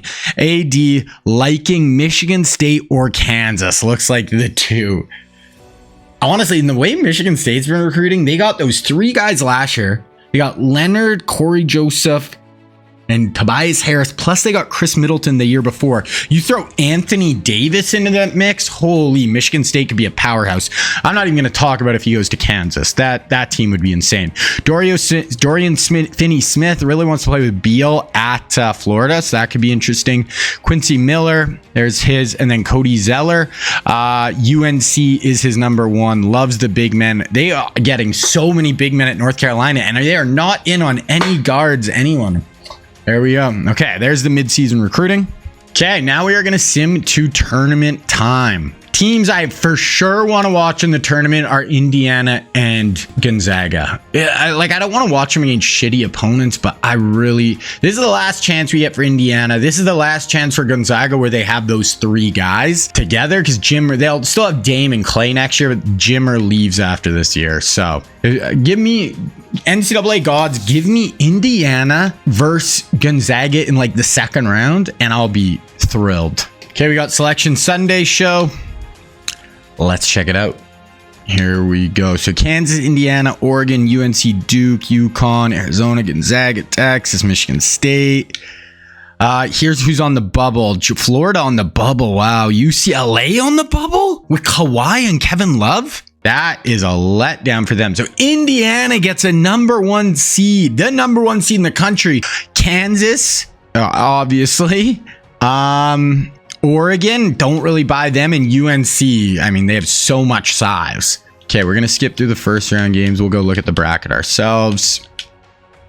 Indiana, Kentucky, Fresno State, Texas Tech, Kansas, Troy, Maryland, Xavier, UNC, Duke, Arizona, Texas. That feels like a nasty group. UConn, Gonzaga, Villanova. I could see a Gonzaga-Villanova game maybe. That'd be cool. Big 12, Big East, ACC, Big 10, SEC, A10, American 10. So Florida's in. UCLA's out. Wow, no Kevin Love and Kawhi Leonard in the tournament. That is crazy. We'll sim through this playing game. So looking at the bracket here, could have Indiana versus Oklahoma round 2, Memphis, Fresno State, Kentucky, UNC, UNLV, Oklahoma State, Texas, Florida State, Florida, Arizona, Navy. So we could have Arizona has to play Florida next round. That's kind of a tough game, low-key. Could have USC Duke next round. Duke's a 2 seed on that side. Come over here. Kansas could have to play Baylor or Syracuse. Michigan State, Xavier could be next round. Michigan, Mississippi State, Maryland, Utah, Oregon, Idaho State, Marquette with Jimmy versus could be Villanova. Gonzaga. Like Gonzaga's not gonna. UConn. Does UConn even have any of our guys? I think they have one of our guys right now. You're killing me with the Zag stuff, man. Okay, we're gonna sim through the first round. Nothing crazy that jumped out. Okay, looking at the first round, Indiana does advance. They're gonna play Blake Griffin in Oklahoma. Memphis with Xavier and Tyreek Evans advance. A&M, led by their big center DeAndre Jordan, is gonna play Fresno State. Pitt advances. Kentucky advances with Bledsoe, Patterson, Cousins. Favors coming off the bench for them. Wow, they're pretty good, Kentucky, man. UNC, they advance. Wow, 114-44. Look at their bench. Jared Sillinger, Enes Kanter, John Henson on the bench. If they ever got a guard or a wing, they'd be insane. UNLV wins. Texas wins. Florida advances the 11th seed. That's actually a really tough draw for Arizona. USC wins and they'll play Duke. This side, Kansas wins. They play Syracuse. Michigan State wins. Xavier goes down, led by Draymond to a 21-12, but not enough. So a 4 goes down to a 13. Michigan wins. Maryland wins. Penn State beats a 7. It's not that crazy, actually. Oregon, Georgetown ends up beating Tennessee. They'll play Oregon. Marquette ends up beating... Okay, so it's going to be Marquette. So Jimmy Butler versus Kemba and Drew. Gonzaga wins. They get Boston College. So Miami of Ohio gets upset. Gonzaga gets a nice draw into the second round. UConn advances and St. Joe's beats Rhode Island. So I don't think there's a game worth hopping into right now. The Marquette Villanova game, or this one, we see Blake Griffin versus the guards, but I mean, they should do work for Indiana. If Indiana loses this, I'm going to be pissed. Oh, Indiana! What are you doing? Like, cool that Blake won, but that's it. D Rose, Ben Gordon or Eric Gordon are done. Man, and Griffin didn't even go that hard. 15 points. He was 3 of 12. Wow. So we got Blake Griffin. Memphis did advance. I cannot believe Indiana lost that. Fresno State beats A&M. Kentucky loses to Pitt. UNC, are you going to beat Arkansas? They do. Texas goes down to UNLV. I knew that was going to be a tough game for Arizona, and they go down to Florida. Florida barely made the tournament. Brandon Knight is there, like one of our guys coming off the bench. They've won 2 natties over this time. Like, they're just such a good team. Oh, man, that was that James's last year? That was James last year. They're still going to have DeRozan, Jennings, Solomon Hill, and Derek Williams, but damn, okay, Arizona. Duke goes down to USC. What is going on? We have a 10-11 matchup in the next round. A lot of not our players, though. Okay, go to this side. Kansas whooped Syracuse. And they're going to play Michigan State, who whooped Illinois, Chicago. Maryland just escapes. Troy just escapes over Penn State. Georgetown, another 1C goes down. I did not like... I didn't really buy the whole Oregon thing. Marquette loses to Villanova. Jimmy didn't have a great day. Drew and Kemba. That is just such a nice backcourt for Villanova. Gonzaga wins. Okay, we got UConn, Gonzaga. I would love to see Villanova, Gonzaga in the next round. But is it worth risking it? Because UConn really doesn't have many of our guys, but I think we're going to watch that game. I really want to see the Zags with these just 3 shooters. So we're going to watch Gonzaga, UConn. UConn only has one of our guys, Jeremy Lamb. I don't think he even really plays much for them. Let's see. Jeremy Lamb, yeah, he barely plays. He's like their 10th man. So they're a good team overall, but not, what are their starters? 90, 91, 83, 85. I mean, Gonzaga should win this game. Okay, Zags, West Coast Conference. What is their record? They have 1 loss, 2 losses, 3 losses. 3 losses on the year. Same with UConn. 2 versus 3. So UConn's a 96. Gonzaga's only a 93. They just don't have the forwards. Their team last year was legit stacked. Oh, they might have an injury. Oh, if one of these guys is injured, I'm going to be pissed. I can't believe Indiana lost still. That team was good with those forwards that they had this year. Those guys up front. Okay, we'll just wait for tip here. I really hope all 3 of these dudes are healthy. I see Jimmer. Oh, Lillard's out. Lillard's out. I was like, they do have a really nice backup point guard, but no Lillard. That's too bad. I don't know why it's not show. I mean, clearly he's not playing though. So, damn. I was like, they look like they should be better with a 93 if they have those 3 guys, and then they would add a 91 point guard coming off the bench. But we got Clay and Jimmer Fredette for Gonzaga. We don't really have anyone on UConn. We might see Lamb for like a minute in this game, but I doubt it. They're gonna kick that. That's an open drill, and he's just gonna drill that. Ramil. Man, I wish Dame was playing. I think this is Jimmer right here, number 1. Little bounce pass. Yeah, this is the blonde white guy's our point guard. That's Clay. Clay's just going to pull it with a hand in his face. This is why I want to watch the Zags. I can't believe Dame's not playing. Oh, that's a hard screen. open midi there for UConn. This is a solid UConn team. If Dame was healthy, I'm taking Zags every single time in this matchup.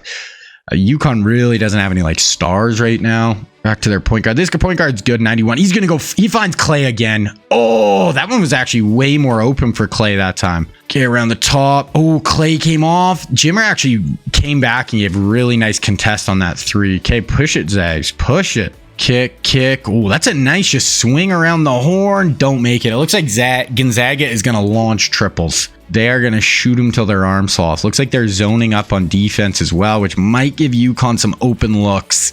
Yeah, they have a lot of open shots right now, UConn, and they're not missing. Miles has 3 assists so far. Get up the court, over to Clay. Ooh, gets him on the pump. Step back, reverse lay for Clay Thompson. That's 5 for Clay. He's looked good. Made a tough triple, got him on the pump, put it on the deck. Dame are back next year. I just wanted to see it with all 3 with Jimmer as well. There's a nice elbow jumper, nails it. 9-5. UConn's offense looks nice, and Gonzaga is struggling defensively. Inside to Clay, off glass. We got 7 points for Clay. He's got all the points for the Zags right now. Ooh, Clay got caught up on the screen there. They get it inside. Ooh, nice. Oh, they're calling a foul. I was going to say nice shot contest, but they're calling a foul. Okay, drills the first one. Clay's going to come out. I'm keeping Clay in this one, guys. You're down, about to be down 4 here, and hits a second. Gonzaga. What do you got? Oh, that's out. That's an incredible pass. Going like through the lane, fires it in. Cuts the lead to 2. That's the first non-Clay points for Gonzaga right now.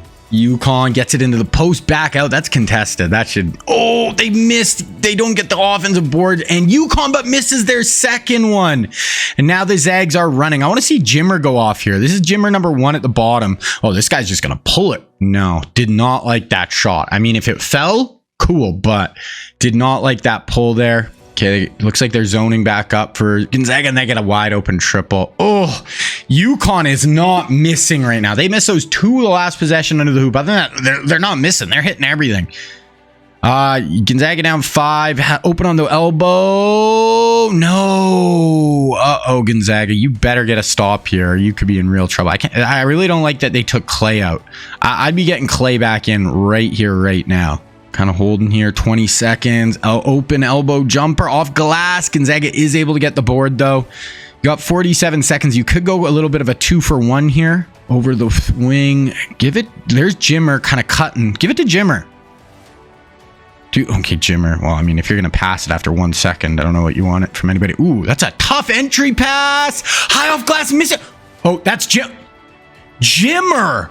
That is not the Jimmer I know and love. First, the center should, or the big man should just put it back up. But then Jimmer should have pulled that triple when he kicked it. I guess they're going to hold for the last shot, but... Okay, there's Fredette. Fredette doesn't even want the ball. They're going to let their point guard work. No. 7, 6, 5. Oh, that's actually open. Cash! Wow! McCollum drilled that triple. That guy's got a huge leg kick on it. What a haircut on that guy, too. And there it is. So Gonzaga, I really liked UConn's first half. Gonzaga only stuck 2, and it felt like UConn was not missing. So that is huge for the Huskies. And I mean, for Gonzaga to be down 2 right now with Clay sitting for half the half right there, I don't think Jimmer has a point. All things considered, if you're a Gonzaga fan, you got to be pretty happy. For that, he's going to pull that. That is super contested, but he drilled it. Only a 2, but that is a deep 2 for Fredette. That's his first shot attempt, and he does tie it up, though. Gonzaga's got more firepower, but they just leave shooters open, and there's a triple in your eye. Ramelli has 9. Stop leaving him open, guys. He's 3 for 4 from beyond the arc. Clay's, that's a tough. Oh my, Clay Thompson. That's 10. And Clay is sizzling hot. The fact they sat him for that long. Cage has 6 assists for Gonzaga right now. I think that's their point guard, the white guy with blonde hair, Eminem. We're calling him Eminem from now on. But they just keep leaving shooters open. Gonzaga's hitting tough shots. UConn's hitting open shots. I'd say that's the biggest difference right now. Oh, no. They're doing a little bit better here. Oh, that's really contested. Oh, my. We got some flamethrowers out here. Ramelli has 12. He is legitimately not missing. That is super contested triple. Oh, gets him on the pump. That's another triple. Missed. UConn can push it a little bit here. Gonzaga's defense has to improve or this is not going to go well. And that's just coming off the screen, open, drill it in your eye. Romelli's got 14. How good is this guy? 5 of 7. He's a 93 senior. 43s, only a 31. Okay, he was a 45% three-point shooter last year and a 62 his first year. Not a ton of attempts, but I don't know. This guy's as hot as you can be right now. 4 of 5 from 3, 5 of 7 overall. Someone needs to guard Romelli. Miles has 5 assists for UConn. Clay, I would have liked to see Clay finish that kick. Over. Gage is going to pull that. That is a tough 3. Oh, Gonzaga. UConn's getting just better looks, and Romelli is lightning in a bottle right now. Gonzaga, I don't know. You're stuck. Only 5, but if oh, that's a huge steal. Headman it. Clay, you got to finish this, Clay. Oh, it's a tough off glass finish for Clay, who has 12. This is just Romelli versus Thompson. Both have missed like 1 shot each. One has 14, one has 12. Gonzaga cuts it to 3, and that could be another turn. Oh, almost another turnover there by UConn, but they're able to collect it open. Oh, they miss it finally. Gage is going to push this one. Eminem right here over to Clay. And Clay, I want to see Jimmer and Clay. It is Clay Thompson right now. Here's Jimmer working, gets it to Clay, who's just going to pull it. Not even think about it. Boom. In your eye. Clay Thompson. Oh my goodness. Was that 3? I think that was 2. No? Clay Thompson is going off. That was a 2, but Clay has 14. Romelli has 14. They really just sag off the shooters, Gonzaga. Oh, they got it inside. He misses it front rim, but they get rebound up. Misses again. Okay, Gonzaga, you got a minute. Oh my goodness. Gage up top. Cage. I've been calling him Gage this whole time. It's Cage. Over to Clay. Oh, great pass. Blocked. That was a great pass by Clay, but now they're in trouble. Down 1. It looks like they're zoning up. Romelli is wide. Oh, wow. Backdoor cut on the zone. That's the tough thing with zones. You know, everybody's eyes on the ball. Guy cuts in behind your head, and that's a lay-in. And Gonzaga down 3, and they just turn it over. Okay, that might be the game here. You might have to foul here. No, they're going to let it rock. You need to stop. 8-second difference. If UConn scores here, it is over. Miles, what do you got? Up top, Romelli. Fowler is as open as can be, but he missed it. 20 seconds. Go. You need a 2 for 1 here. Like, do not just pull for the last shot. You're stuck 3. Gage, what are you doing, Cage? Eminem, Slim Shady, what's up? Clay, pull it. Nope. Double. Swing. Oh my God, that is the most contested shot of all time. Get the board, Jimmer Fredette. 2, 3. Boom! What a shot. Oh my gosh, we're going to go to OT. What a shot. Are they going to show us a replay? Oh my gosh. Cage playing for Damian Lillard. Oh, I don't know if it's going to let me rewind this far enough because I waited too long. Oh, it's not going to let me rewind it. Oh my goodness. Play a replay of that whole sequence right now. I never asked for replays. We're getting into OT right now. Play the replay, Chris. Kick it out like 2 seconds on the shot clock. Oh my goodness. That was like way past NBA range too. That was insane. That was wild. Okay, we got OT. 3 minutes left here. Absolutely nutty ending there. Offensive board. Okay, here's a turnover. Gonzaga out and running. Clay into Jimmer, who's done absolutely nothing. Cage with the freaking insane shot into Jimmer. Oh, Clay's open. Clay's open. Jimmer misses it. Clay was open if you wanted to kick that for a triple. It just feels like, I mean, it's tough because Cage has actually played really good, but I just feel like if they had Dame, oh, there's Romelli. Romelli misses, but they get the board, put back, miss, but the foul. Romelli finally misses an open mid-range. It does feel like UConn's starting to miss more now if you're Gonzaga, but I mean, you can't give up offensive rebounds, but I mean, UConn did just give you the offensive rebound kick out for the game-tying 3. So Okay, here it is. Balkman into cage. Kind of getting harassed here. Timeout Zaga. It's got to be Clay or Jimmer right here. Clay. Oh, he's going to pull that. Oh, he front rimmed it. Both the two really hot guys are slowing down a little bit. Clay, that was actually pretty open for Clay. Coming off the screen. Would have liked to see him finish that one. Inside, Clay on defense. They didn't get a hand up. That's, yeah, that's a easy mid-range. You're down to 140 left. If you're Gonzaga, you need a score on this possession. Jimmer has had one attempt. There's Clay. Finishes. Clay Thompson, man. This kid. Kind of off the screen. He's finished around the basket today, too. It has not just been jump shots. He's got 16 of the 26 points. Jimmer has one shot attempt, I think. He has not been doing his part. And this could be his last college game, too. If Cage didn't hit that three, that was it for Jimmer Fredette. So I would like to see Jimmer, if Clay, help Clay a little bit here. That's a great pass on the inside, and UConn finishes. Not sure why you wouldn't shoot that. The center doing some pumps. Gets it into Clay. That Jimmer! Little finger roll for Fredette. Gets it to roll in. Clay gets the assist. You need a stop if you're Gonzaga. 46 seconds left in this one. UConn is going to have to... That's as contested as can be. That is great defense from Clay. There's 20 seconds left in this one. Jimmer Fredette right here. Over to Cage. Run something for Clay. Oh, God. 10, 9, 8. Jimmer! Blocked! Jimmer got blocked! 4! Oh, no. That's going to do it. Oh, Jimmer Fredette got blocked. I don't want to sit through all the fouling. Wow. Jimmer gets blocked and UConn wins by 2. Yeah, it was Romelli. I didn't even really notice this Fowler, but he got a lot at the line, but it was Romelli and Fowler literally got all their points basically.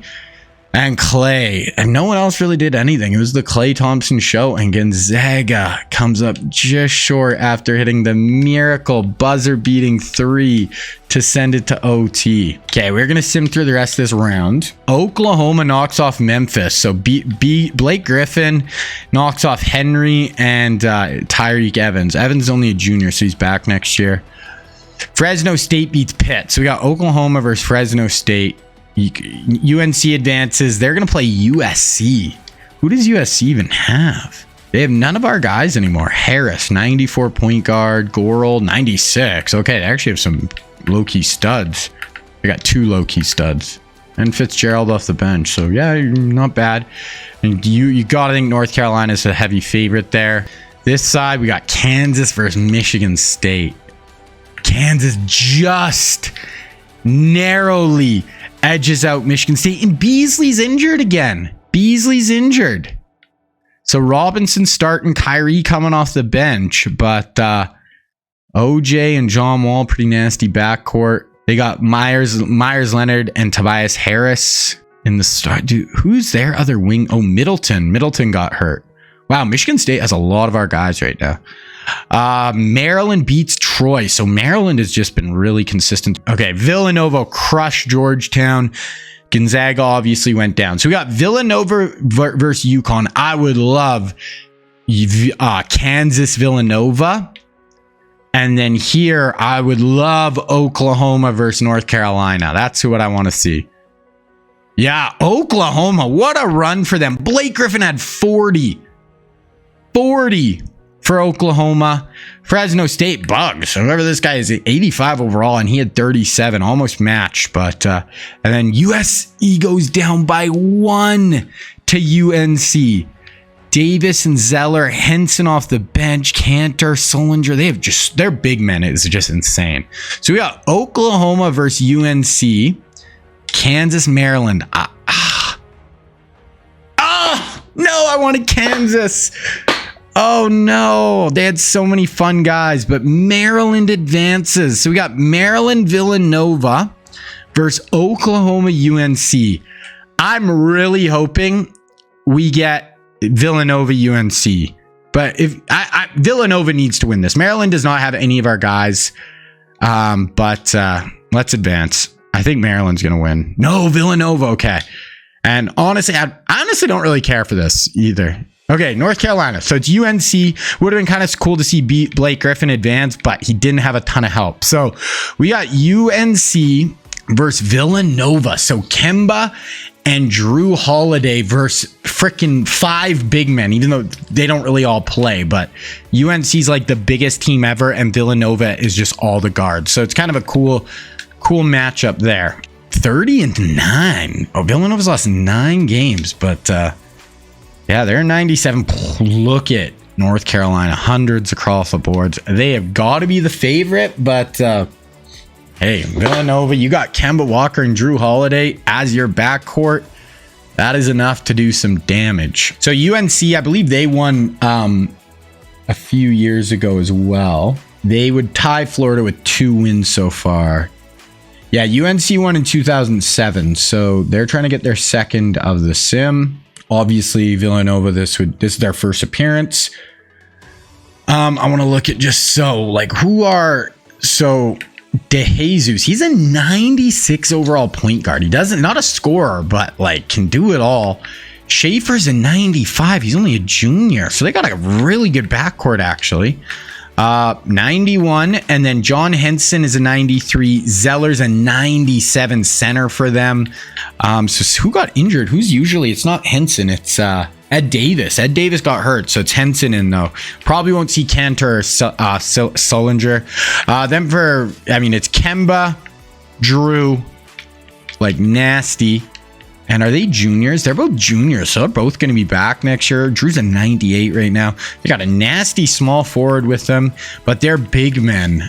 Okay, they got a good center. So Villanova's loaded.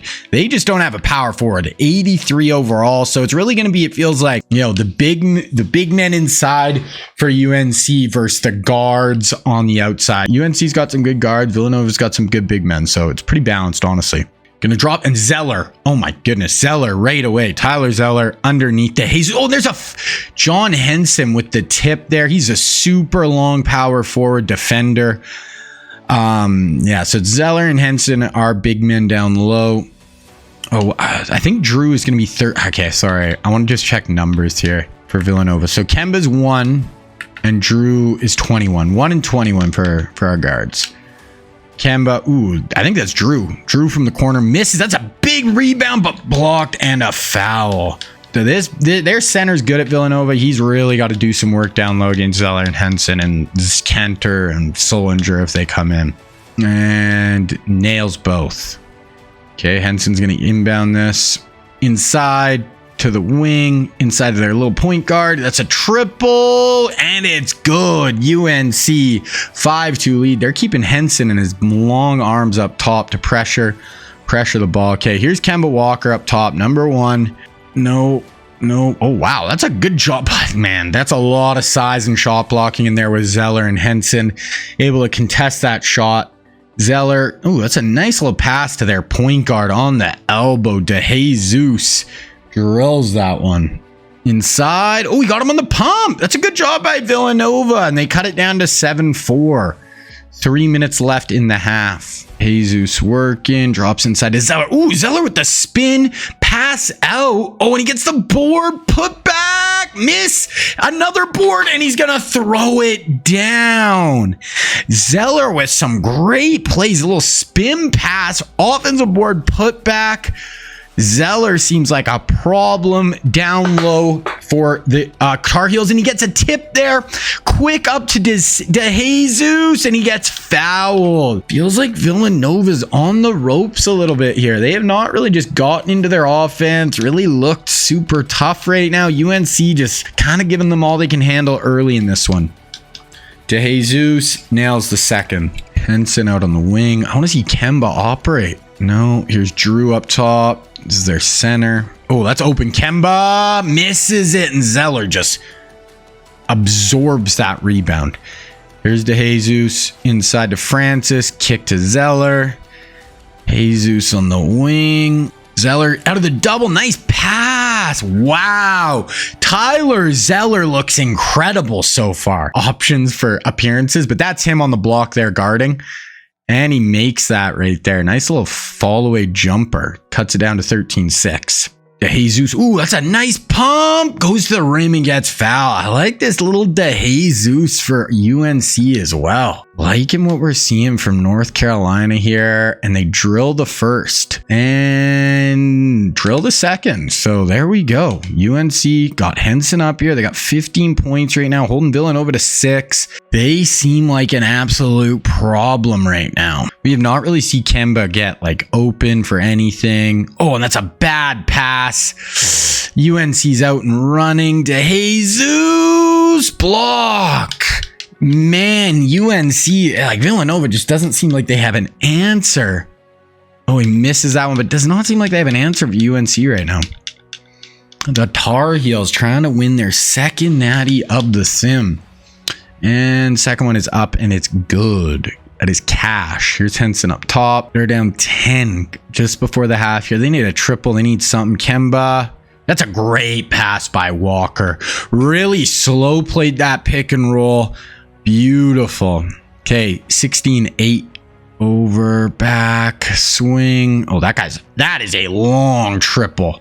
Didn't love the shot. Probably, I mean, they were trying to hold to the last shot, but I mean, I'm always down. If you got a better shot, that's 6 seconds left in the shot clock. I want a good shot opposed to just chucking it at the end. But there it is. UNC. If you're a Tar Heel fan, you got to be super happy with that. You got to be feeling very comfortable here. Your defense looks super tough to crack. So much size underneath. Causing turnovers, getting out and running. And like, I really like DeJesus kind of just running the show. You need one of your 2 superstar guards to do something here. That's a great pass. But Zeller is just a superstar inside, man. DeJesus, what do you got for us, young man? Nice little bounce pass, kick out top, jab step. He's gonna pull it, DeJesus. No, didn't love the shot there. Definitely could have got something better. Inside for the 3, misses it. Villanova. Just not scary right now. And DeJesus just goes. He puts his head down in transition and takes it to the cup. This guy's 5'11" and just fearless. Great bounce pass to lead the break. And DeJesus just like up amongst the trees. Finishes with his left. 5'11". This kid's a killer. UNC is jacked. You got the double coming and UNC underneath. It doesn't even look like you can score down there with Henson and Zeller. Villanova has no shot down there. And then DeJesus just running the point. We got a guy coming off a screen here. No. Oh, Lefty's going to chuck. Oh, my God. Lefty just chucked it. 21-8. And Villanova is getting run off the floor right here. It is now or never for Villanova. And that's a turnover. Okay, so apparently it's not now. It is never, because this one is over and a finger roll. And we are just going to sim through this one. UNC with an absolute beatdown. They win 33-15. DeJesus, 9 points, 5 assists. Schaefer, 10.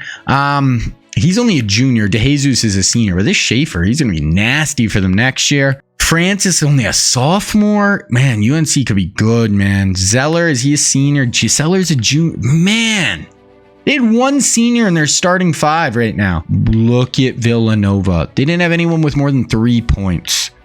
They got their shit rocked. And there it is. UNC wins the 2011 National Championship. That is their second of the sim. Yet they had 1 senior on their team.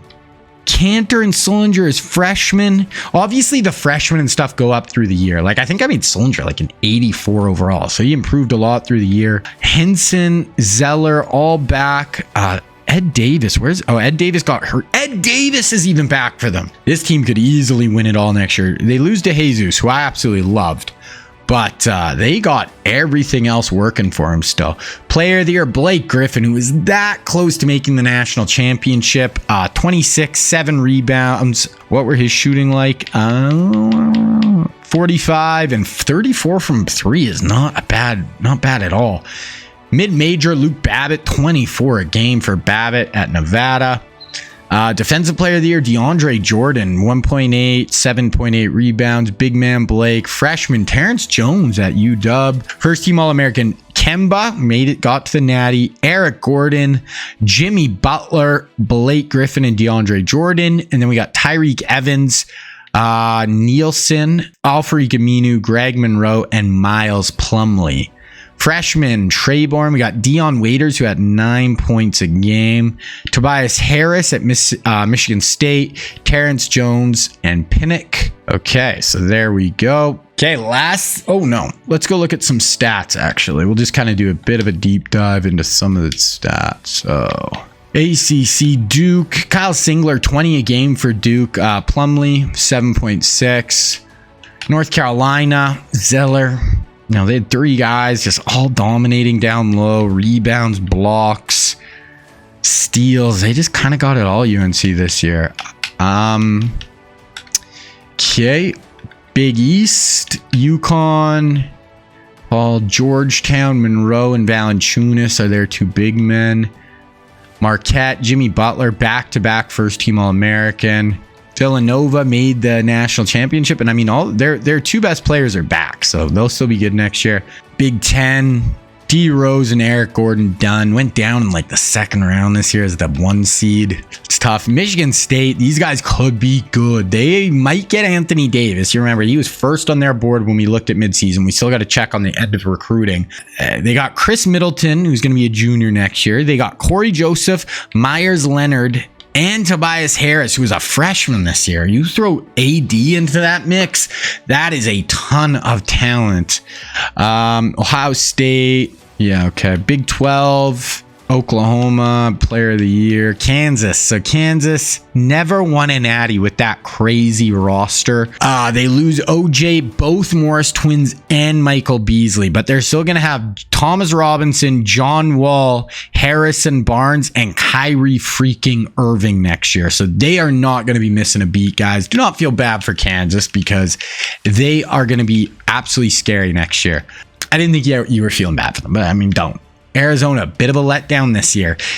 You lose Harden, but you're still going to have DeMar, Derek Williams, Brandon Jennings, Solomon Hill next year. That's a pretty good group still. And we'll see what else they get in the recruiting. UCLA, they didn't even make the tournament with Kevin Love, Kawhi Leonard, and Avery Bradley. Ugh, that's not great. UW, couple of nice freshmen. They got Terrence Jones and Terrence Ross. So, yeah, a couple of nice, really good freshmen for them. Lastly, SEC, Florida. Brandon Knight is a freshman for them. Kentucky, Patterson gone, but they're still going to have Cousins, Derek Favors, Eric Bledsoe, and then whoever else they can bring in next year. So Kentucky, definitely going to be good. Then lastly, West Coast Conference, Dame, Clay, and Jimmer. Dame, 21 a game, but he's injured. Oh, I would have loved to see them with all 3 of those guys just running around, and Cage is gone. So they lose 2 of their top 4 players. We'll have to see what the rest of their team is like next year. But yeah, that is where we're sitting. Okay, gonna wrap all this up with the recruiting. So National Signing Day is here. Malcolm Brogdon decides to sign with Virginia. Okay, Kendall Marshall is going to go to Maryland. Austin Rivers chooses Florida, wants to be the lead guard. Then Bradley Beal is joining him in Florida, and they have Brandon Knight. So they're going to be running 3 guards for sure. I'll have to move Austin Rivers to like small forward or something, and they're just going to be running a 3-guard lineup at Florida. Kentavious Caldwell-Pope bound for Kentucky. He's actually a great fit. You have Bledsoe running the point, him at shooting guard. You have DeMarcus Cousins and Favors down low. Norm Powell goes to UCLA. Good fit for him. Oladipo goes to Indiana, so they get their next guard who will take over for Gordon and Rose. Kid Gilchrist going to go to Syracuse. Like that fit. Otto Porter go to Mizzou. Rodney Hood, Michigan. Mo Harkless, UConn. AD going to Michigan State. They have a sick team coming up here. I like how it all fits together too. Dorian Finney-Smith going to go to Florida. Okay, so Beal, Rivers, and Dorian Finney-Smith, plus Brandon Knight last year, Quincy Miller, NC State, and Cody Zeller, of course, going to UNC. They have so many freaking big men. I don't even know what to do with it all. But there it is. That is the recruiting class. I'm going to put all these guys on their team, and then we're going to get into the 2012 season. Alrighty guys, 2012 season, and this is going to be the last season of this episode. So this puts us at about the halfway point of this whole series. It's going to be 4 episodes in total. Each one will be 5 seasons. So halfway point right now. So I put everybody on their roster right now. So this is what all the rosters are looking like. So then after this, we can go look at the polls and we'll look at with all the rosters and all the teams. But right now, Michigan State has been absolutely killing it over the last 3 years. Really nice balance at positions and stuff too. Duke has been really quiet. Texas, quiet. UCLA, they kind of got Kawhi, Avery Bradley. I like what Florida's doing. Now, the red players mean they're red-shirted this year. Basically, I have to create guys and put them on the roster, and if there's no freshmen, I can't make anyone else freshmen. So there has to be enough freshmen on the team for me to create these guys. So Zeller and Dorian Finney-Smith are red-shirted right now. I'll basically just make them next year, and they'll be on that class. Kentucky, bring in Pope, who really fits nicely with Bledsoe, add some shooting on the outside with them. UNC just doesn't stop recruiting big men. They only get big men. It's kind of wild. Kansas finally slows down and doesn't pick up anyone this class, but their top 4 right now is absolutely crazy. Oladipo in Indiana, Jimmy's a senior, Brogdon, Arizona, they haven't got anybody in the last 2 classes, but their top 4 players right now this year are going to be really strong. Dame and Clay are in the last year of their college career. Tyreek and Xavier Henry at Memphis is a nice duo. Jeremy Lamb and Mo Harkless, that's a nice combo there. Jones and Ross at UW. Waiters and Gilchrist, that's actually pretty nice for Syracuse. And yeah, so that is what we are looking like right now. Now looking at this year, this is the top 25 preseason. So UNC is the #1 team in the country. They're obviously defending national champs. 490s plus an 89, absolutely loaded. Their bench is really good and huge. It'll really be up to how good their guards, Draben and Schaefer, play, I think, on how far that team can go, because they're going to be so big and tough. This team, Kansas, is loaded. Only one senior it's their center. We're for sure going to try to watch Kansas this year. This year or next year, we're going to watch at least one game. John Wall, Kyrie Irving, Harrison Barnes, Thomas Robinson, all 4 of them are there for the next 2 years. Absolutely loaded. And then they have a nice center who's a senior this year. Texas, they look okay. Definitely doesn't look like a top 5 team to me. Marquette actually low-key is nasty. Jimmy Butler leading the way with 490 plus players. They got 3 seniors kind of in their backcourt and the wings. I really like what Marquette looks like this year. Florida just brought in the really good recruiting class. With Austin Rivers and Bradley Beal, but they're both on the bench right now. Brandon Knight is starting for them. Really nice roster overall. Georgetown, Monroe, and Valanciunas down low. That is nasty. They're going to be similar to UNC. How good are their guards? That'll really depend how far they can go. Arizona, this feels like their really big shot this year. Having DeMar, Brandon Jennings, I guess, actually is one of our redshirt players, so he's actually in the next class. So they'll still be good next year, but this year they have DeMar DeRozan, Jennings, Solomon Hill, Derek Williams. That's a really good foursome. Villanova made the national championship last year, but they have no big men. 77 and 74. They have a nice small forward to play with Drew and Kemba, but no big men at all. Memphis, they got their 2-star guards, but just kind of okay after that. This team is interesting. So Michigan State is starting Myers Leonard. So AD is going to be coming off the bench for them this year. They're going to be good this year. Next year, this team is going to be absolutely incredible. All their guys will be back except that power forward. You literally just put Anthony Davis in there, and you have Corey Joseph, Tobias Harris, Chris Middleton, Anthony Davis, and Myers Leonard. That might be them in Kansas. I'll probably have the best starting 5s in basketball. Plumlee is our only real guy on Duke. UConn, they have a few guys, but they're all on the bench right now. Kawhi and Avery Bradley. They don't have a center, but everywhere else they are looking really nice. We'll see if Kawhi can go on a tournament run this year. Kentucky, Bledsoe. Oh yeah, their wings aren't great. I'm surprised Caldwell Pope isn't starting for them, but they have a great front court and Eric Bledsoe. Tech doesn't have anyone. Maryland, Maryland consistently does really well in the tournament. Michigan starting Rodney Hood. So that is our top 25. Now let's look at recruiting for this year. So here is the class, guys, hopping in at the start. This is a good class, and you're about to see. So I'm doing something. You're going to start to see more Euros. So we already had Valanciunas, who's a Euro, who never played college basketball. And I'm going to include Jokic, Doncic, Giannis. All these guys are going to go play college basketball. I was like, why not? It's going to be fun to see them on these teams get recruited. I think it's going to be really cool. So we will have a big Euro coming up right here. So first, starting off with the point guards, we got Marcus Smart. He wants to team up with high caliber players and make an immediate national impact. Fair enough. He likes Texas, Kansas, Oklahoma State, North Carolina, and Duke. Terry Rozier, looking for teams that need a dynamic guard. He likes Louisville, Ohio State, Kentucky, Michigan, Cincinnati. Chris Dunn wants to carve out his own legacy and have the offense really built around him. So he likes UConn, Providence, Indiana, Florida, Georgetown.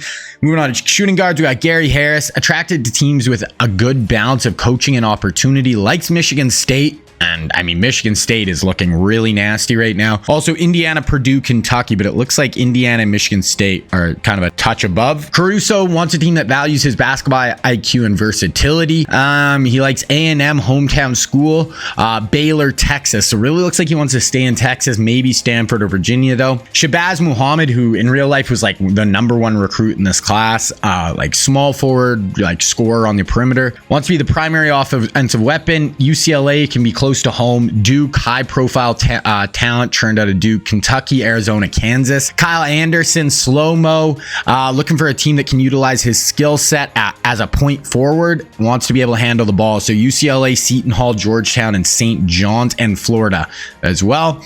TJ Warren wants to be an immediate playing time and a scoring option. So NC State, North Carolina, Duke, Virginia, Kentucky. Moving on to Anthony Bennett, who was the #1 overall pick in his draft year, but was a pretty big bust. He likes UNLV, also Kentucky, Florida, Oregon, Kansas. Once again, guys, if you want to read more on these write-ups, you can pause and read however much you want. Montrezl Harrell, high energy program, has a motor. He likes Louisville, UNC, Florida, Vautech, and Georgetown. Jeremy Grant wants to make an impact with his athleticism, and he wants to develop and earn playing time. Syracuse, Maryland, Georgetown, Oregon, Villanova. Giannis is the wild card of the group, an international prospect with massive potential. He's drawn to programs that offer excellent development and potential to adjust to the American game. So I think it's just going to be a cool addition to the sim, guys, adding these Euros. So Florida State, they've shown a lot of interest in international players. Texas likes the exposure and competitive environment. Virginia, Gonzaga, with their history of international players, and UCLA, prospect of playing in LA for a storied program could be attractive. Nerlens Noel, top defensive prospect, looking for a team where he can anchor the defense. Likes Kentucky, likes Georgetown, Syracuse, UConn, Kansas. Steven Adams wants the collegiate experience and really good platform for growth and exposure to the NBA. Pittsburgh, Gonzaga, Duke, Kansas, UCLA. And then lastly, we have Willie Cauley-Stein, really, athletic center, block shots, likes Kentucky, Kansas, Wichita State, Florida, and Stanford. So we will check on these guys again at the mid-season point. Okay, so I'm going to sim to about middle of January, and then we'll kind of see where all the teams are at, look at stats, all that good stuff. Alrighty, so mid-season point, let's quickly look at the top 25. So Texas, I didn't really buy Texas. I still don't, but they're 14-0. UNC, really good start. UCLA, so they didn't make the tournament last year. It looks like Kawhi has got everyone on lock a little bit better right now. Baylor, Georgia Tech, Florida 13-1, Temple, Miami, Georgia, Duke, Hofstra, Kansas, 2 losses, 17-3 for Michigan State. Syracuse with Dion and Kid Gilchrist both starting for them. Stanford, do they have anyone? They have Miles Plumlee. No, who I don't see is our boys, Clay and Dame. I don't see Clay and Dame. So I don't know how they're doing. That's they're not. Oh, they're 13-5. So It is Dame at 96, Clay at 96, and they really have nothing else. So that's a little bit unfortunate, but is what it is. Let's look at some league leaders right now. So, scoring is definitely, we don't have that real, like Royce White is killing it for Iowa State. But we don't have that huge scorer right now. Babbitt, Evans, DeMar 23 a game. Al-Farouq Aminu's been really good just his whole career there. Like, yeah, really good. Jimmy, honestly, he's doing basically what he does. 22 to 23 a game, 4.5, 5 rebounds, 2 assists, steal, block. What is his percentages usually? So he's not super efficient from the field. A lot better from 3 this year. So that's going to help his efficiency numbers. Terrace Jones right now for UW. Big second season for him. Dame 21 a game, right around his average from last year. Almost 6 assists. Wow, and 4 rebounds. So he just doesn't have the help around him other than Clay. It is just like a two-man. She's shooting 20. If he brought his shooting numbers up, he'd be scary right now. Otto Porter is a true freshman at Mizzou, is killing it. Clay 21 a game, so it's just those two just shooting. Brandon Jennings, so Arizona has 220 a game scores. This guy, D-Rose is gone, but this guy always makes me think it's D-Rose. Drew Holiday, so Drew Holiday's outscoring Kemba. And Quincy Miller at North Carolina State, another freshman, putting up some big numbers. Rebounds, do we have any big rebound numbers? No. Dame is pretty high in the country in assists. He's really the only one putting up those huge assist numbers.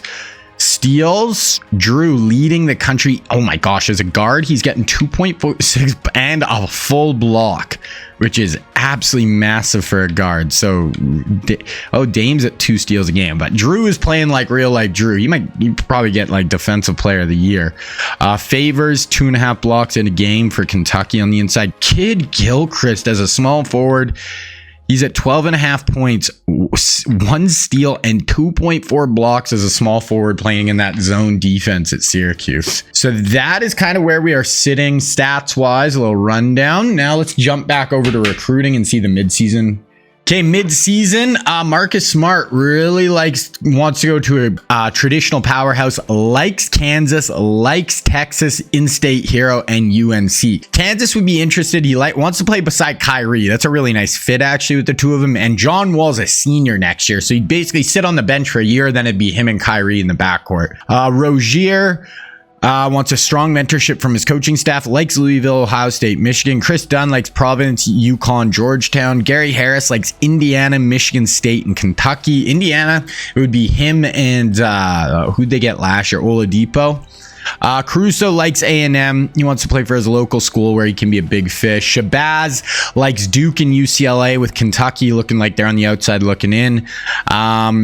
Kyle Anderson likes UCLA. Mid-season conversation with the coaching staff made a big impact. Seton Hall in Florida in the mix as well. TJ Warren, NC State, also UNC and Duke.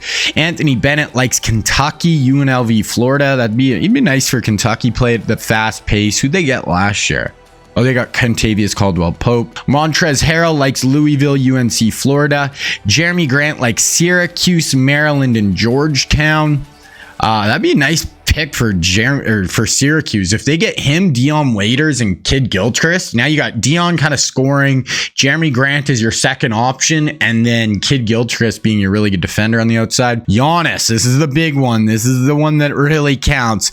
Wants both development and a platform to showcase his unique talents. Likes Texas, Gonzaga, and Virginia. So Longhorns look like they're in the lead to get the super duper star in this class. Nerlens Noel wants a college that offered him to be the spotlight. Likes Georgetown. They always have good centers. Kentucky and UConn. Steven Adams likes Pitt, Kansas, Duke, and Willie Cauley-Stein likes Kansas, Wichita State, Kentucky. So there we go. We'll see where they all sign at National Signing Day at the end of the year. Okay, so now we are gonna go to the tournament. It will be tournament time. Okay, here we are, day before the tournament. Let's just look at the polls. So UNC Temple. Okay, if they get a 1 seed, they're not, Florida, UCLA, Baylor, Georgetown, Duke, Texas, Villanova, Kansas, that low. with that starting five. And Michigan State, both those teams I would thought would have had slightly better regular season. But UNC, man, these guys just don't miss. They do not miss right now. I'm surprised Florida is this high too. I mean, they're really good. Austin Rivers is now starting for them at small forward too. UCLA, huge bounce back year. Kawhi's up to a 97 overall. They don't have a front court, but their back three is really, really good. Okay, let's get into it. Selection Sunday show. So UNC, Florida, Temple. We just looked at that. So here's on the bubble. Washington, we have a few guys on Washington, so I'd like them to make it. But other than that, okay, Florida is number 1 overall seed. UNC, Villanova, UCLA. Those are pretty good. That's pretty 4 solid ass teams. UNC and Villanova were in the Natty last year. Florida won it the year before. UCLA is Kawhi. That's pretty gnarly up top. Okay, so Florida, Louisville, Georgetown, Hofstra, UNC, Michigan, Florida State, Miami, UCLA, Temple, Georgia Tech, Duke, BYU, Kansas, Baylor, Villanova. So Michigan State isn't a top 4 seed. Okay. Big 12, ACC, SEC, Big East, A10, Pac-10. Washington did make it. That was the only one I really cared about. Okay, let's look at tournament. So here is the bracket. So Michigan State, Hofstra, Indiana, Georgetown, Louisville Brown, UCLA, Oral Roberts, Alabama, Ohio State, Texas Tech, Xavier, Gonzaga. Gonzaga does get in, but as a 7. They get to play Temple, though. I think if they beat Stanford, they have a good shot against Temple. Stanford's actually a tough matchup for them. I think they have one of the Plumleys down low. That might be tough, but if you want a 2 seed, I think that Temple might be the one you could maybe beat. UNC might have to play Syracuse round 2. They have, 2 good wings. Texas, Miami of Ohio, Florida State, Maryland, Michigan, Villanova might have to play Marquette or Kentucky. They're either playing Jimmy Butler, and that Marquette team was loaded, or Kentucky with DeMarcus, Derek Favors, and Eric Bledsoe. I'm putting Villanova 100% on upset alert for round 2. UConn, Memphis, Washington. Oh, that's actually a low-key pretty good first-round matchup. You got UW with Terrence Ross and Jones against Xavier Henry and Tyreek Evans. That's who Kansas is going to have to play round 2. So that's another good, tough round 2 game. Okay, we're going to sim through the first round here. So Florida advances. Tennessee goes down and goes down hard. Michigan State does advance. So Florida, Brandon Knight, quiet. Rivers was quiet. They got Beal coming off the bench. Michigan State, Corey Joseph, AD. Corey Joseph was big, actually. Played well. Indiana advances on the back roll. Oladipo 0.0. He played 1 minute. Okay, I don't know if he maybe got injured. Georgetown advances with Monroe and Valanciunas. That's just tough.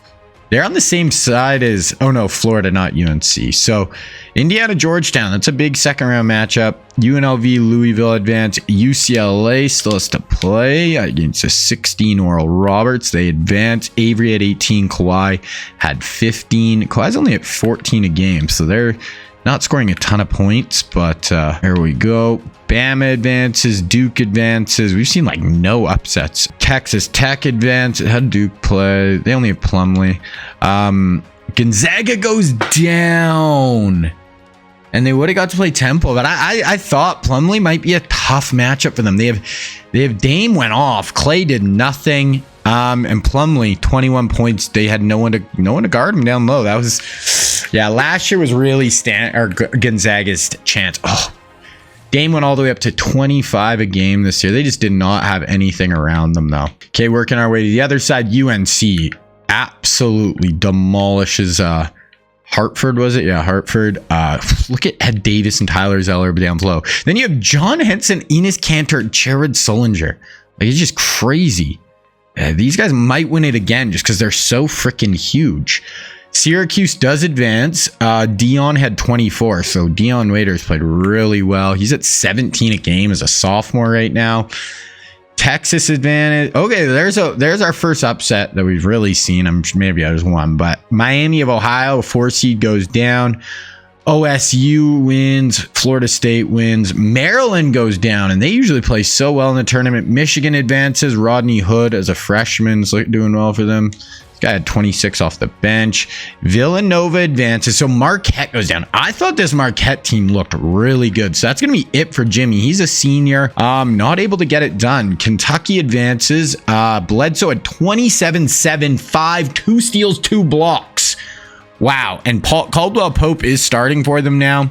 Favors and Cousins. And then they got this carry off the bench. Like Kentucky is a scary ass 9 seed. I think they're going to beat Nova. I think they're beating Villanova. You know, they got Drew went 37-7. Jeez, Kemba has totally taken a backseat to Drew this year. But I think Kentucky's winning that. UConn, Memphis goes down. I thought they freaking Tyreek Evans got hurt, so that but still I thought if UW gets in, they're starting Ross at point guard. It's literally Terrence Jones and Terrace Ross. They are running the show for this team, both sophomores. Ross is at 15 a game right now, and Jones was in the 21, so they got a really tough matchup against Kansas. So Wake and Baylor. So I don't think there's any game I want to watch necessarily this week. Yeah, so the only game I would maybe watch would be Villanova, Kentucky, but we're going to let it rock a little bit further here. So let's sim through these games. UNC wins. It's a close one though. Once again, it's in the paint. Their bench, like they have this Wilder. What position is this dude? A shooting guard coming off the bench for them, 95 overall. They just have so much size. Crazy. Syracuse, Dion Waiters did everything he could. They have center down low who played well, but yeah, UNC advances, Texas advances. Oklahoma State beats Florida, and a 10 seed beats a 2 seed, and St. Mary's advances. Okay, we got to go through Kentucky. I'm picking Kentucky right now. I am. Oh my gosh, I was totally wrong. Drew is too much for people right now, man. Drew is killing it. 28-4-4. Kentucky had no answer for Drew Holiday. Pope had a nice day. Cousins was quiet, man. They're going to be really good next year though. So, but yeah, I was wrong. UConn goes down and goes down hard to BYU. I mean, they were the 4 seed, but yeah, UW goes down. Key Ross, Jones, this team's so good. Oh, we gotta watch them, man. So freaking good. Look at their bench. The 93 and 91 coming off the bench. Summers he's a 92 center. Like he's gonna be not a big option for them, but man, that team is nasty. They play Baylor the next round, who beat Wake Forest. So Florida advances. We got Florida, Michigan State. So Florida wins. Michigan State, Corey Joseph, Tobias, Myers, Leonard, AD 17-5 off the bench. Indiana just narrowly beats Georgetown. So that's it for Monroe. Valanciunas is back. And okay, Indiana's doing this, without Oladipo. So, okay. UNLV just loses to Louisville. UCLA, Vandy, oh my goodness. Kawhi, that's it. Oh, I mean, he's just a junior, so he's going to be back. But man, that is a tough L. You lose to an 8 seed Vanderbilt. Wow, I was not expecting that. Duke goes down to Bama. Texas Tech beats Georgia Tech. And then Temple, whoops. Stanford whoops them. So it feels like Gonzaga would have been out no matter what. Okay, this round we got Florida, Michigan State. That's the best game on this side. Indiana, Louisville, Vandy. Man, this is like our only teams on this side that even has anybody with Oladipo injured now. So if we go back over here, we got UNC, Texas, Oklahoma State, St. Mary's, BYU, Villanova, Kansas, Baylor. So I'm really hoping Villanova and Kansas win, and we get a Villanova-Kansas game next round. We're definitely watching that. I really hope. Okay, Kansas wins 108. Kyrie had 22. What's Kyrie at this year? 14 a game, first year starting. John Wall's at 15 a game. They just have so many options. Harrison Barnes, 9. Thomas Robinson, 16 a game. So, yeah, they have so many options. Villanova. Oh, they lose to BYU. 23, but that's it. And those guys are seniors, so that's it for them. BYU advances. Okay, UNC Texas. Oh, wow, that is high scoring. That must have went to, oh, it did go to overtime. Okay, yeah, Ed Davis, Tyler Zeller, Henson, Solinger had 19 off the bench. Texas, Tristan is their only guy for them. Okay, so we're going to have Oklahoma State, who has none of our guys, versus UNC, BYU versus Kansas. Michigan State pound Florida. Brandon Knight, yeah, they couldn't get much going. Corey Joseph, Harris, Middleton, Pollock. AD at 31 and 10 off the bench. Holy. But he doesn't even start for them, and they're going to play Indiana without Oladipo. Yeah, no Oladipo still for Indiana. And Vandy advances. Temple advances. So I did not buy Temple, but they're going through. Okay, we're going to keep pushing our luck here to get a good game. So I really hope we get UNC Kansas. That would be a sick game. We'll watch that, and then we'll watch the national championship. I'm hoping we get UNC Kansas, and I'm hoping Michigan State advances, and we get Michigan State versus either UNC or Kansas, just because we can want to watch like the real life guys. Okay. To advance, UNC does work. Bench, man, their bench is, they play their bench a ton too. Oh, I thought, okay, Kansas advances. Okay, so John Wall 17 and 10. Jeez, Kyrie. I think Kyrie got hurt. No. That's shitty. So we got UNC, Kansas, and Michigan State does advance. AD's getting AD's killing it. He's not playing enough, this guy. Okay, we're going to watch North Carolina, Kansas. And I'm going to do something for Michigan State. Just because if they advance, we'll wait. We'll wait if they advance. If they advance, basically, I'm going to move AD to center. Just for that one game. Just so he'll start over Myers Leonard and we can see him. Just because they don't play their benches in these 5-minute quarters. So, okay, we got UNC, Kansas. I'm so upset that Kyrie got injured. It's still going to be a really good matchup, like two of the teams with the most of our guys, but not quite where we would have, I wanted to see John Wall, Kyrie, like that's just sick. Two blue bloods right here. 1 and 3, 100, 100, 100, 100, 100, 100. UNC's just got better team unity. These are two of just the elite best teams in the country right now. Okay, so UNC defending national champs, John Wall. Yeah, we don't get to see Kyrie. That's shitty. They still have a ton of talent on Kansas. Let's just look quick. So box score. Draben's and man, these guards got so much better over the year. They're 95 and 97 now. Oh my goodness, this team is freaking loaded. North Carolina, Kansas, John Wall, he's number 2. They got this Barnes, he's a 94. Then Harrison Barnes is 10, Robinson is 3. Okay, so here we go. Jayhawks, there's John Wall right here, I believe, number 2, right? Over to the wing, inside, and that's a foul. Thomas Robinson, he's actually the leading scorer for this Jayhawks squad. So, him, John Wall, Harrison Barnes, like that's still a nasty trio, even without having Kyrie Irving right now. Okay, Thomas Robinson, it is up and it is in. Okay, UNC, John Wall really harassing him right now. Over to the wing, ooh, lefty was just going to pull that shit. I think this guy was one of their starters last year.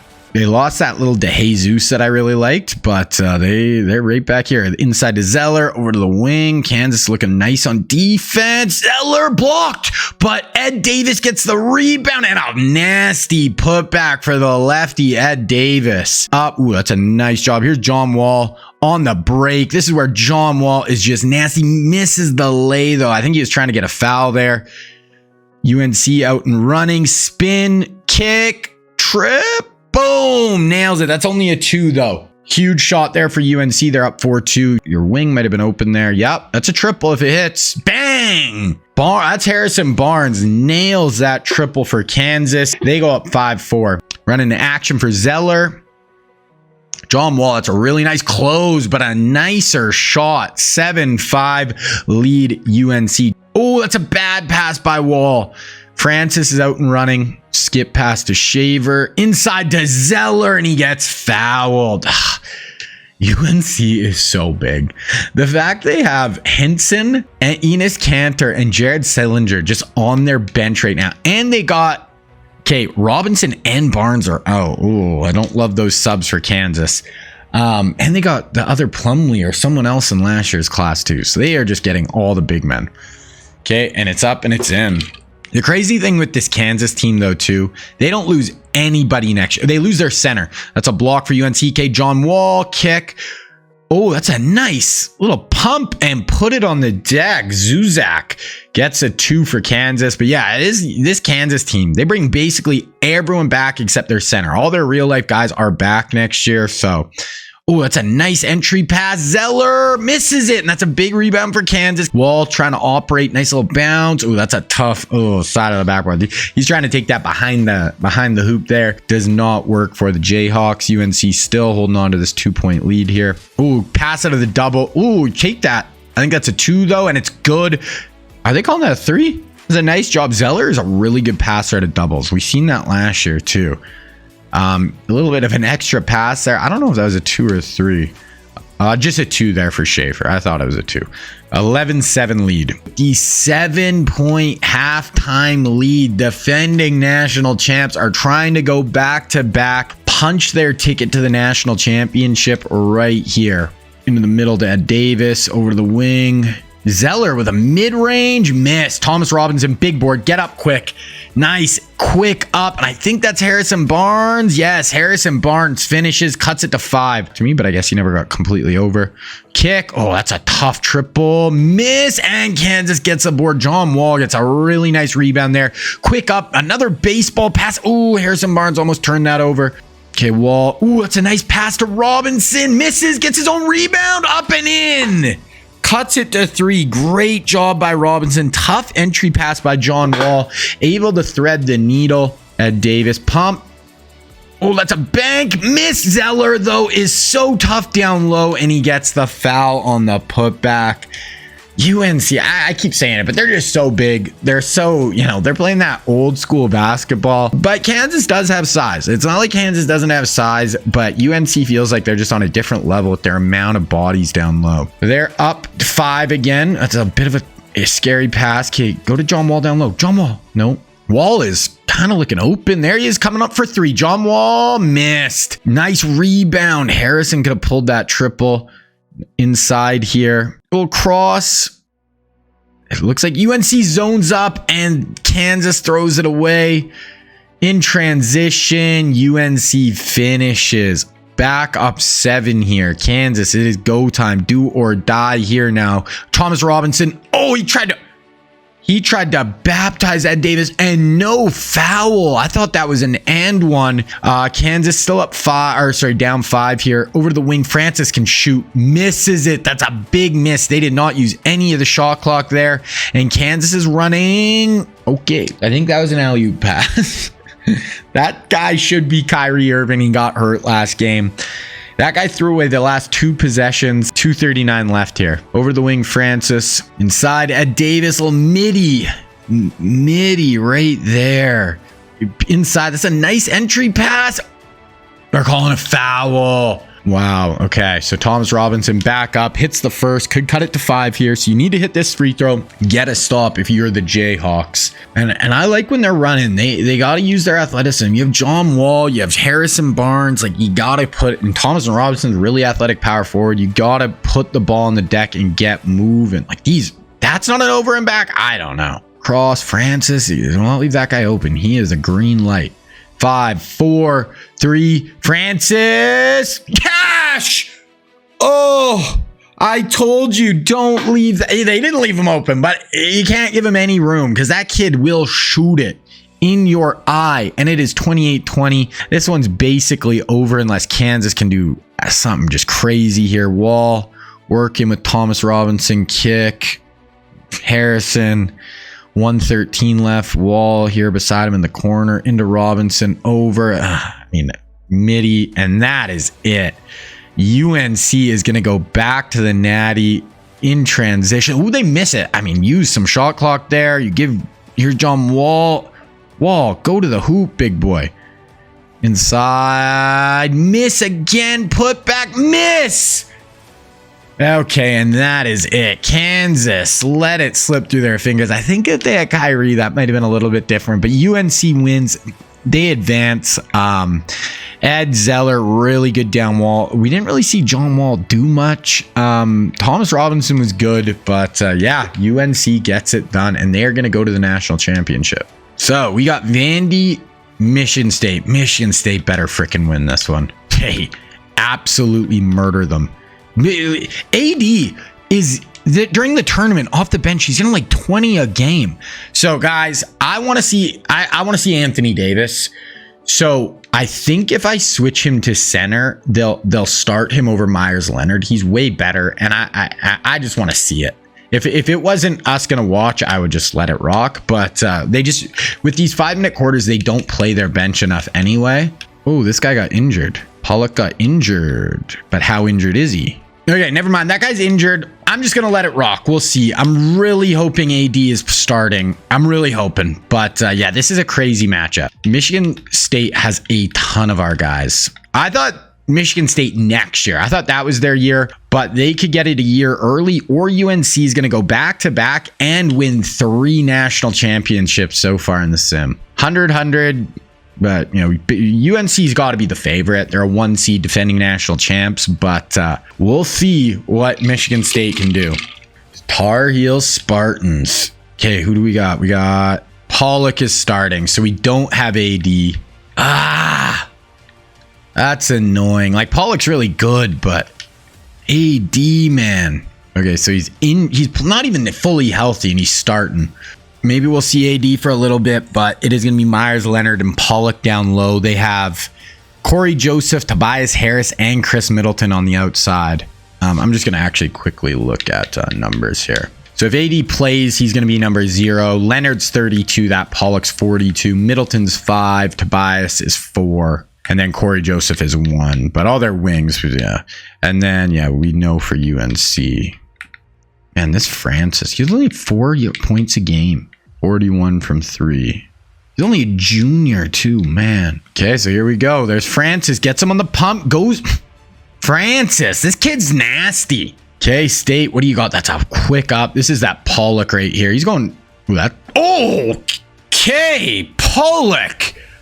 He's injured and just put him on a freaking poster. I wanted AD, but Pollock, hey, did work.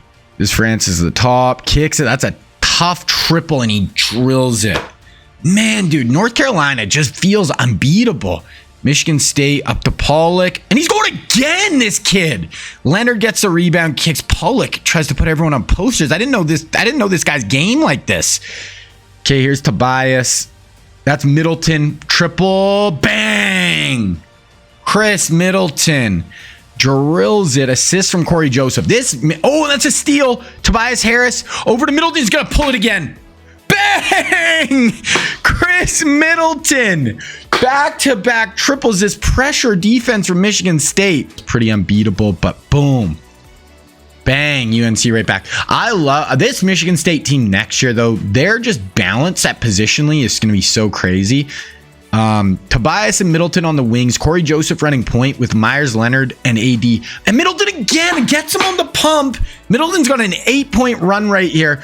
But yeah, AD and Myers Leonard down low. Okay, wow. So Michigan State 11-7. UNC's looking really good as well, but they got to play a little better on defense here. Francis up top, over to Ed Davis, tries to get him on the pump. UNC working the clock here, running some pick and roll. Davis back up top. Francis, that's a tough shot. Oh my, Draben, that is a tough jumper, my guy. Okay, here's Corey Joseph running point. Inside, that's Leonard, gets him on the pump. Into Pollock, double clutch. Oh, and he gets fouled. Ed Davis with the foul there. So yeah, Pollock's a nice player down for them. I want to see AD. I don't give a shit. I want to see Anthony Davis. He's averaging like freaking 20 points per game in the tournament as a true freshman, but you can't be mad at Pollock. So AD is coming in. So we are going to get to see a little bit of AD at least. Oh my God, look at the little point guard for UNC. So there's AD, rocking number 0, wearing some sleeves. And Pollock drills it to go up 3. It is a little point guard, and they trap him in a turnover. Oh, and then Michigan State right back. Okay, but this Michigan State like trap and press defense is really giving UNC some troubles right now. Over to Francis. How tall is that point guard? Into Zeller, who just skies. I want to check how tall this point guard is. He's a little dude. It's not Draven. 5'7". He's a 94 overall. 5'7" point guard. That's a little dude. Okay, Middleton. Inbound to Harris. Gets trapped. Up to Pollock. Joseph, Pollock again. This guy's just going to go try to dunk on you. Be ready. This guy is a beast down low, man. I did not know this guy's game like that. He has no fear going into the paint against this big UNC front line. Into Zeller, pump. Inside to Francis, block, almost and one. Then these teams are good. Both these teams are just so balanced. Can do it from the outside, inside. I like it. Boom, nails the first. I like Francis for UNC on the wing as well. This kid is fearless. Lefty misses a second, but Zeller there to clean it up. But ooh, front rims it. Okay, Corey Joseph, get out and run, my guy. 15-13. Middleton's matchup on that point guard. Gets him on the pump and one. He got that 5'7" point guard, and he was not going to take no for an answer. He wanted to go to work down low, and Middleton's got 10, possibly 11 in the first half here. He is the elder statesman. I believe he's a junior. I want to look at that quick because, yeah, I think everyone at Michigan State's, but yeah, he's a junior. He's 17.7 a game. You know, leading scorer on the team. But yeah, wow. 18-13. Ooh, Francis, pull it. Oh, he missed it. Francis, here's Tobias Harris. Oh, no, sorry, that's Corey Joseph. Okay, go inside to AD. I want to see something from AD. There's AD. Nice pass, Middleton. 13 in the first half. AD with a great pass. AD had this ball for half a second, just quick inside to Middleton, who's able to finish. Okay, Zeller on the block. AD guarded him. You're not gonna do shit on AD. No, AD, great shot contest. Pollock with the board. Quick up. Here's Joseph, and Michigan State is feeling team of destiny right now. 5, 4, AD. Anthony Davis crushes it to end the half, and Michigan State goes up 9. Guys, you look at their recruiting, how good it's been, and you had to think Michigan State looks like they are going to be the real deal. But I thought it was going to be next year. I did not think this year. I mean, I thought they could for sure, but they're up 9 right now. They get ball to start the half, and UNC is on the ropes. This is the defending national champs who just wiped the floor with that Kansas team. Trying to back Zeller down. Ooh, a little step through. Finishes with the left hand. Myers Leonard. 24-13, and there's a turnover. Leonard. Oh my. Myers Leonard. Oh, that was Pollock. Pollock is the most fearless finisher I've ever seen. That's a power forward doing a reverse lay like that. Oh, gets a triple though. Man, UNC needed that. They are getting doubled up right now. Middleton's open. Alley-oop, Chris Middleton finish. Corey Joseph has 4 assists. Middleton's got like 15 points now. And Michigan State, holy, pressuring UNC every time they try to get up the floor. Oh my goodness. I don't even know what to say here. I love how like this Michigan State team is built. Over, back inside. Davis. That was a nice pat. Oh my goodness. Absolutely denied. I think that was Tobias Harris. Here's Corey Joseph. Michigan State. Inside to Pollock. Oh, nice little bounce pass. Tobias drills it. 30-13 against the 1 seed. And they're just doing a full lineup. So that's it. We're going to sim there. Michigan State absolutely ran UNC off the floor. 43-19. Pollock and Middleton were incredible. AD had 8 points. Corey had 4 assists. And yeah, I mean, UNC could get nothing going. And Michigan State gets it done. Wow. They could easily win it all next year. Look at this team. Pollock's a senior. Their bench is older, but You're basically, you're just going to switch Pollock out for AD next year. Wow. Okay, player of the year, Royce White at Iowa State. Nice year. Mid-major, Dame gets it done. Coach of the year, defensive player of the year, Georgia Tech. Big man, Royce White. Freshman, Otto Porter, almost 20 a game as a freshman. Damn, Otto. First team All-Americans, Tyreek Evans, 23, 5, and 4. Wow, really nice year. Drew, 23, 5, and 5. 2 blocks and a steal. Drew might have been the best player in the country this year. Alfred Aminu, really nice. Royce White, and then Annan. Second team, Dame. Solid. Dame was really good. Luke Aladi, Luke Babbitt, 27 a game. This guy was an electric scorer for Nevada. Did Arizona make the tournament? I totally forgot about Arizona.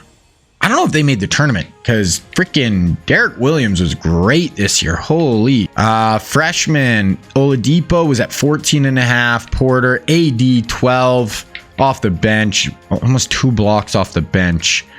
Alrighty, so Michigan State wins it all. This is the last season of this episode, guys, but we are going to wrap it up with the recruiting for this season. So big recruiting class, going to file in through college basketball and see how all these guys lay. So National Signing Day, let's go through it. So point guards, Marcus Smart is going to join Kansas. Previous recruits, so they're going to have John Wall starting next year, and then it'll be Marcus Smart with Kyrie. Terry Rozier ends up at Ohio State, likes their development process. Chris Dunn ends up at UConn. That's a nice pickup, proximity to home. Gary Harris ends up at Indiana, go play with Oladipo. That's a nice guard combo. Caruso ends up at A&M. Shabazz Muhammad ends up at Duke. That's a nice scoring wing for Duke. Kyle Anderson at Seton Hall. TJ Warren, NC State. Anthony Bennett going to go to Florida. He's a nice big man. They're going to have a ton of athleticism. They have Beal, Brandon Knight, Rivers, and now Bennett. Montrez is going to Florida. So they get a couple of big men to play with all their guards. That's a good fit. Jeremy Grant going to go to Maryland. Maryland, did they get? I think they got Kendall Marshall last year as well. So that's nice. Giannis. So the star of the class, the big prize goes to Texas. They also have Tristan Thompson there, so he does have another real guy to play with. Nerlens Noel ends up at Georgetown, Steven Adams at Pitt, and Willie Cauley-Stein opts for Wichita State. So that is the class, guys. That is going to end this video. Part 3 will be coming out next week. If you guys have made it this far and you're enjoying this series, definitely leave a comment. Let me know what you think, and definitely sub if you've made it to this point. So that is going to be it, guys, for this episode. Be on the lookout for the next one. King Reggie out.